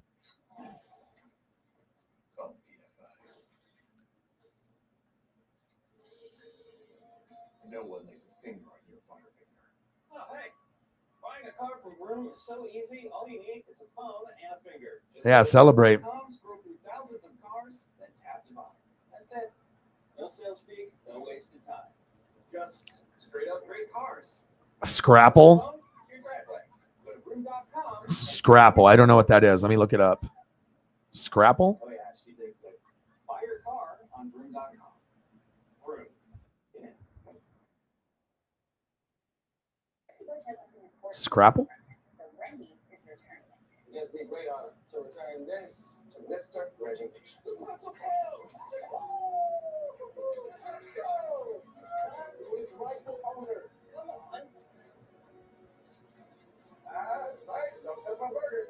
Yes, sir. Y'all can't take this one away from me. We haven't told them it's back for a limited time. Choose wisely. Choose Wendy's pretzel bacon club cheeseburger. At Metro by T-Mobile, you can save more with one line of unlimited 5G for just $40, period. That's the lowest price in prepaid, so you can share the big moments like your little star's debut. Save more, only at Metro. When we were a motorized bicycle, they said that's fine for the streets. You'll never win a race. They said motorcycles were one thing. I don't know if I've ever heard of Scrapple before, but I found a photo. So what am I looking at here? What is it? What is a Scrapple? What does this consist of?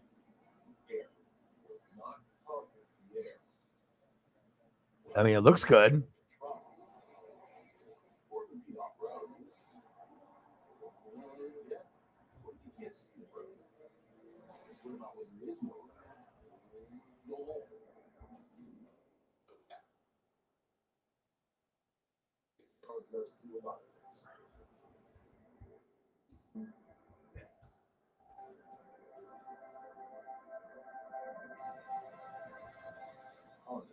The power of dreams. Someone tried to steal your butterfinger this Halloween. Oh, yeah. No one lays a finger on your butterfinger. Aaron Rodgers. Is he eccentric or misunderstood? One thing's clear. He's one of the best to ever play the game. Just has his biggest rival. Bears Packers on NBC and Peacock.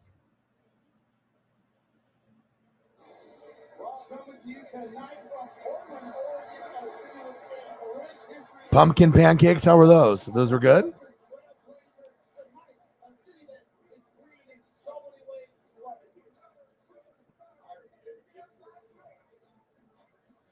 Seriously.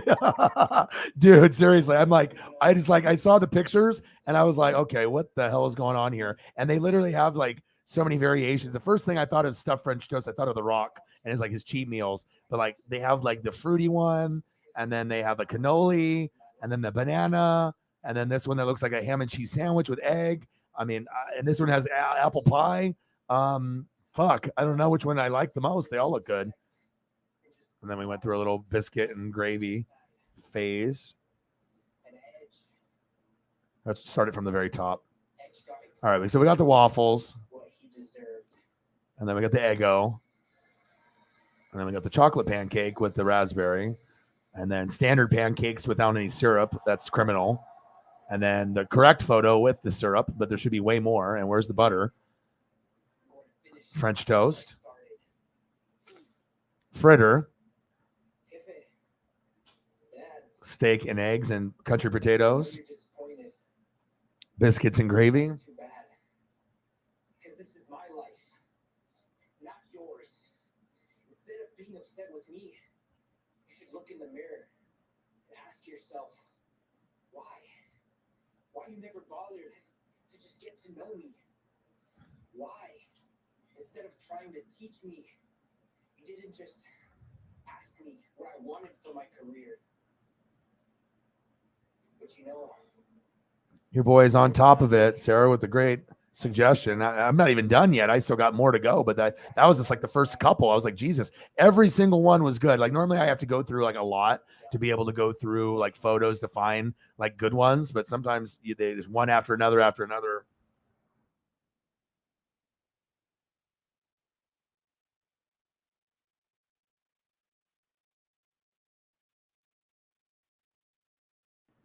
I'm not your baby boy anymore. Soy un hombre. I'm a man.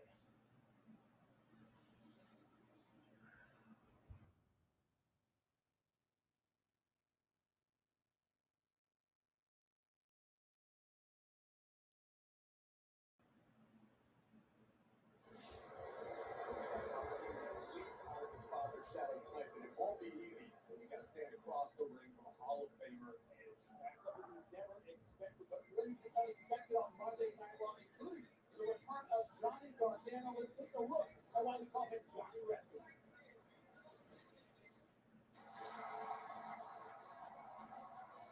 Well, surprise, everybody!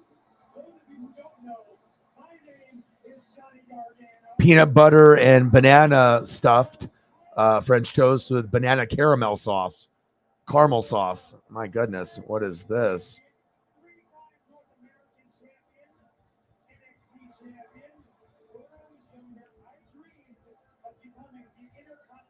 Champion, the United States champion, the WWE champion. What type of father would I be if I didn't teach my son that even the biggest, most impossible dreams can come true? John, it's almost like all the things you dreamed of, I've already done them. Johnny Wrestling is back in WWE.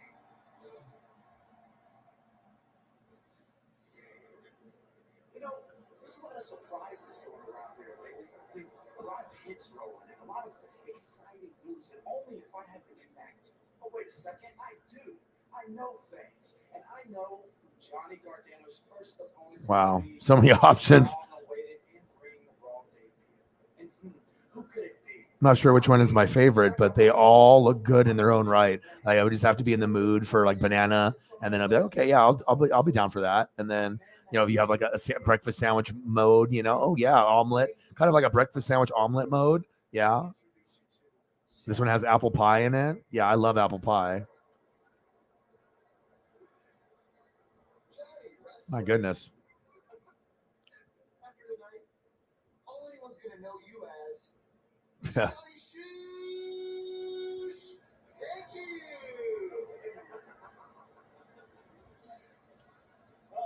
Yeah, I've never heard of Scrapple before, but that's why I'm here. You know, you learn something new every day. You know, and what a better way to learn something new from the goats that are in the room. I know, seriously. Texas toast breakfast sandwiches.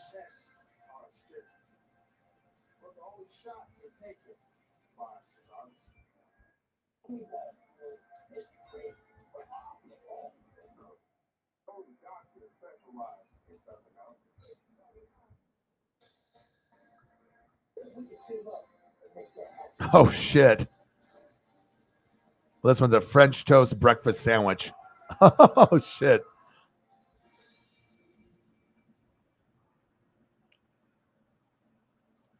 And this is actually from looking up Texas toast breakfast sandwiches.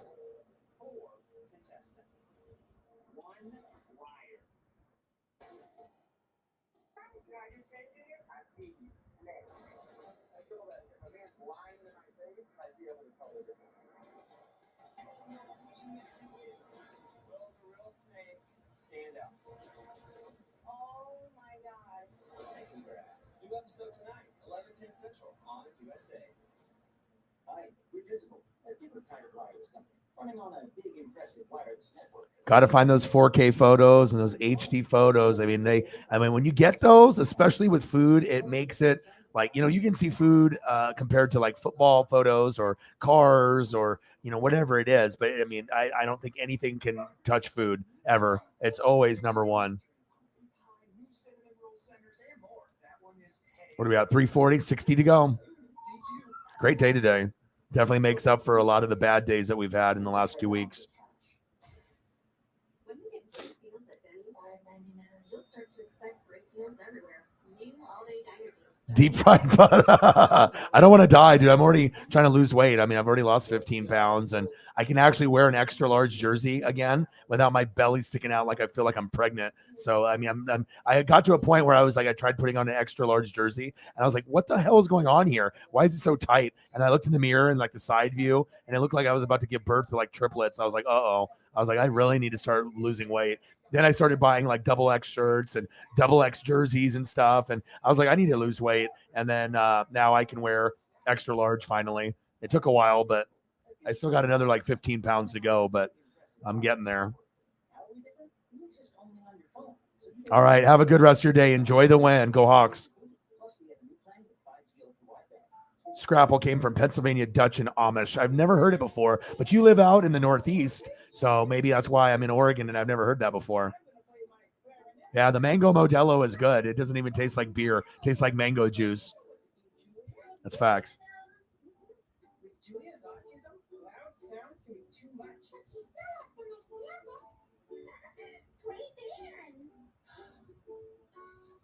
Early screening for autism can make a lifetime of difference. Find out more at screenforautism.org. Hey, Julia, are you ready to play band with us? I'm going to play my clarinet. And I was going to play a drum. Drum loud. Oh, well, you know what to do, Julia. Julia knows. With Julia's autism, loud sounds can be too much. But she still has to make music. Play band. Early screening for autism can make a lifetime of difference. You want to do some fair foods? We can do that. All right. Talk soon. Thank you so much for all your generosity. You and Mr. Williams went really big today, and you got rewarded for it. You got an amazing win. Thank you so much.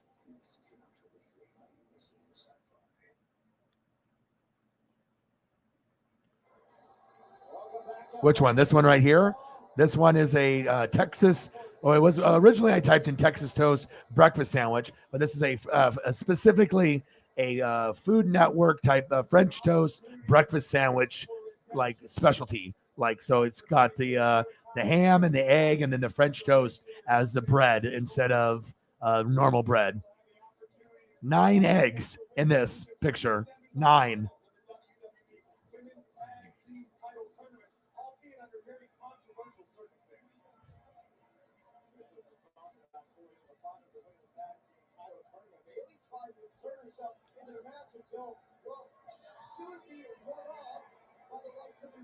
All right, Odins. I know, like I'll start it from the beginning, so I'll show you. We're doing breakfast theme after the game is over. So we start off with waffles. That's a good kickoff point for me. Usually when I do tacos, like the street tacos that I usually start with, and then Eggo, pancake, chocolate, regular with no butter or syrup, but still a cool photo. And then this one with the syrup. French toast, one of my favorites. Apple fritters. Steak and eggs with some country potatoes. Biscuits and gravy. Some more biscuits and gravy, a close-up before you're about to take that first bite, or you already had a couple bites and you're just diving in. And then this is Odin's son photo that he threw up and sent to me.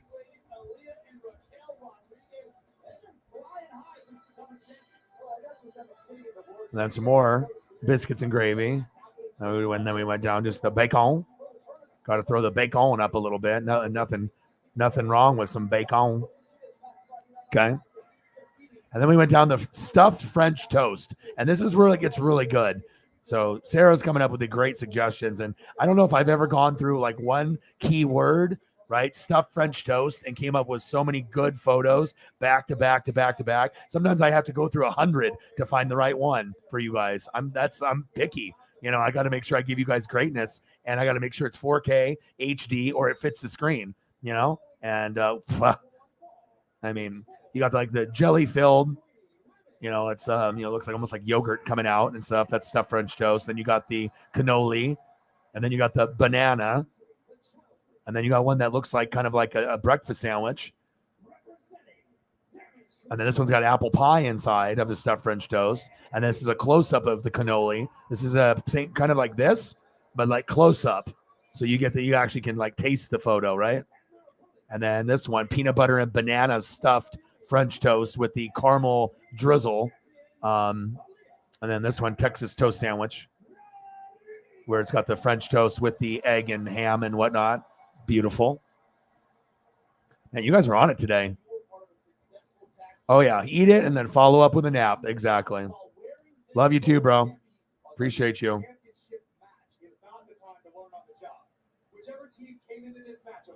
Yeah, me too. Seriously. I know, dude. I was like, okay, like I've heard of it before. The Rock, Dwayne Johnson does like, I think, a stuffed French toast or like a piles and piles of French toast for his like cheat meal. If you ever follow The Rock on Instagram or Twitter, which I do. And so it's a mild flavor with a frying pan.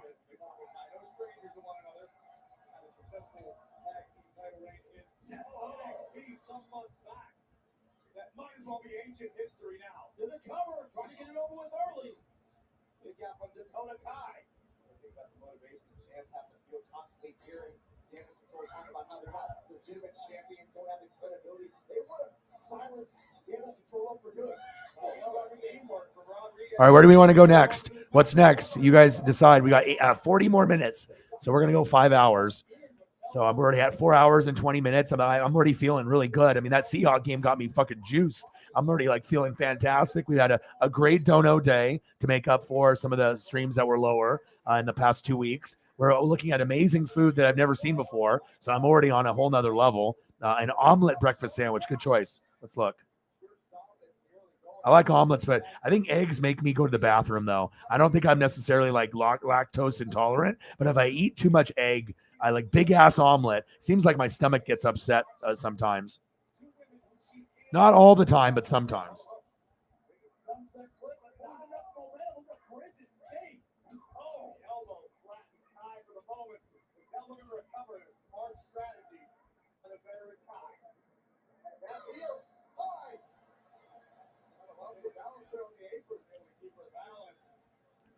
But I'm very selective. You know, it takes me a while sometimes to find the greatness for you guys. I just don't want to put up just anything.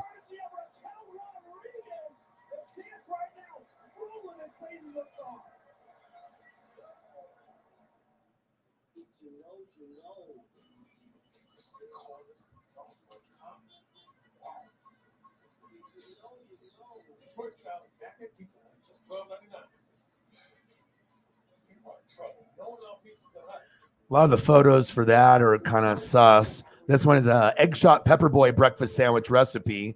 This one actually turned out okay. The other ones were, I mean, sometimes it's tough because I'm not going to put up some shit ass photos. So.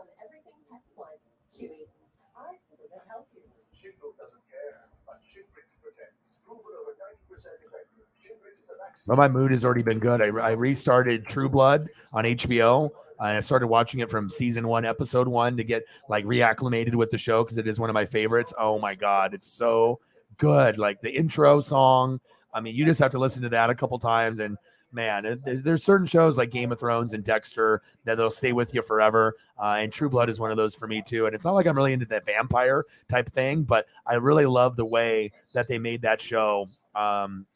And I love the characters as well. Lafayette is great. Eric is great. There's just so many good characters in the show too that I fell in love with. And I'm having such a good time. I think I'm on season 1, episode 6 or 7. So I've been watching it since last night. And then this morning, so good. Good for the mental health.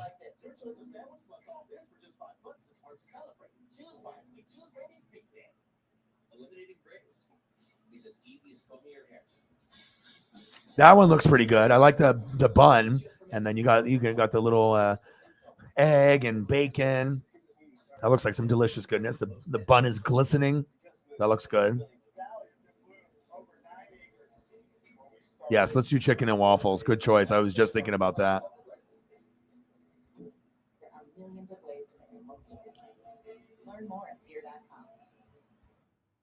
I mean, it's going to get to a point where when we get big enough, where we're going to be able to do like theme streams where we will literally just do food for 3 to 5 hours. I know that's going to happen down the road. And what a better way to start off if we do that, to do food. I mean, if we're going to do a theme stream, that's the really the one I can think of that would be the best to start off with. So With Xfinity Mobile, you can get unlimited for $30 per month on the nation's most reliable 5G network.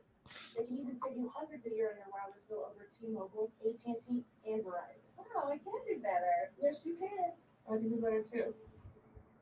Oh, you really can do better. Switch to the fast. the sweet and the savory. Some people have never tried it before, believe it or not. Not everyone is into chicken and waffles, and it's not necessarily just for, breakfast or lunch. I mean, you could eat it at any time of day. I mean, usually people get chicken and waffles when it's like they're fucking hungover or they're fucked up, and then there's like a Waffle House open and it's late, and you've been partying, or you might maybe sometimes you'll get it in the morning. But I know a lot of people get the chicken and waffles at night. Sometimes they'll do it in the morning and the afternoon. I guess it just depends on it. What location you have close to you, and if you're craving it. We don't have too many places here in Oregon that do a good chicken and waffles. Like a good, you know what I mean? Like there's places that do it, but I mean, you know how it goes. I mean, you guys are out normally in the Midwest and the East Coast. I imagine it's much better over there. But we got a couple places, and I know they got a place in Seattle, the Sisters and Brothers. That's the only place I think I would drive 3 hours to go eat. It's that good. Oh, that looks good. Oh, that looks good. Yum.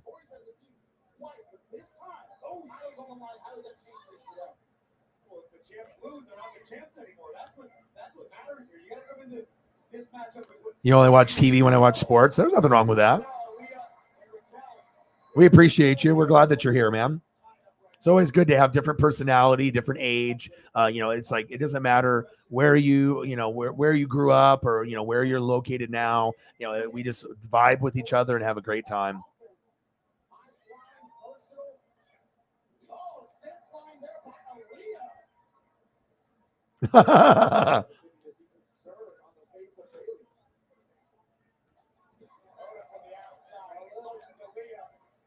Dishonest teamwork there. Oh, shot to the back. All perfectly legal. The cover. See, like when I do the chicken and waffles, you know what I mean? Like if I go to Sisters and Brothers, like where it's like top of the line, right? See how that chicken looks? It's not bad, right? But when I want my chicken and waffles, I want it to look like this. I'll show you. The chicken needs to look better than that. Like that's like a okay one, you know what I mean? But like if you go to a top of the line, I need to see the glistening of the chicken, and I'll show you. Like I need to see it look like this. Look at the way that the chicken looks in this picture, right? Right. It still looks good, crispy, you know what I mean? But it could be better. Now look at this one.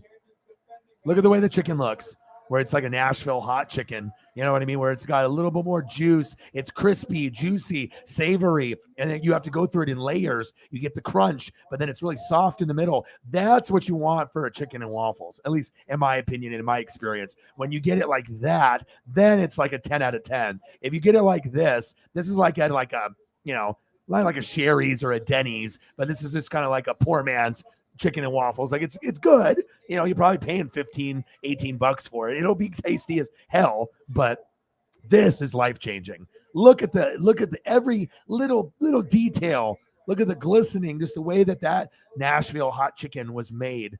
You know what I mean? And that's what you want. You want an experience when you're eating food. I don't want to just eat to survive.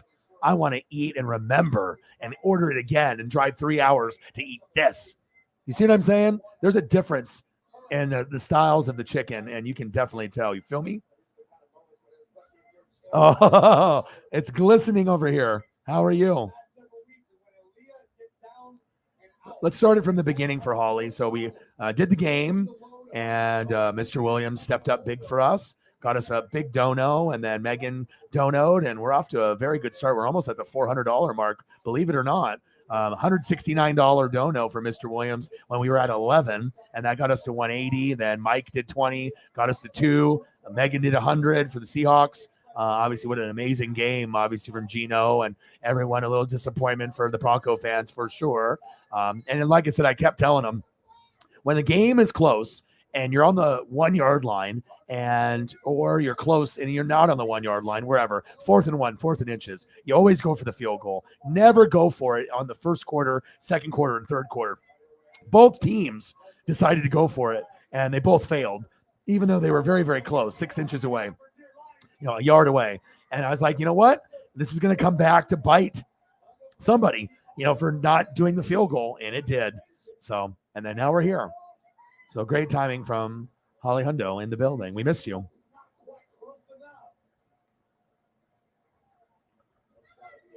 So we got waffles. We started it there. And then we got the Eggo. And then we did the chocolate.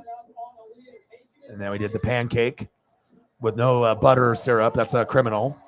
And then the one that has the syrup, but where's my butter? And then we went French toast. That's a winner. Apple fritter. Steak and eggs. Country potatoes. Biscuits and gravy.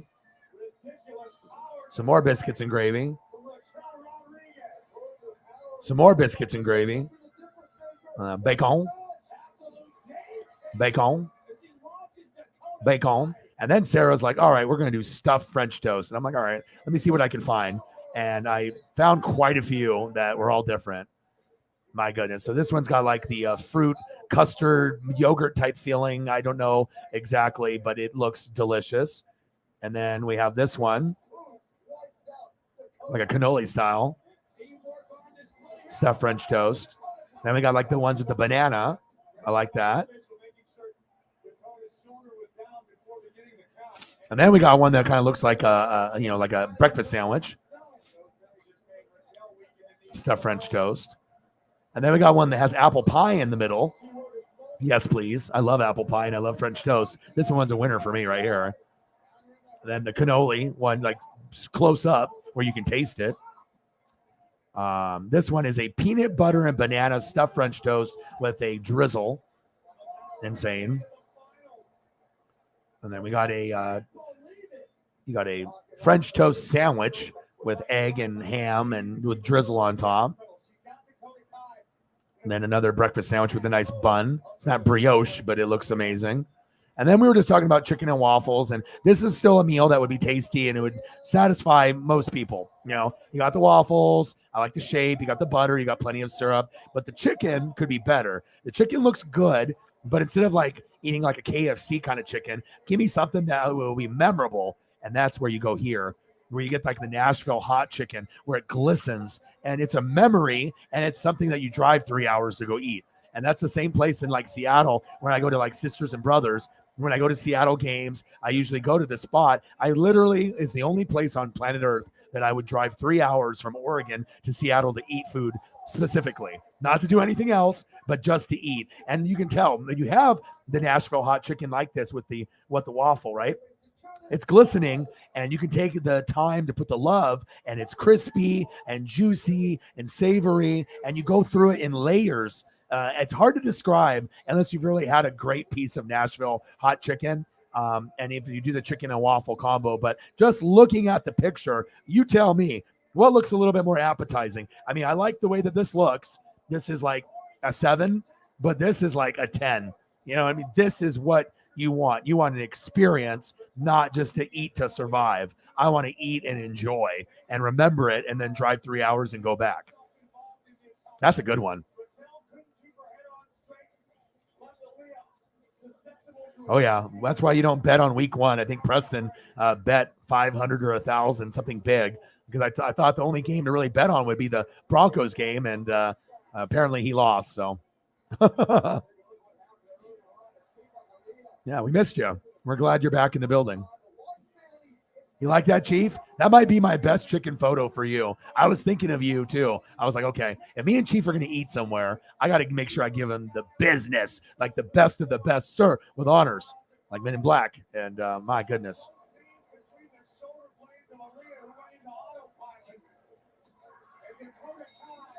Oh, yeah, that's why you never bet week 1. Less preseason games, and the unexpected seems to happen. Might be the craziest week 1 ever. I mean, can we think of another crazier week 1? I'm not sure.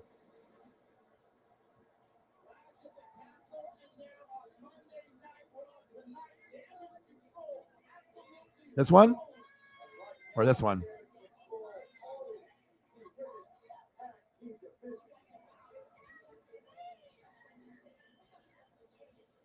Ooh, crepes. We'll do that next.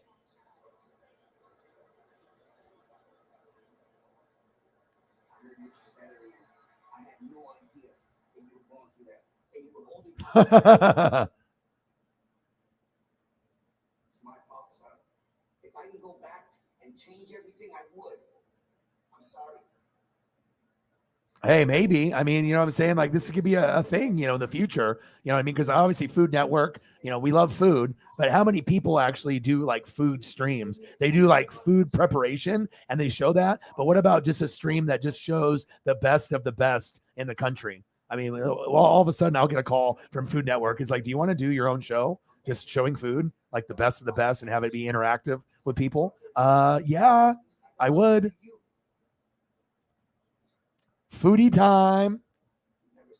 I got to give you the breakdown, like I'm breaking down football. I'm breaking down the juiciness of the chicken, because that shit matters to me. You know what I mean? Like, if you're gonna pay equal amount, like let's say each one costs $18, right? And that's kind of spendy for like a breakfast. Would you like this? I mean, lots of chicken there, and it looks like on a scale of 1 to 10, the chicken looks like a 7 to me, and the waffles look like maybe an 8. The waffles look better than the chicken, but here the chicken definitely looks like 100, not even a 10. Like, it's like the marinade, and like I said, once you have great chicken, it's really hard to eat KFC or Safeway chicken or any other chicken that you eat at Popeyes. Like, when you have the great chicken, for a while I have to avoid eating other chicken because it's just a disappointment.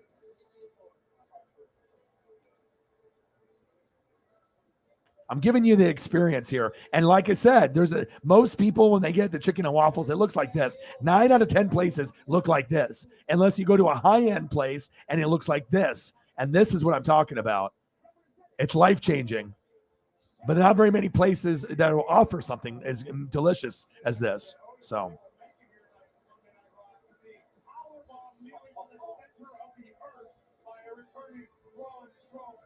this one. Yeah, this is a stuffed French toast, like a breakfast sandwich.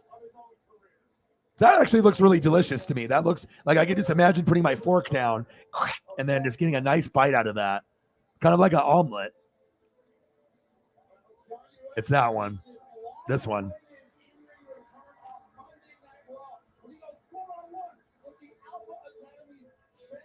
Foodie time. $20 holla.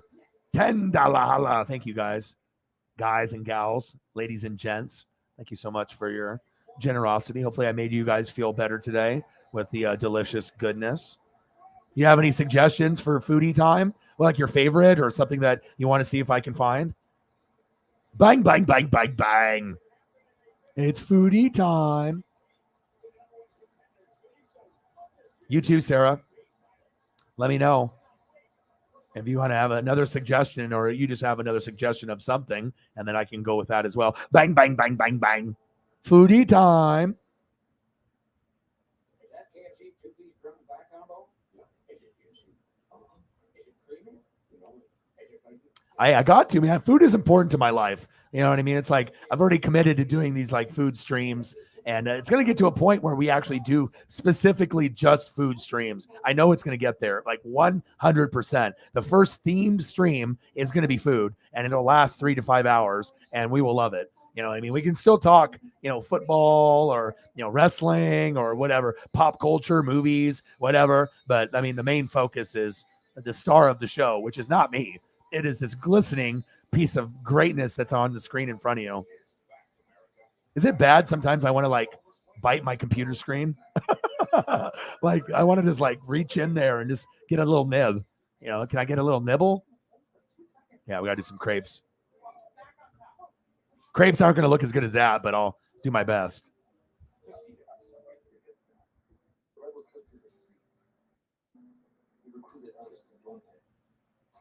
They roam the hood and challenge the authority. Community leaders feared them. Religious leaders abhorred them. We have to get them off the streets, they said. But they weren't part of a gang spreading hate and terror. They were spreading love. I stand corrected. I did find one that was like to my standard. Because like I said, I'm not going to put blurry. I'm not going to put shitty. I'm going to make sure that if I'm going to have the experience also, I mean, I don't want to be looking at some food that looks like crap. I want it to look delicious.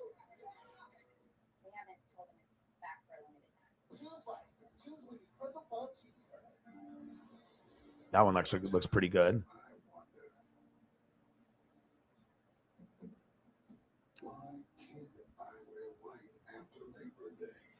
Something on your mind. Chew on it. Twizzlers. What's wrong, Huckleberry?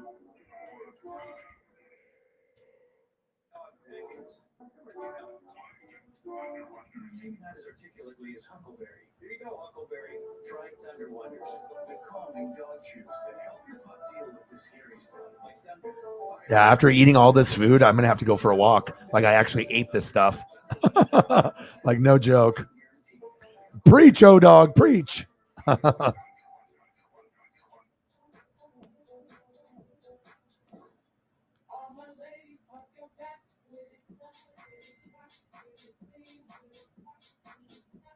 you're ready, Weight Watchers is ready for you.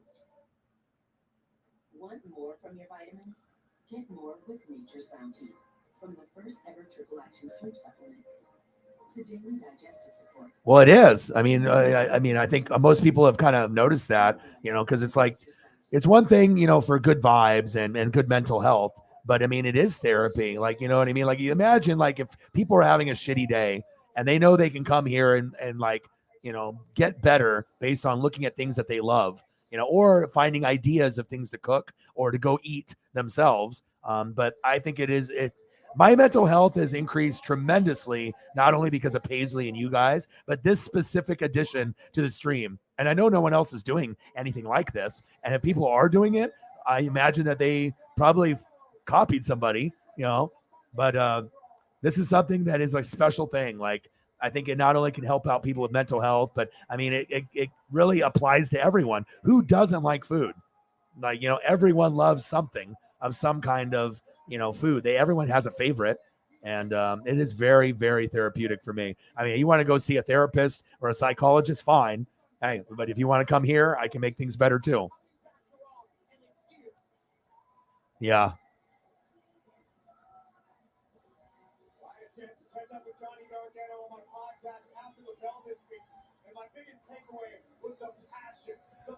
Chicken pot. Oh, I love chicken pot pie. Yeah, but only get it, okay, and use this as a reference, okay? If it doesn't look like this, then it's a no-go. It has to look like this. Like, remember, it has to be the best looking chicken you've ever seen. Like, and if you do Nashville hot, they have different levels where, like, if you get one that's naked, where it doesn't have a lot of the spice, it'll still make you sweat.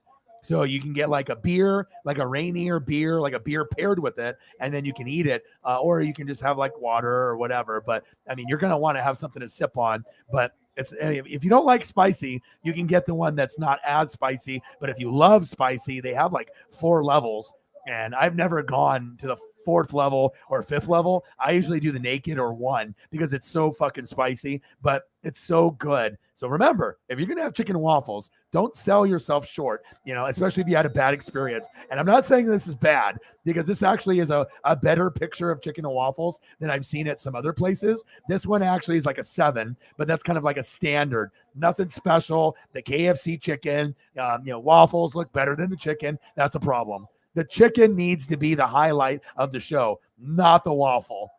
It has to be the chicken, and it has to look like this. And if it looks like this, you'll thank me tomorrow or whenever you have it.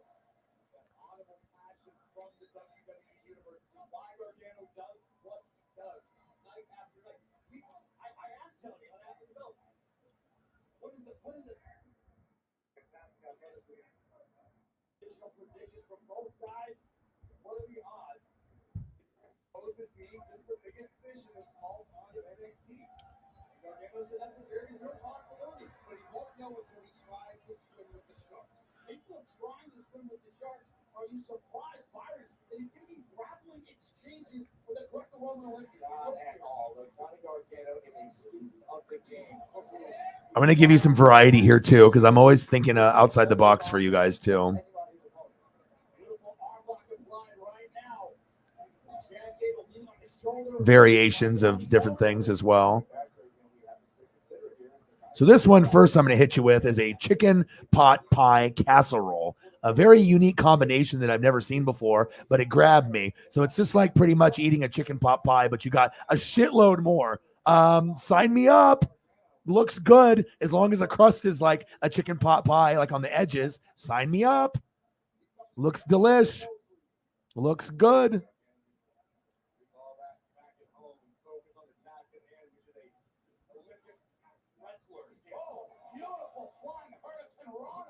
And then we got pieces of a chicken pot pie that are actually a chicken pot pie, not like a little one at the store, but like a large one, like an apple pie. My goodness.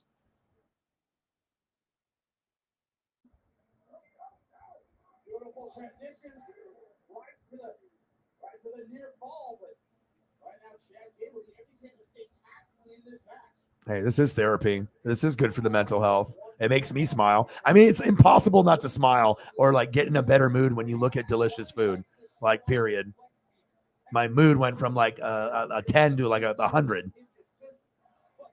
Plus hanging out with you guys always makes it better too. Just sharing the greatness with each other. Oh man, that looks so good. Look at this one. Chicken pot pie, but made for a giant. Like Andre the Giant. He's like, I want chicken pot pie. And this is what Andre the Giant got. Jeez. Man, the crust looks magnificent. Crust looks very good. Look how thick that is. Like one piece is a chicken pot pie in itself at the store. Probably bigger. That is Andre the Giant chicken pot pie. My God. And of course, if I'm going to do the chicken pot pie, we have to see the inside of it.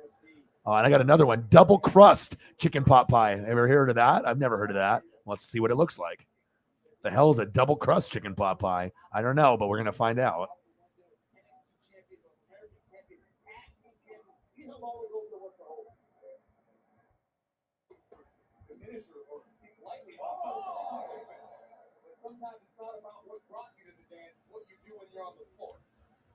And I love it too, because we always find something new. It's like never the same. I mean, I'll always do some of the same stuff, but it's always cool because it's like every day we'll find something new or we'll get curious and, you know, we go down the rabbit hole and then all of a sudden, you know, I get more hungry each photo, but it's like, I don't know what to expect. Oh man, that it's like almost like a muffin top. Wow. The layers, the double layered. So it's got like a top layer, like a muffin, and then you go into the normal layer of it. So it's like a top crust and then like a middle crust. Oh man, dude, I am so hungry now. Oh my. Yeah, there's nothing wrong with the gizzards and livers. Hey, whatever floats your boat, man.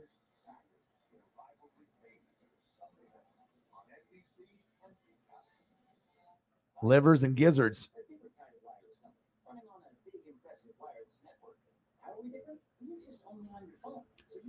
Yeah, I'll do it for Mike.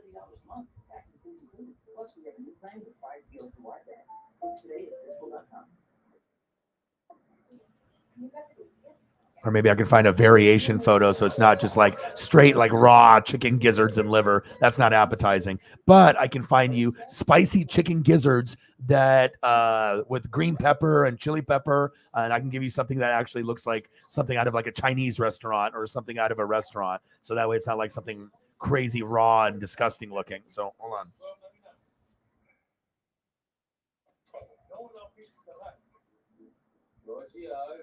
Because I think when you think of gizzards and liver, most people get grossed out by just the name of it. But unless you have it and it's prepared properly, anything can be tasty, just done the right way.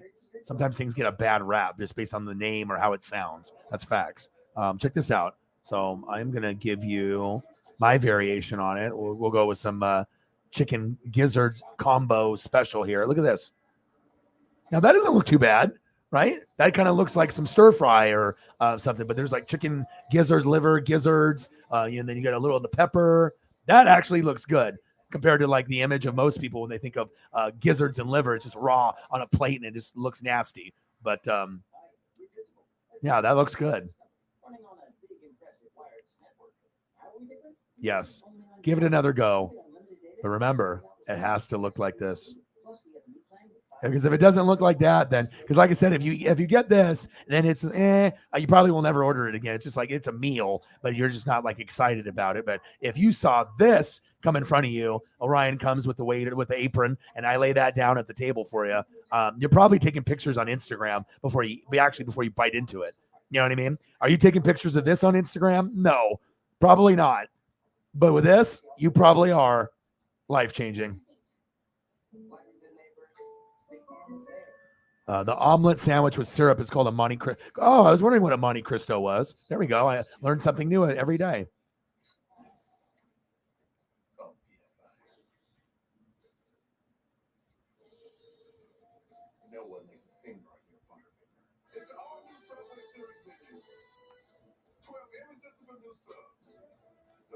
But that doesn't look too bad. You know what I mean? For like a variation. Because I don't know. I think most people, when they think of gizzard, they think it's like raw, like liver gizzard. Like, ew, that's nasty, you know? Crawfish and grits. That was my first job doing crawdads, crawfish. That's where I get my work ethic from. I started my first job at 12 years old to be able to get, my clothes, my school clothes, for 6th grade.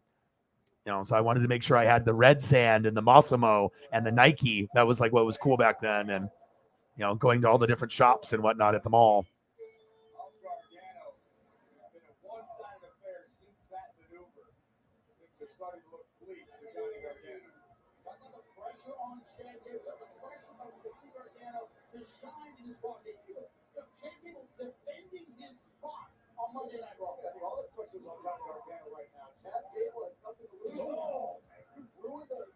All right, let's go from the very beginning. There's just too much greatness here.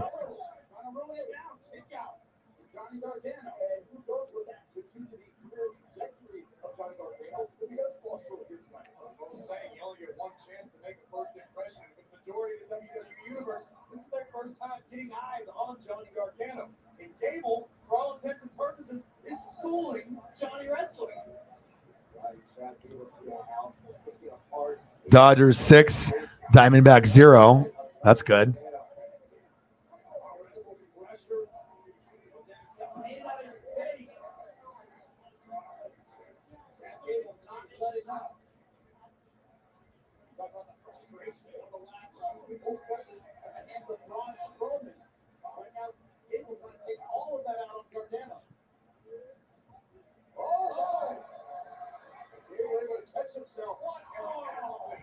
I'm really wanting this stuffed French toast now. Like this is the really got me today. Like I usually don't get too worked up or really crave, but I know The Rock does the stuffed French toast. He does his cheat meal and he's got the syrup and the peanut butter and it's just this wild concoction that's made for 10 men and he'll just eat it, by himself because it's The Rock.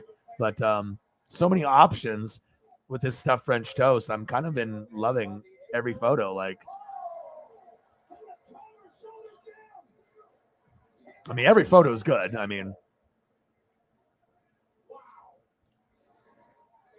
Before French toast, after chicken and waffles, and then the real deal Holyfield. That's when you know you're eating chicken that's good. Trust me. You got to find those spots. You probably have one in Kansas City or, there's going to be one in Texas. Like I said, they don't even have anything like this in Oregon. I have to go to Washington. I have to go to Seattle to get something like this. This photo speaks to me. The best meal I've ever had in my entire life was with my boy, Justin. And we went to a Mariners game. And obviously we had the chicken and waffles, a chicken sandwich. And we also had handmade mac and cheese with bacon. And it was the best bacon mac and cheese from scratch I've ever had with a chicken and waffle combo like this.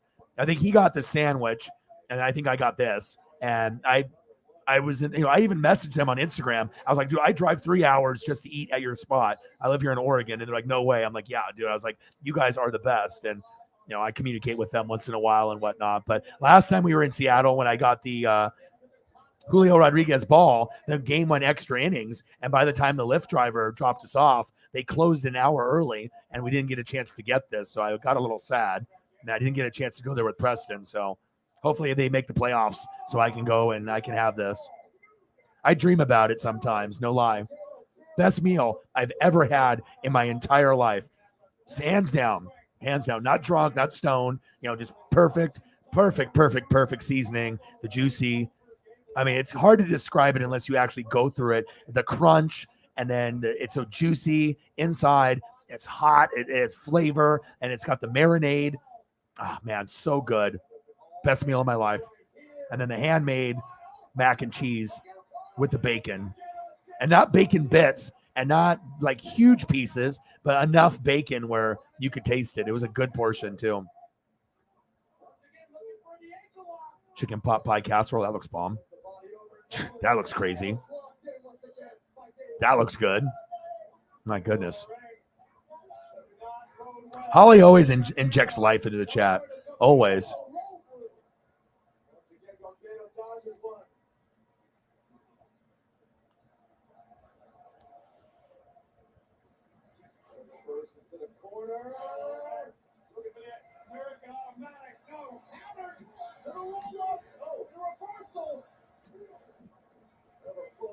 Here's a chicken and gizzards liver steak.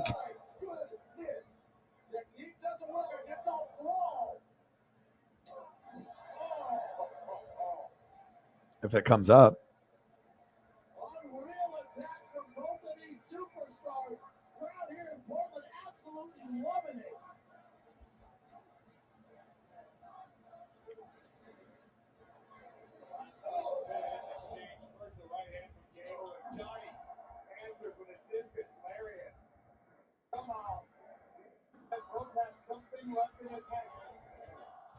And gizzards and liver steak.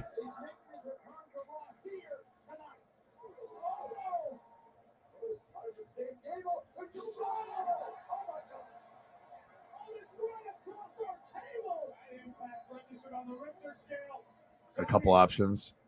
Chicken liver and onion. I know Jameson talked about this before. That one looks good.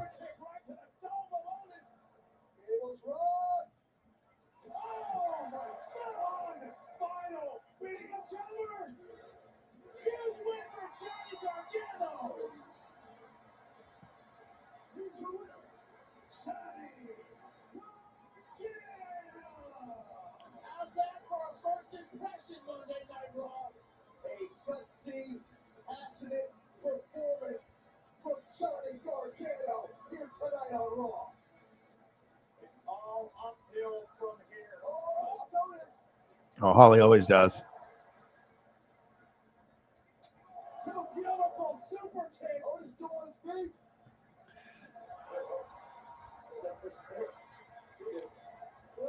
All right, so your question about chicken and waffles is I'm bored with the chicken, but the waffles usually don't impress me. What's the definition of a worthy waffle? Well, the worthy waffle, it depends on if it's like handmade. And, you have to make sure, because that's true. Most of the time, they might not use the best quality, waffle, or if they're making it from scratch or not.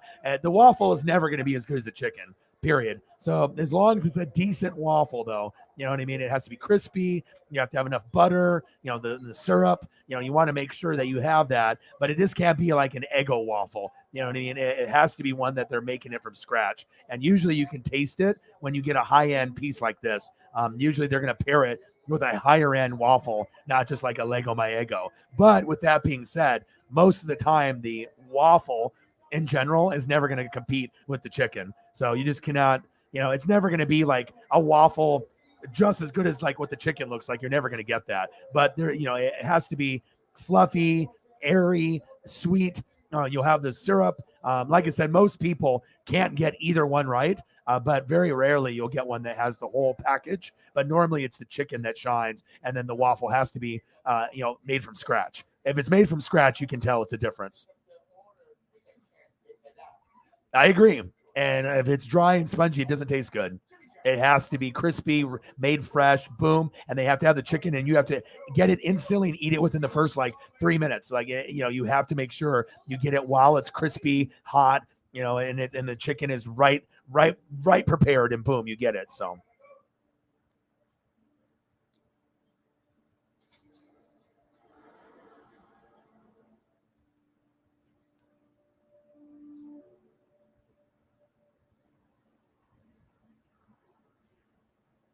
Michael in the building. What to do? So, what do you think? Yeah, crazy ending. Absolutely. Hope you're doing well. Hope everything's good with the mental health. Good to see you in the room. Fly Eagles fly.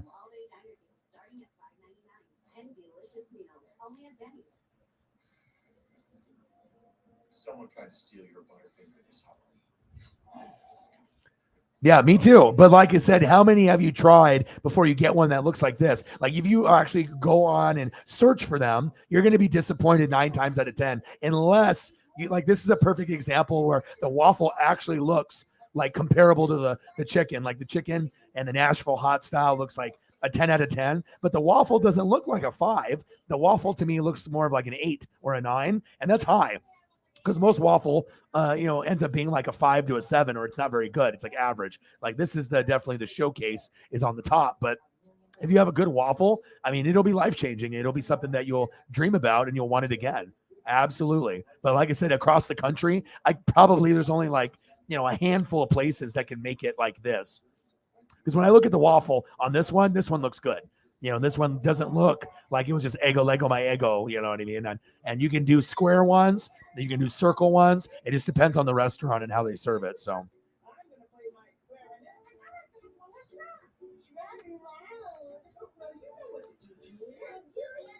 Oh, no worries.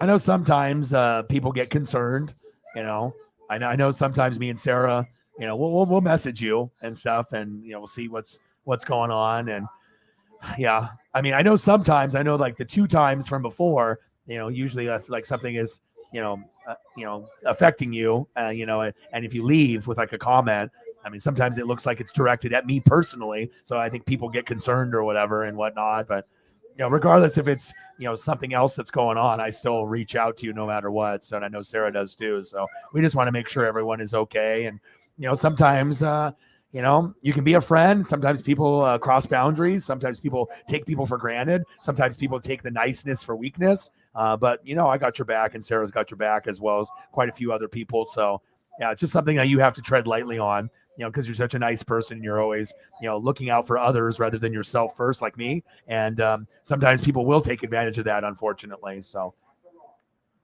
we love you. You know that. Joined by Mr. Money in the Bank, the youngest in WWE history, Austin Theory on Raw. Oh, I'm sorry. Did Johnny Gargano disappoint all of you? Did Johnny Wrestling not walk into the unrealistic? Yeah. So this one is a chicken pot pie casserole. So that way you just get more of it, right? And then you get, this one is a chicken pot pie, like made for a giant. Like that one piece is bigger than a chicken pot pie that you buy from the store. And then this is a double crusted chicken pot pie where it's got layers of the breading before you actually get into the actual delicious goodness there.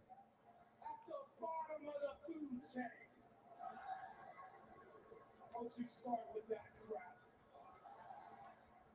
Did I ruin Johnny Gargano's big moment? Say what again? Oh, here's some of the World Series night. More than the crowd interrupting now, it's Kevin Owens. Kevin Owens coming out. Thank you, Space Kitty. What do you want to see, Space Kitty? What do you want to see, Sarah? Yeah, I mean, the gizzards and the liver and chicken isn't really for me, but like I said, I don't mind sharing photos for people like Mike and other people that have, favorites. We all grow up different. We all live in different places in the country. Some of us, love crayfish, crawdads. Some people don't. Some of us love sushi. Some people don't. Everyone's going to have their favorites, and it's not going to appeal to everyone,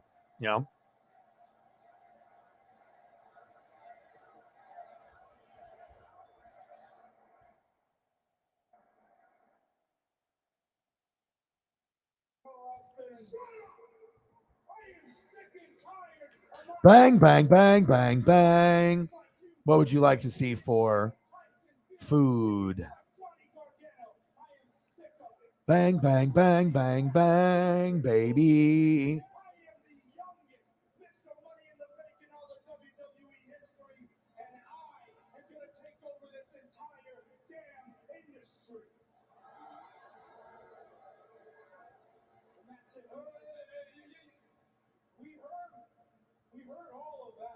week. You said all the, well, you tried to say all that. Yeah, I can see. Let me see.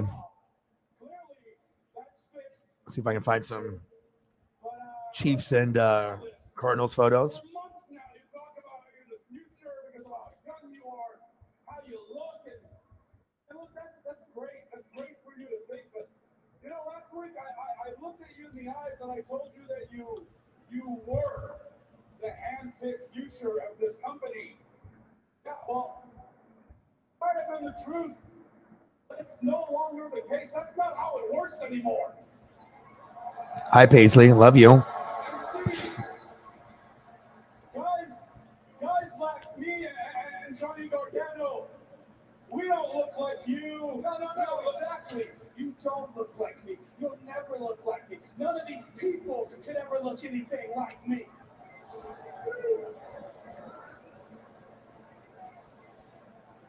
But you know, Kevin, it's funny because I know why you guys are jealous. I do because, well, let's just be real here for a minute. I've done more in the past 5 months than you two combined have done in 5 damn years.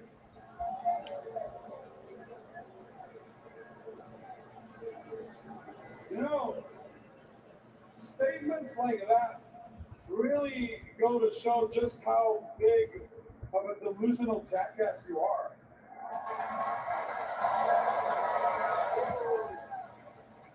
Because look at everything you've accomplished this year, right?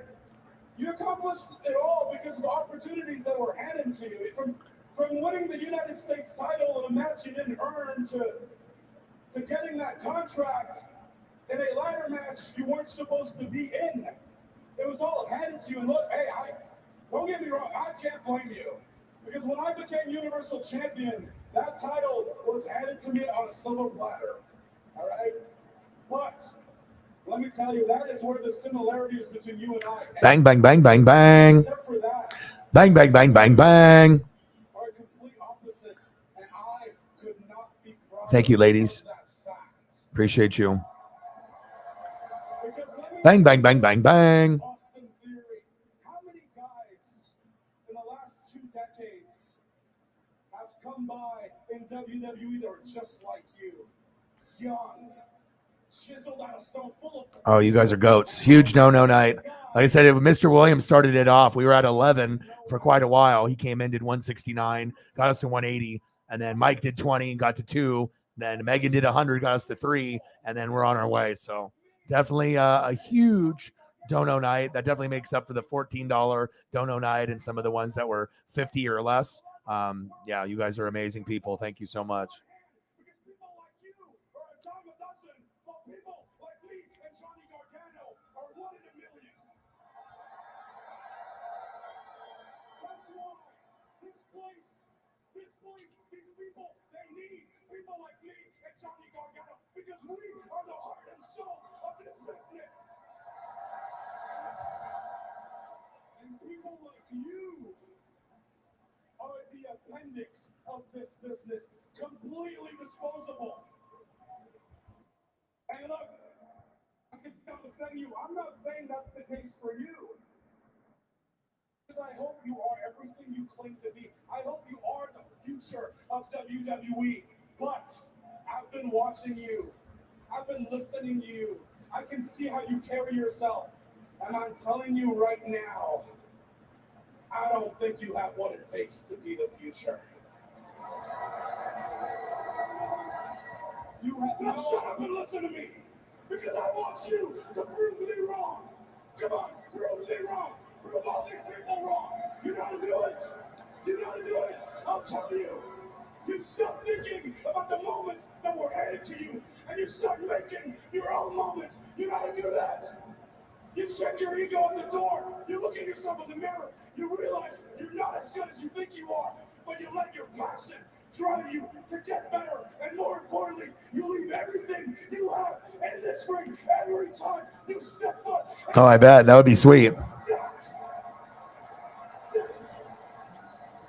That's how you prove me wrong. That's how you become the future. That's how you become the face of WWE.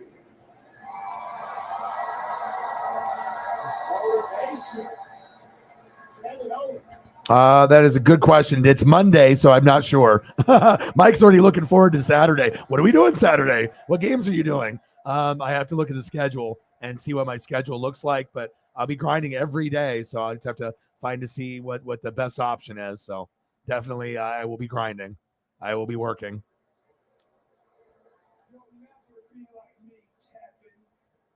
Yeah, I mean, for a guy to step up like that for, kicking kickoffs and making extra points and field goals, or at least attempting, I mean, I thought he did a pretty damn good job. You're not going to be able to make them all. It's not like you're a full-time kicker or anything,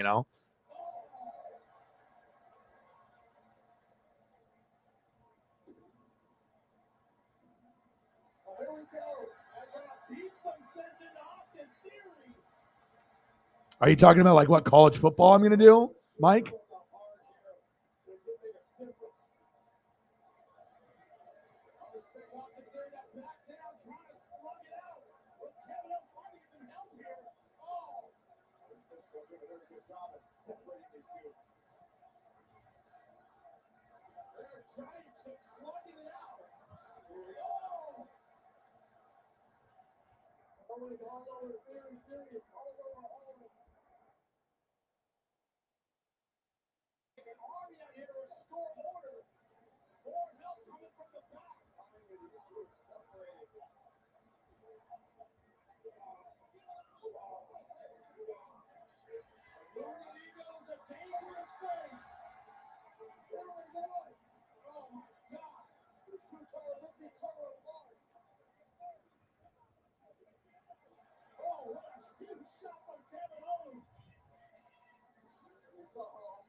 Clyde had a good game for you guys.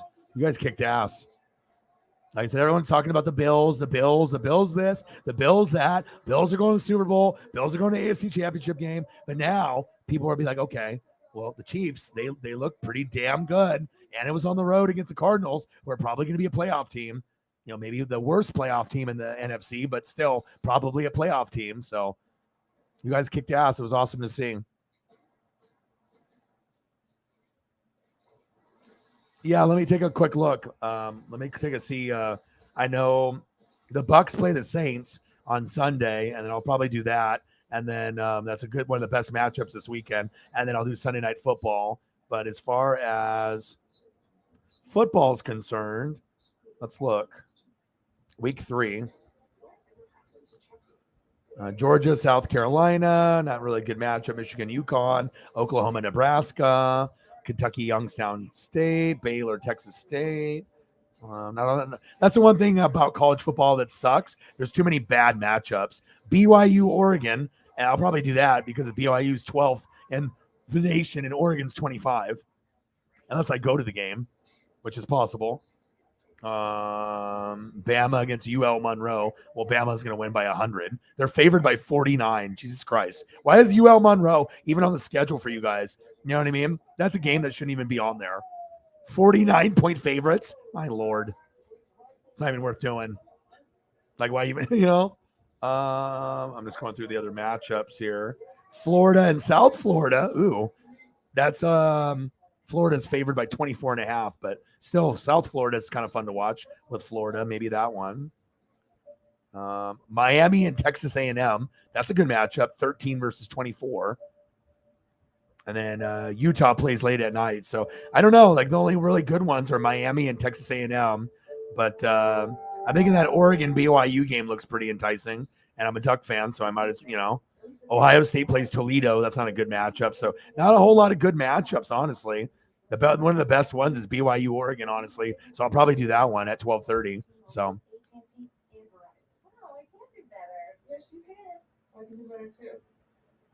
Now, you really can do better, switch to the fastest mobile $10 holla. So obviously, I called the game and I watched everything. As far as the game itself and takeaways, when it's 4th down in inches and 4th down in 1, right? Even if you know you can score and get the first down and you can score, you just take the points. If it's the first quarter, the second quarter, the third quarter, you take the 3 unless your kicker is hurt. And both teams decided to go for it on the goal line and both got stuffed. And I said in the first, second, and third quarter, if that happens, right, which it did, someone's going to lose tonight by 1, 2, or 3. It just happens because if the game is already kind of close, you're going to remember that particular play. And if you would have kicked the field goal, right, the Denver Broncos would have won by 1 point. But they decided to go for it, and they screwed themselves. I felt like the Denver Broncos were undisciplined. I thought the offensive line stunk. I thought that the defense was bad. Considering the Denver Bronco standards, I knew there was worries about the O-line and the defense, and we saw them get exposed.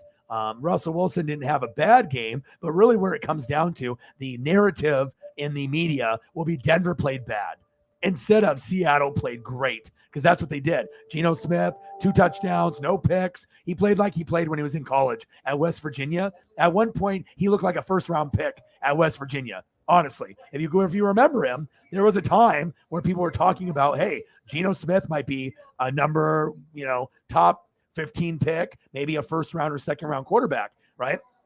Didn't end up happening and panning out at that point. And then, Penny did well. The offensive line did well for the Seahawks. The defensive line got sack lunches.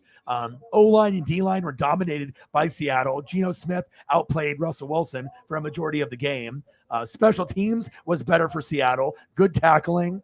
They literally won it on all facets of the game. Offense, defense, special teams, and coaching. I think with Russell Wilson, he got kind of caught up in the moment, and the O-line and the defense didn't really do as good as he thought, and he didn't really have enough time to go through his progressions. And the crazy thing is, it's not like Seattle's D-line is good.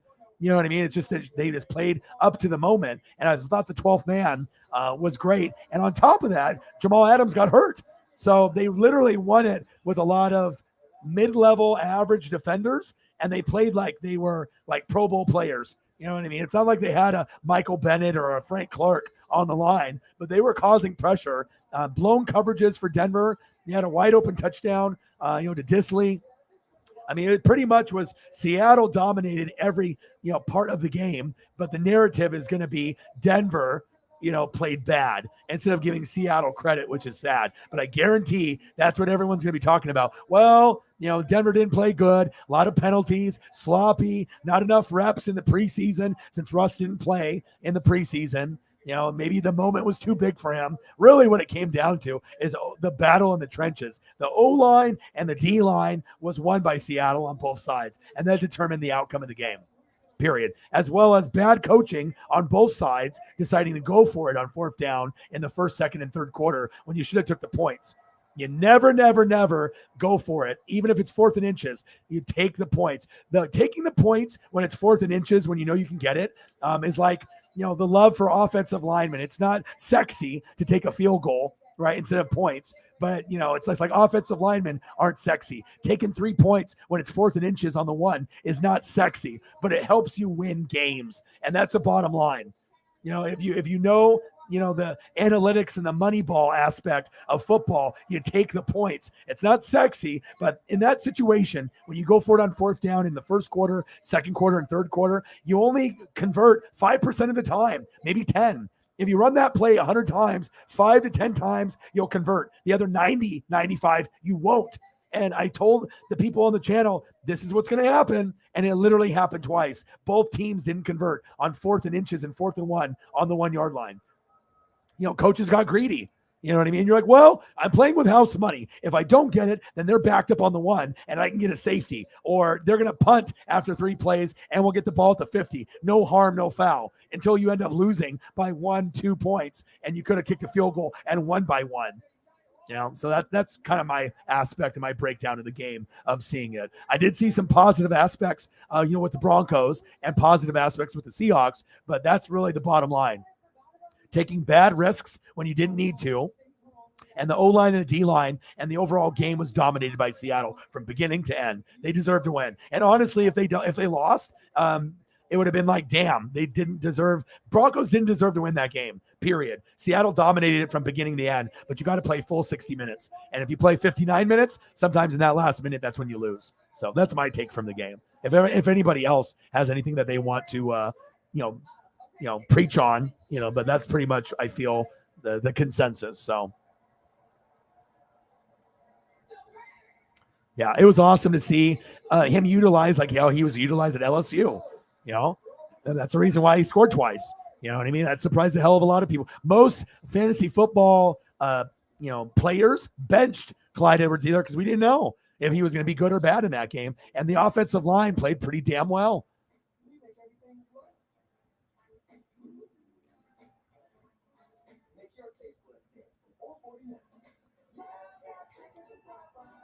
Oh, brisket and pork shoulder. That sounds good. Let me get some Travis Kelce photos for Sarah here. And Holly. Yes, salmon pate. Love that for me. Some of those cabinet toys. Just choose the frequency and ship it. I gotta make room. I feel so accomplished. Now you can pay me. Okay, that's enough. You're literally so annoying. Just kidding. Love you. Great prices on everything pets want. Chewy. If you know, you know.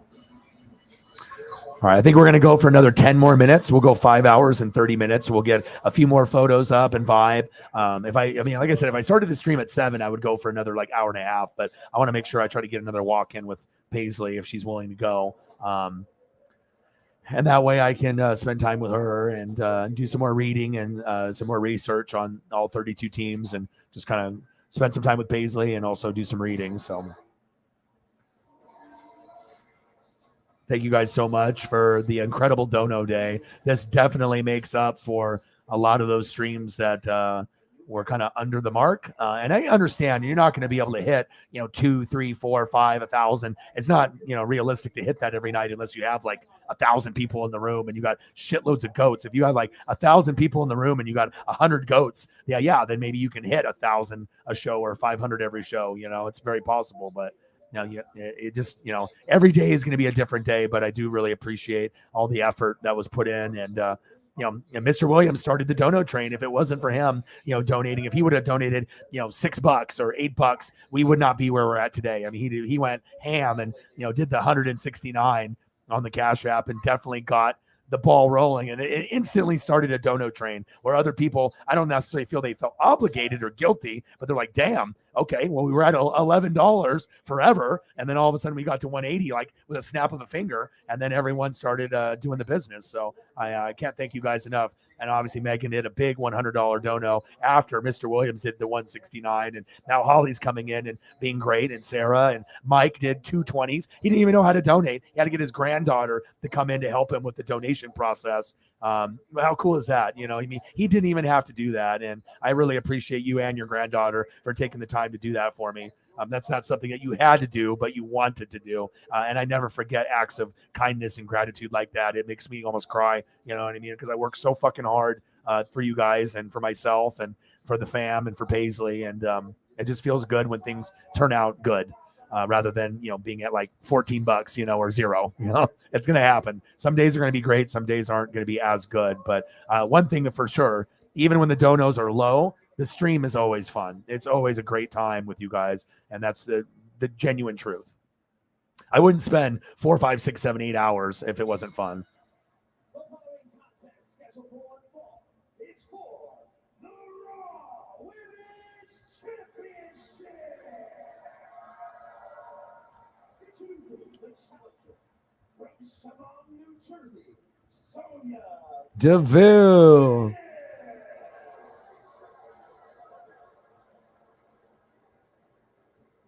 And then we got a big game tomorrow. We got the Mariners and the Padres, and we just beat 2 out of 3 on the Braves. And in that last game, our football was on, right? The Mariners were down a couple runs, and then Julio homered early in the game, and as well as Eugenio Suarez, my second favorite player. And then at the end of the game, right, they were down by 1 run, right?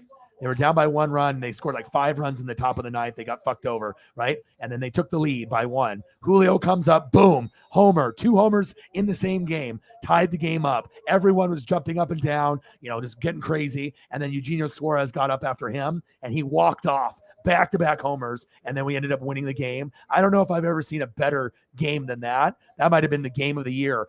2 players hit 2 homers in the same game, and both were my favorite players too. Pretty wild. And beating the Braves, World Series champs, 2 out of 3 in Seattle, unheard of. We can beat anybody on any given day. Mariners this year. I can't say that for any other year, but this year, I got confidence that we can hang with anybody. Dodgers, Cardinals, Mets. We beat the Mets earlier this year. Braves, Yankees, Astros. I know it's going to be tough, but I mean, this is a special team with Julio in his rookie season. I have not felt this way since maybe 95, 97 with Griffey, and 2001, where we won like 115, 117 games and should have probably won the World Series that year, but we lost to the Yankees. And that was Ichiro's rookie year. So it's definitely a fun time, and I'll be doing that tomorrow. I'm excited for that matchup. And it's Elliot's favorite pitcher, Yu Darvish, going against Logan Gilbert. So it's going to be a fire pitching matchup. It's going to be fun. So I'll be doing that tomorrow for sure. Super excited for that. Especially when the team has been ass for like 21 years and they're finally good. Like, I wasn't going to switch and be a Dodger fan. I know I could have and just been like, well, the Mariners are never going to be good. I'm just going to be a Dodger fan now. And then I could have just started buying all Dodger jerseys and merch and hats. But I stayed true to myself and said, you know what? I'm going to give it time. And I gave it more time, and then another 5 years, and then another 5 years. And then finally, 21 years later, we actually have a team for the next 15 years that should be pretty fucking respectable. And that makes me excited because we got Julio locked up for like the next 15 years.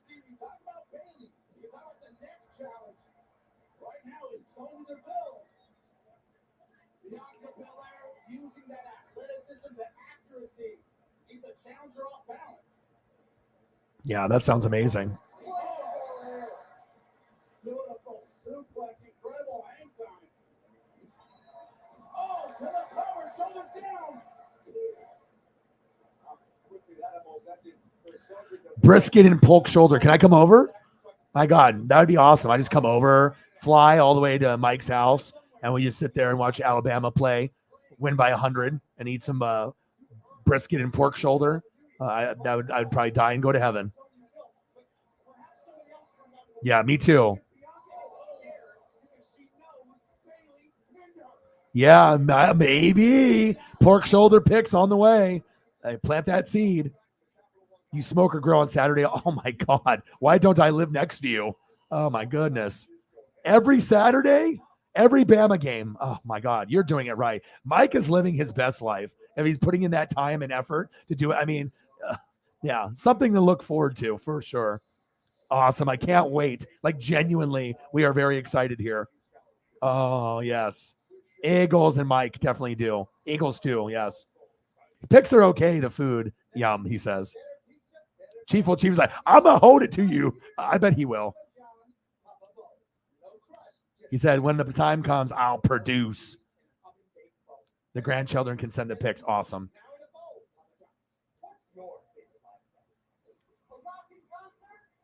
Oh, yeah. Yes, me too. Like I said, it's going to be in spurts, but I think Pacheco is going to give you those splash Tyreek plays. Not as impactful as Tyreek all the time, but he will have a Tyreek moment this season, Pacheco. I'm very confident of that. Like he's going to have a couple big plays, and you can see, the excitement he has on the sideline, the way he interacts with the players and the coaches, and he's ready, kind of to be like, he knows he's not Tyreek, even if he's going to be wearing like a similar number, but I feel it in my bones when I watch him. Like he's going to break that big play, and he's a gamer. I like what I see from him already, and I saw obviously in preseason too. Absolutely. Let's throw up a photo. That's what we do here. He stood out to me for sure. Just needs more opportunities, but I mean, there's so many players to go to.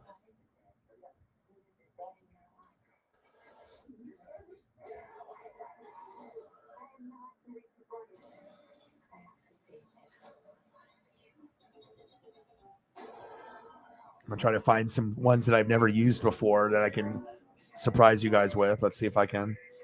When your dog zags, he'll let you know.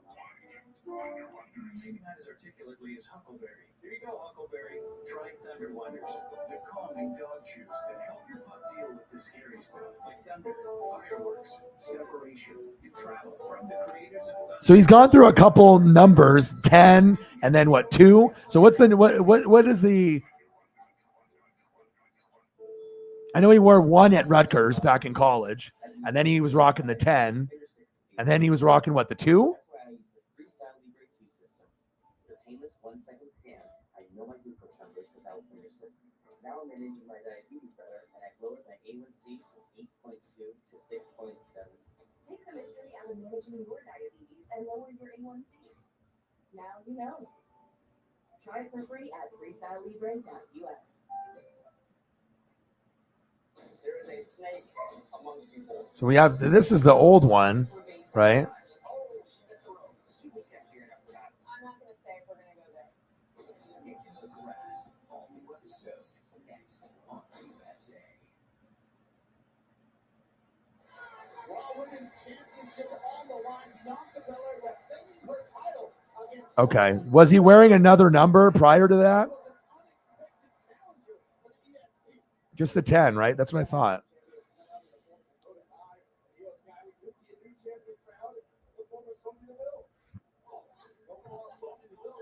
Excellent job with her offense, taking advantage of every lapse from EST.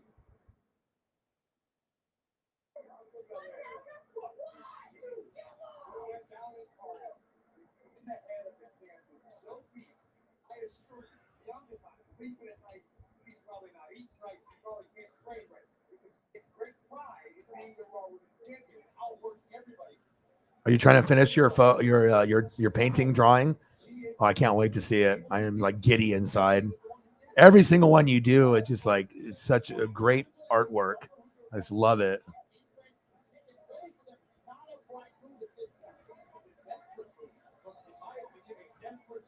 Sometimes when you look at Pacheco, does it remind you of Tyreek with the number? Like sometimes the way that he moves, like sometimes when I look at photos, I can't tell, like, you know, I know what Tyreek's face looks like, but sometimes like when you see certain like photos, it's like they're kind of similar. Like, you know, obviously Tyreek is a one of a kind, but bang, bang, bang. Thursday. Oh, okay. I'm excited. Please share. Thank you for that update. Because I found another photo in here. It's like a number 2. I was like, that's not him. I'm like, who's number 2? Who's number 2 on the Chiefs? Because I looked up Isaiah Pacheco, and then a number 2 comes up, and it says Isaiah Pacheco stats, and it has him in the number 2 in the Chiefs. And I've seen him in like 10, and then there's, hey, he wore Rutgers, he wore number 1. I don't know. I'm confused. I don't know why it's showing that, but.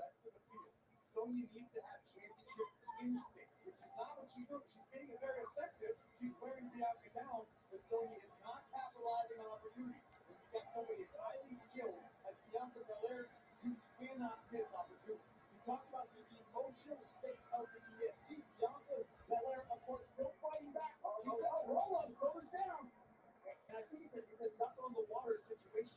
It's not that Bianca shook outright. It's not that Bianca is verbalizing what she's feeling. But underneath the water,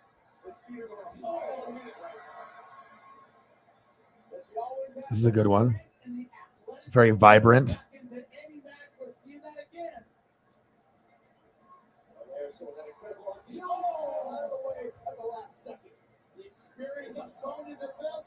Bang, bang, bang.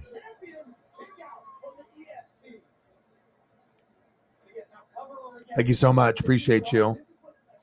That's a fire one. Look at this one. Oh,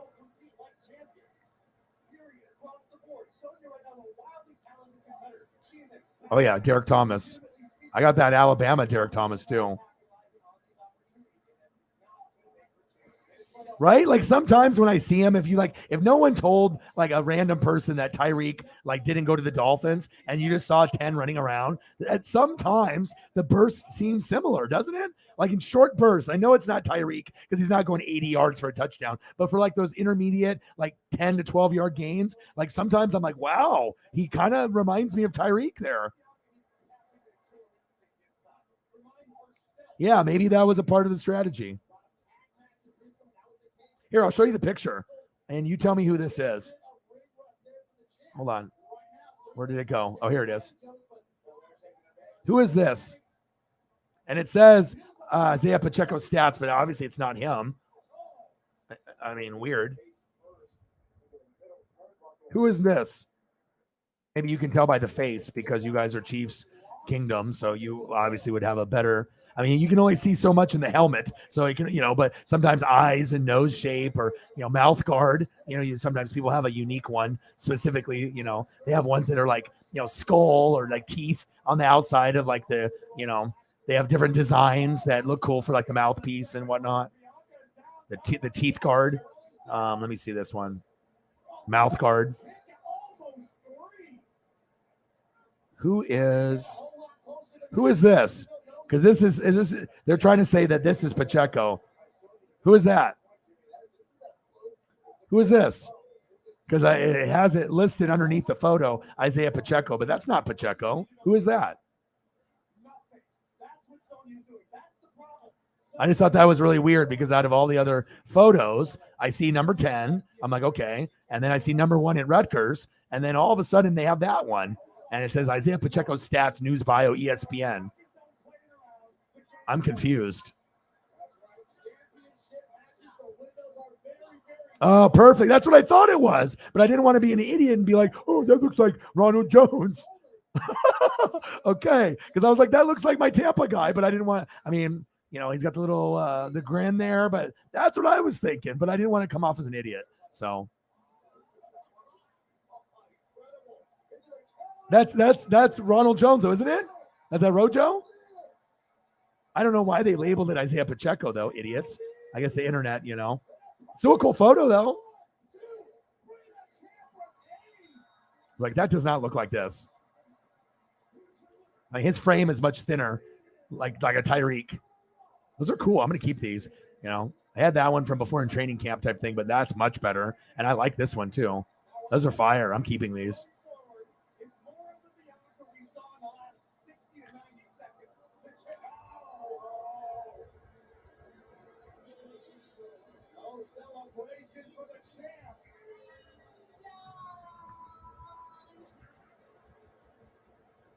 Thank you, Space Kitty.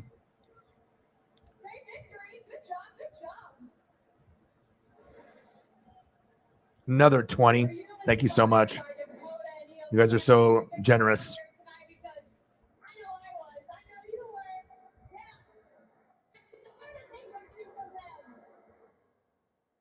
All right, so how do we want to end the show here? What do you want to see, Space Kitty? How do we want to end? Do we want to actually see Space Kitties here at the end? Or do you want food or more Chief players? Whatever you want. Bang, bang, bang, bang, bang.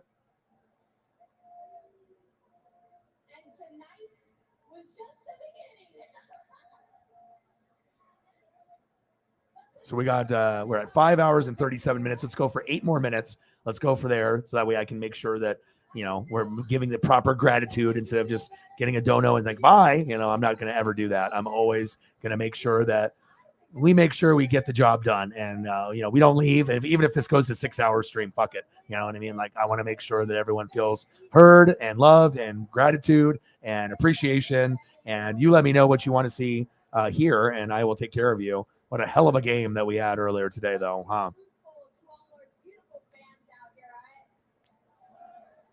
Space Kitties and Derek Thomas, great choice. Let's do it.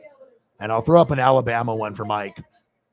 So let's do that first. Get Mike some Alabama love. Most people don't even know he went there. I mean, unless you're actually a fan of Derek Thomas. Because it was before Saban got there.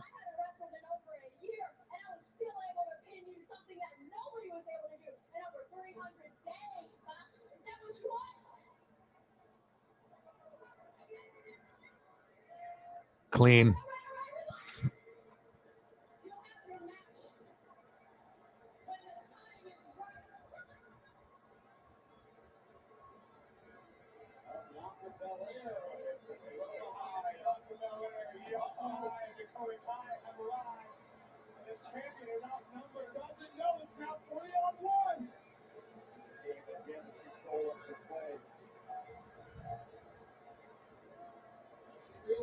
trap has been sprung. And one hard swinger. Just had a match against Sonya Deville, just defended her title. That's taking all of damage control. Bella's going to do just that. Bella's going to fight there full well. She's outnumbered.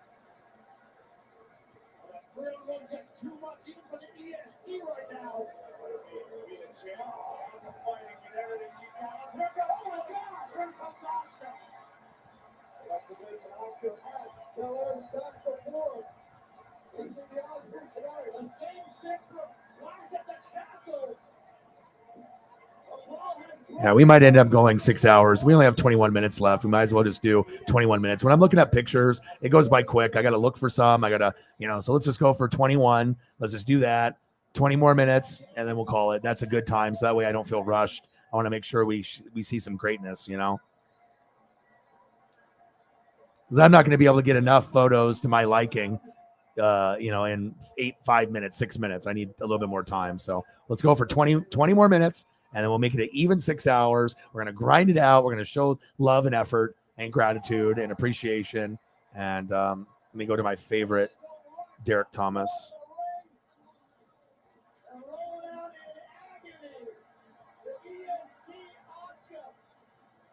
Look at Derek Thomas's face. Oh, look at this. My favorite. Holly's first. The Derek Thomas. And how dare someone say, that looks like Russell Westbrook? It does not. Looks exactly like Derek Thomas. To the T. Look at the nose. Look at the eyes, the cheekbones. Beautiful.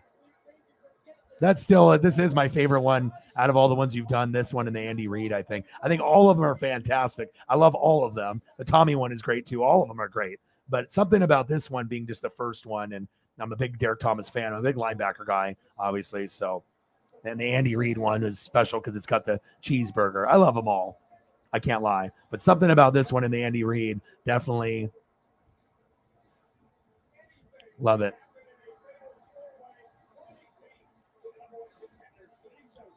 Holly, a talented artist. That's for damn sure. Can't wait to see this new one. Food is like art. It makes me happy. Like, when I can see stuff like that, it definitely gives me a special feeling. It makes me feel good inside when I see someone that puts in so much effort into something. Because I can understand. I anyone that has a dream or has effort to do something. You just want to be able to get that appreciation. And your stuff is phenomenal.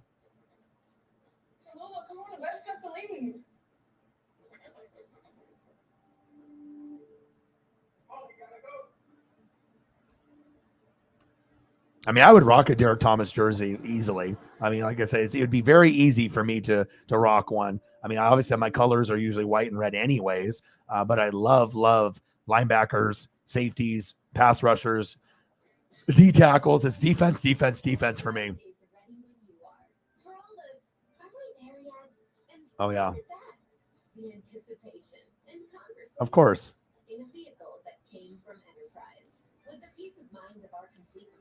Yeah, those are my favorites from you. I think all of them are fantastic. None of them are bad. Because like I said, if anything was like a little off, like remember when you were trying to get Tommy's like nose and eyes and stuff and it wasn't right, and then you fixed it and then it was perfect. But right out of the gates, the Derek Thomas one was phenomenal. Andy Reid one was great too. Look at that. It's beautiful. I wish I could do that. And like I told you, I wanted to buy this from you or get it like as a gift. But then I was like, you know what? You are going to love and appreciate the binder that you have all these in right here. Right. And when you flip through them and you have 50 of them, it'll make you cry. You'll actually go back and look and be like, wow. And I honestly feel that beginning sketches are going to be worth more than your final product, because this is the first part of your inspiration process on how you're going to get it done. And I honestly feel that when you go look at a lot of artists' prints, sometimes their beginning sketches are worth more than the final product. The final product is going to look great, but the beginning sketch is where the inspiration comes from. And that's what I like.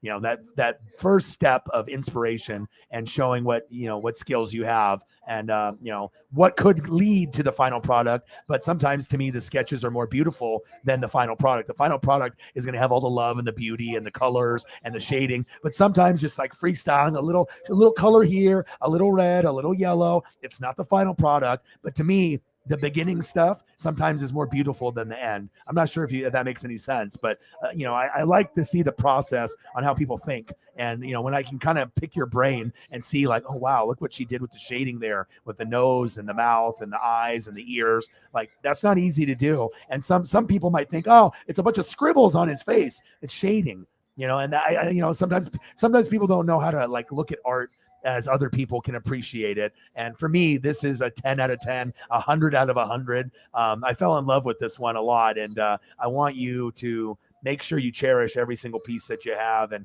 make sure you keep that booklet intact. Don't rip the pages out. And at the end, down the road, that'll be the most valuable thing in your collection. You'll have prints and you'll have stuff that you'll give as gifts and maybe possibly people will purchase. But I think with me, that the booklet, the original booklet, will be the most valuable thing you have in your artwork because it'll have all your beginning sketches, and those are going to be the most valuable. Maybe, not to everyone, but I think it'll be a special place in your heart when you can reflect and go back and be like, oh my God, look at this Derek Thomas I did 5 years ago. Or look at this Andy Reid with the cheeseburger. You know what I mean? It'll be like a throwback pick, like when people do like throwback Thursdays, and it'll be really cool to see your progression and see where you go from now and 5 years from now. Love it.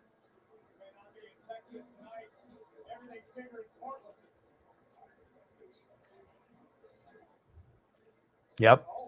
And like I said, sometimes simple is better. When you see people, when they have like designs, for artwork or shirts, and sometimes there's just too much going on. Sometimes less is more. And we hear that all the time. But sometimes in drawings, it's so true. Sometimes less is more. And then just that beginning sketch, I fall in love with that more than the final product. The final product looks amazing, but the beginning sketch is what intrigues me and gets me excited because it shows your personality and in the beginning stages of where your creativity process goes. And I love creativity and interacting with people that are talented and creative like that too. So beautiful.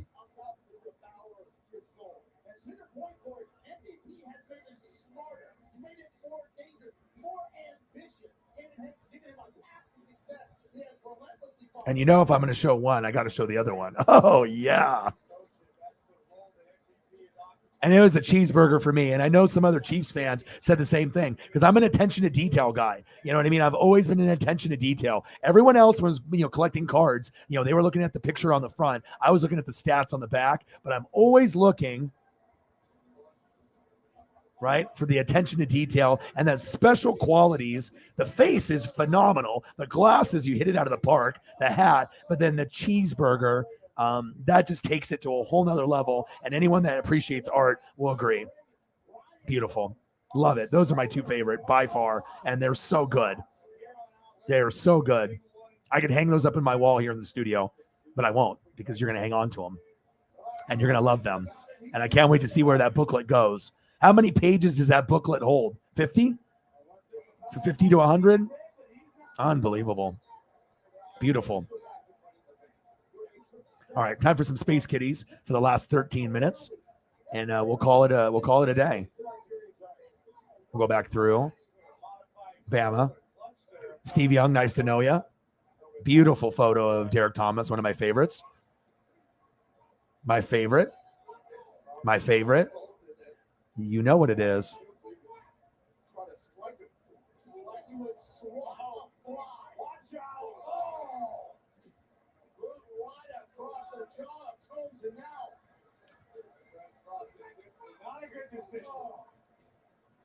All right, we got 13 minutes.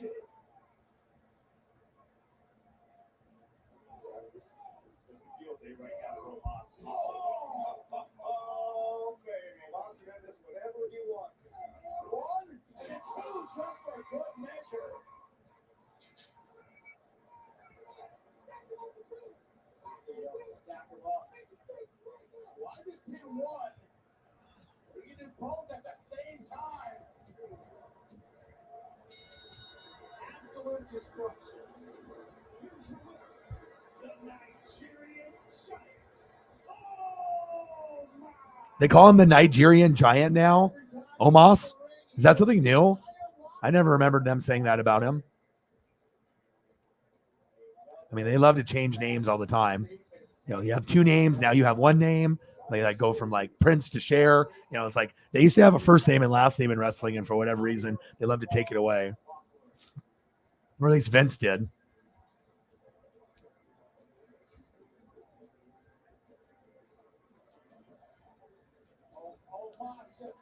I love this cat photo. That one is a killer. Reminds me of like Guardians of the Galaxy with a Groot or something.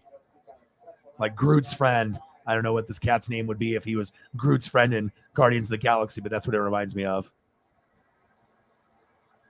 Good old laser cats. It's like Thundercats, but better. You said it yourself. You've known Dominic since he was in kindergarten. Please, from one father to another, you can understand how affected I am by all of this. I'm just begging you, one more chance. Let me try and convince Dom. Together. I'm sorry, that's why I understand being protective. I do. But you heard Dom earlier tonight. He said it himself, he's a man now. So he's got to pay for what he did. And deep down inside, I think you understand that this needs to happen. But I understand that you can't be the one to do it. So if anyone's going to, isn't it better that it's me? Sometimes somebody just needs sense knocked in them tonight. This match is going to happen, right, whether you like it or not. I apologize now.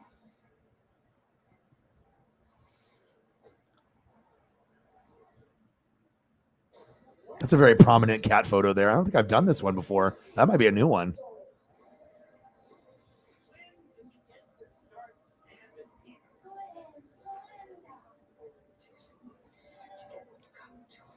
Yeah, no kidding. The tiny cheeseburger. The little subtle details. I mean, you know, that's what, you know, if you're an attention to detail person, you notice stuff like that.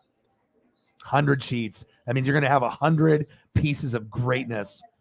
I mean, it's going to take a while, and, you know, you can, you know, go through it over time, but oh my gosh, I can't wait. I mean, you can make a YouTube video once you finish the booklet and go through it like page by page. People would watch that. They're like, this is my journey in the last, you know, 10 years or 15 years or whatever, you know, this, and then check this out. And then, you know, you could make it into like a YouTube video. Oh, people would watch that for sure. I know I would.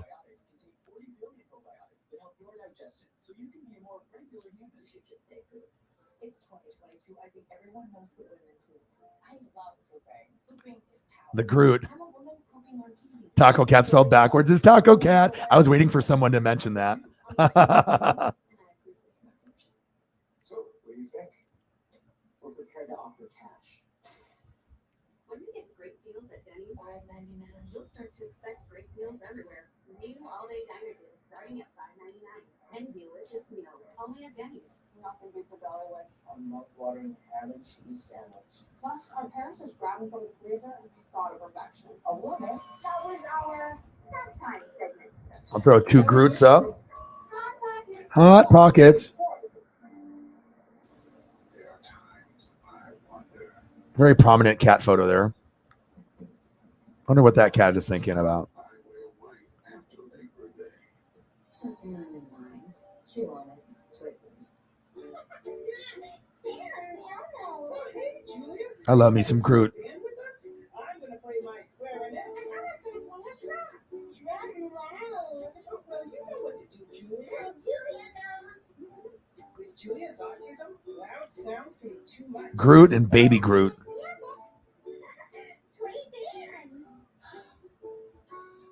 Early screening for autism can make a lifetime of difference. Find out more at screenforautism.org. That's a good one. That's much better than this one. This one's okay. That one's much better.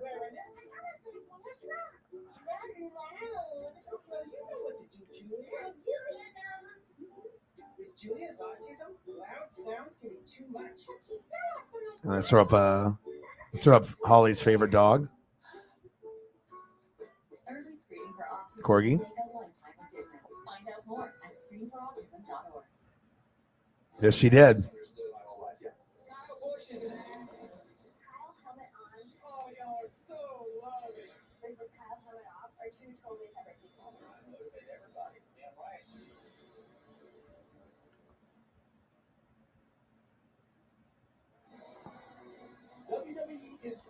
to continue our support of Connor's Cure during Pediatric Cancer Awareness Month this September.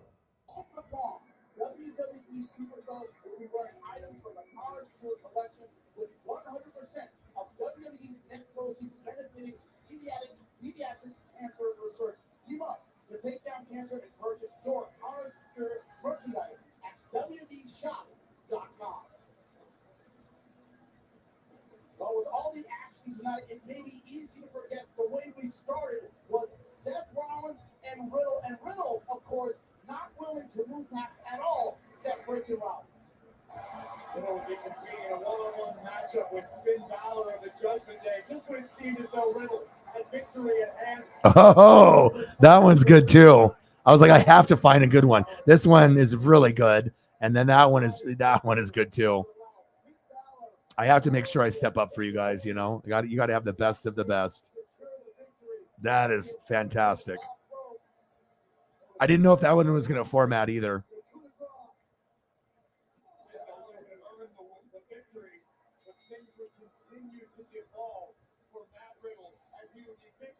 Yet again by a Seth freaking Rollins stomp in the center of the ring.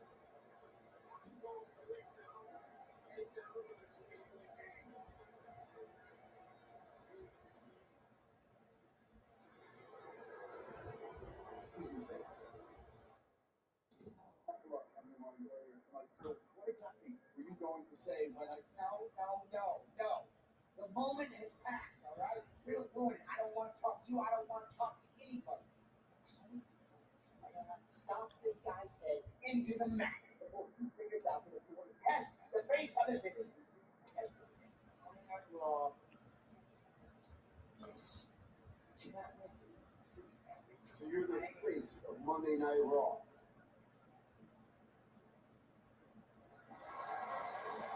Face of Monday Night Raw. Yes, I am. You got a problem with that? You're not safe. You're not the face of Monday Night Raw. You come around here with these little bright, colorful suits on. You know what color you don't have, Seth? You don't have gold. He who has the gold is the face of Monday Night Raw. Oh my God. Cuteness overload. Think the same way. Fight. Every stop. And think. No, you don't think. Too much time, you knock it down, and you got no brain cells left in that ball head. That one tugs at the heartstrings there. I can't imagine my life without Paisley anymore. Like, you know, I turn down offers to go hang out with friends, you know, all the time. I'm just always going to focus on you guys and spend time with the Paisley pup.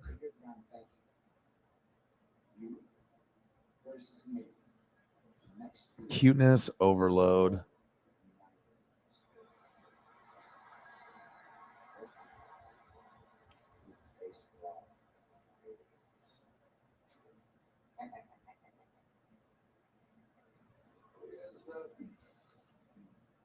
Well, let's fight about it.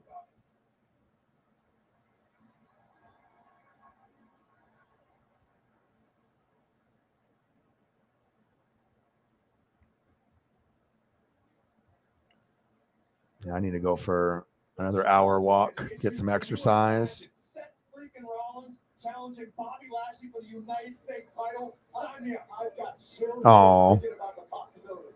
You got to make the most of your opportunities. One person who makes the most of every. Gosh, I mean, especially if you have a relationship with cats or dogs, like, I mean, I've never thought I would be able to feel this way about you know, a human or a pet or anything, and I don't know. It's hard to explain unless you know that feeling yourself. You know, if you know that feeling yourself, so much joy and so much love, and yeah, I can't imagine my life without her anymore. Like, period. Like, not even a little bit. Like,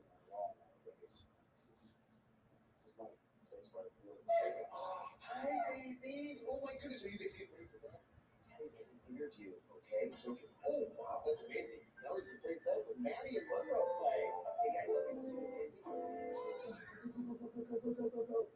Oh my goodness, you look incredible.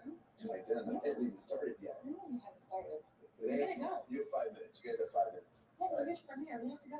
text you later. I love you. You feel comfortable here? You gotta be kidding. After everything, you know? Is that about him? The freak? It's kind of funny. I don't like to see you like that. I'm like, it's never gonna be. It's never ever gonna come to you. We have a gate with security guards. We have a dog, an alarm system, more guards. Yes. There's no way he's ever gonna come to this house. You're right. I love you so much. I love you so much. I love you so much. You look you're looking amazing on that background. All right, okay, I'll get done. I know. I said the guy's wearing shoes in my house. My two favorite. This one, for sure, and this one. Well, this, last we saw, Dexter Lewis, don't say his name in my house. Well, I appreciate you guys. Let's go through the food photos one time just to kind of cap it off, and then we'll end the stream. You guys are the best fans on planet Earth. I appreciate you guys tremendously. What a great selection of food and pets and Groot, and great game. Fantastic game. Best game of the weekend besides maybe the Bengals and Steelers as far as drama is concerned. He was still able to get in and do what he did. What did he do, guys? Oh man, so many delicious options here. This one was sent from Odin's son to me. I was like, okay, Odin. Okay, looking good. You know what? This interview is done. We are done. I am busy. I have a career to go to. So you take your broom, take your papers, get out. Stuffed French toast. Great job by Sarah. Amazing. They keep getting better and better. I might have to try to, I don't know if I'll be able to find one. This one with the apple pie in the middle. That one sounds just delish. Oh my gosh. The drizzle. And remember, if you're going to have chicken and waffles, make sure the chicken looks like this. Man, unbelievable.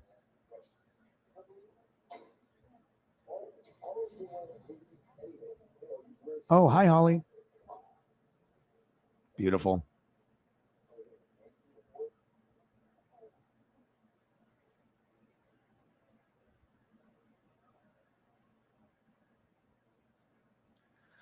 Oh, you guys are awesome. I appreciate you guys so much. I hope you guys have a great rest of your night. You guys killed it today. I don't even know what we're at or what happened. I know we hit 209 on the Cash App, and then we probably hit 4 something or whatever. From Holly to Megan to Mr. Williams with the 169, Mike with 2 donations of 20. I mean, so many people involved today. Thank you guys for being amazing people like you guys always are. And what a fantastic performance from Gino.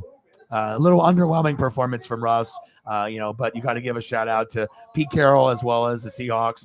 They did the damn thing. So I love you guys and I appreciate you guys. And I got one question for you. Who talk sports like us? Your boy Ryan, Northwest Sports Fanatics. I love you guys. I appreciate you. Thank you for all your gratitude and love and support. Thank you guys so much for supporting me and my dream. Thank you for everyone that donated, that commented in the chat, that liked the Twitter, live stream and everything in between. Have a great rest of your night. I'll be back tomorrow for the Padres and the Mariners, and then we'll keep going at it every single day. I hope you guys have a great one. Thank you so much. Very, very, very much. Eagles, John, Sarah, Mike, Holly, everyone in the room. You guys are awesome. Chief will chief. And I'll be back very, very soon. Love you. Appreciate you. Gang, gang. I'm out. Gang.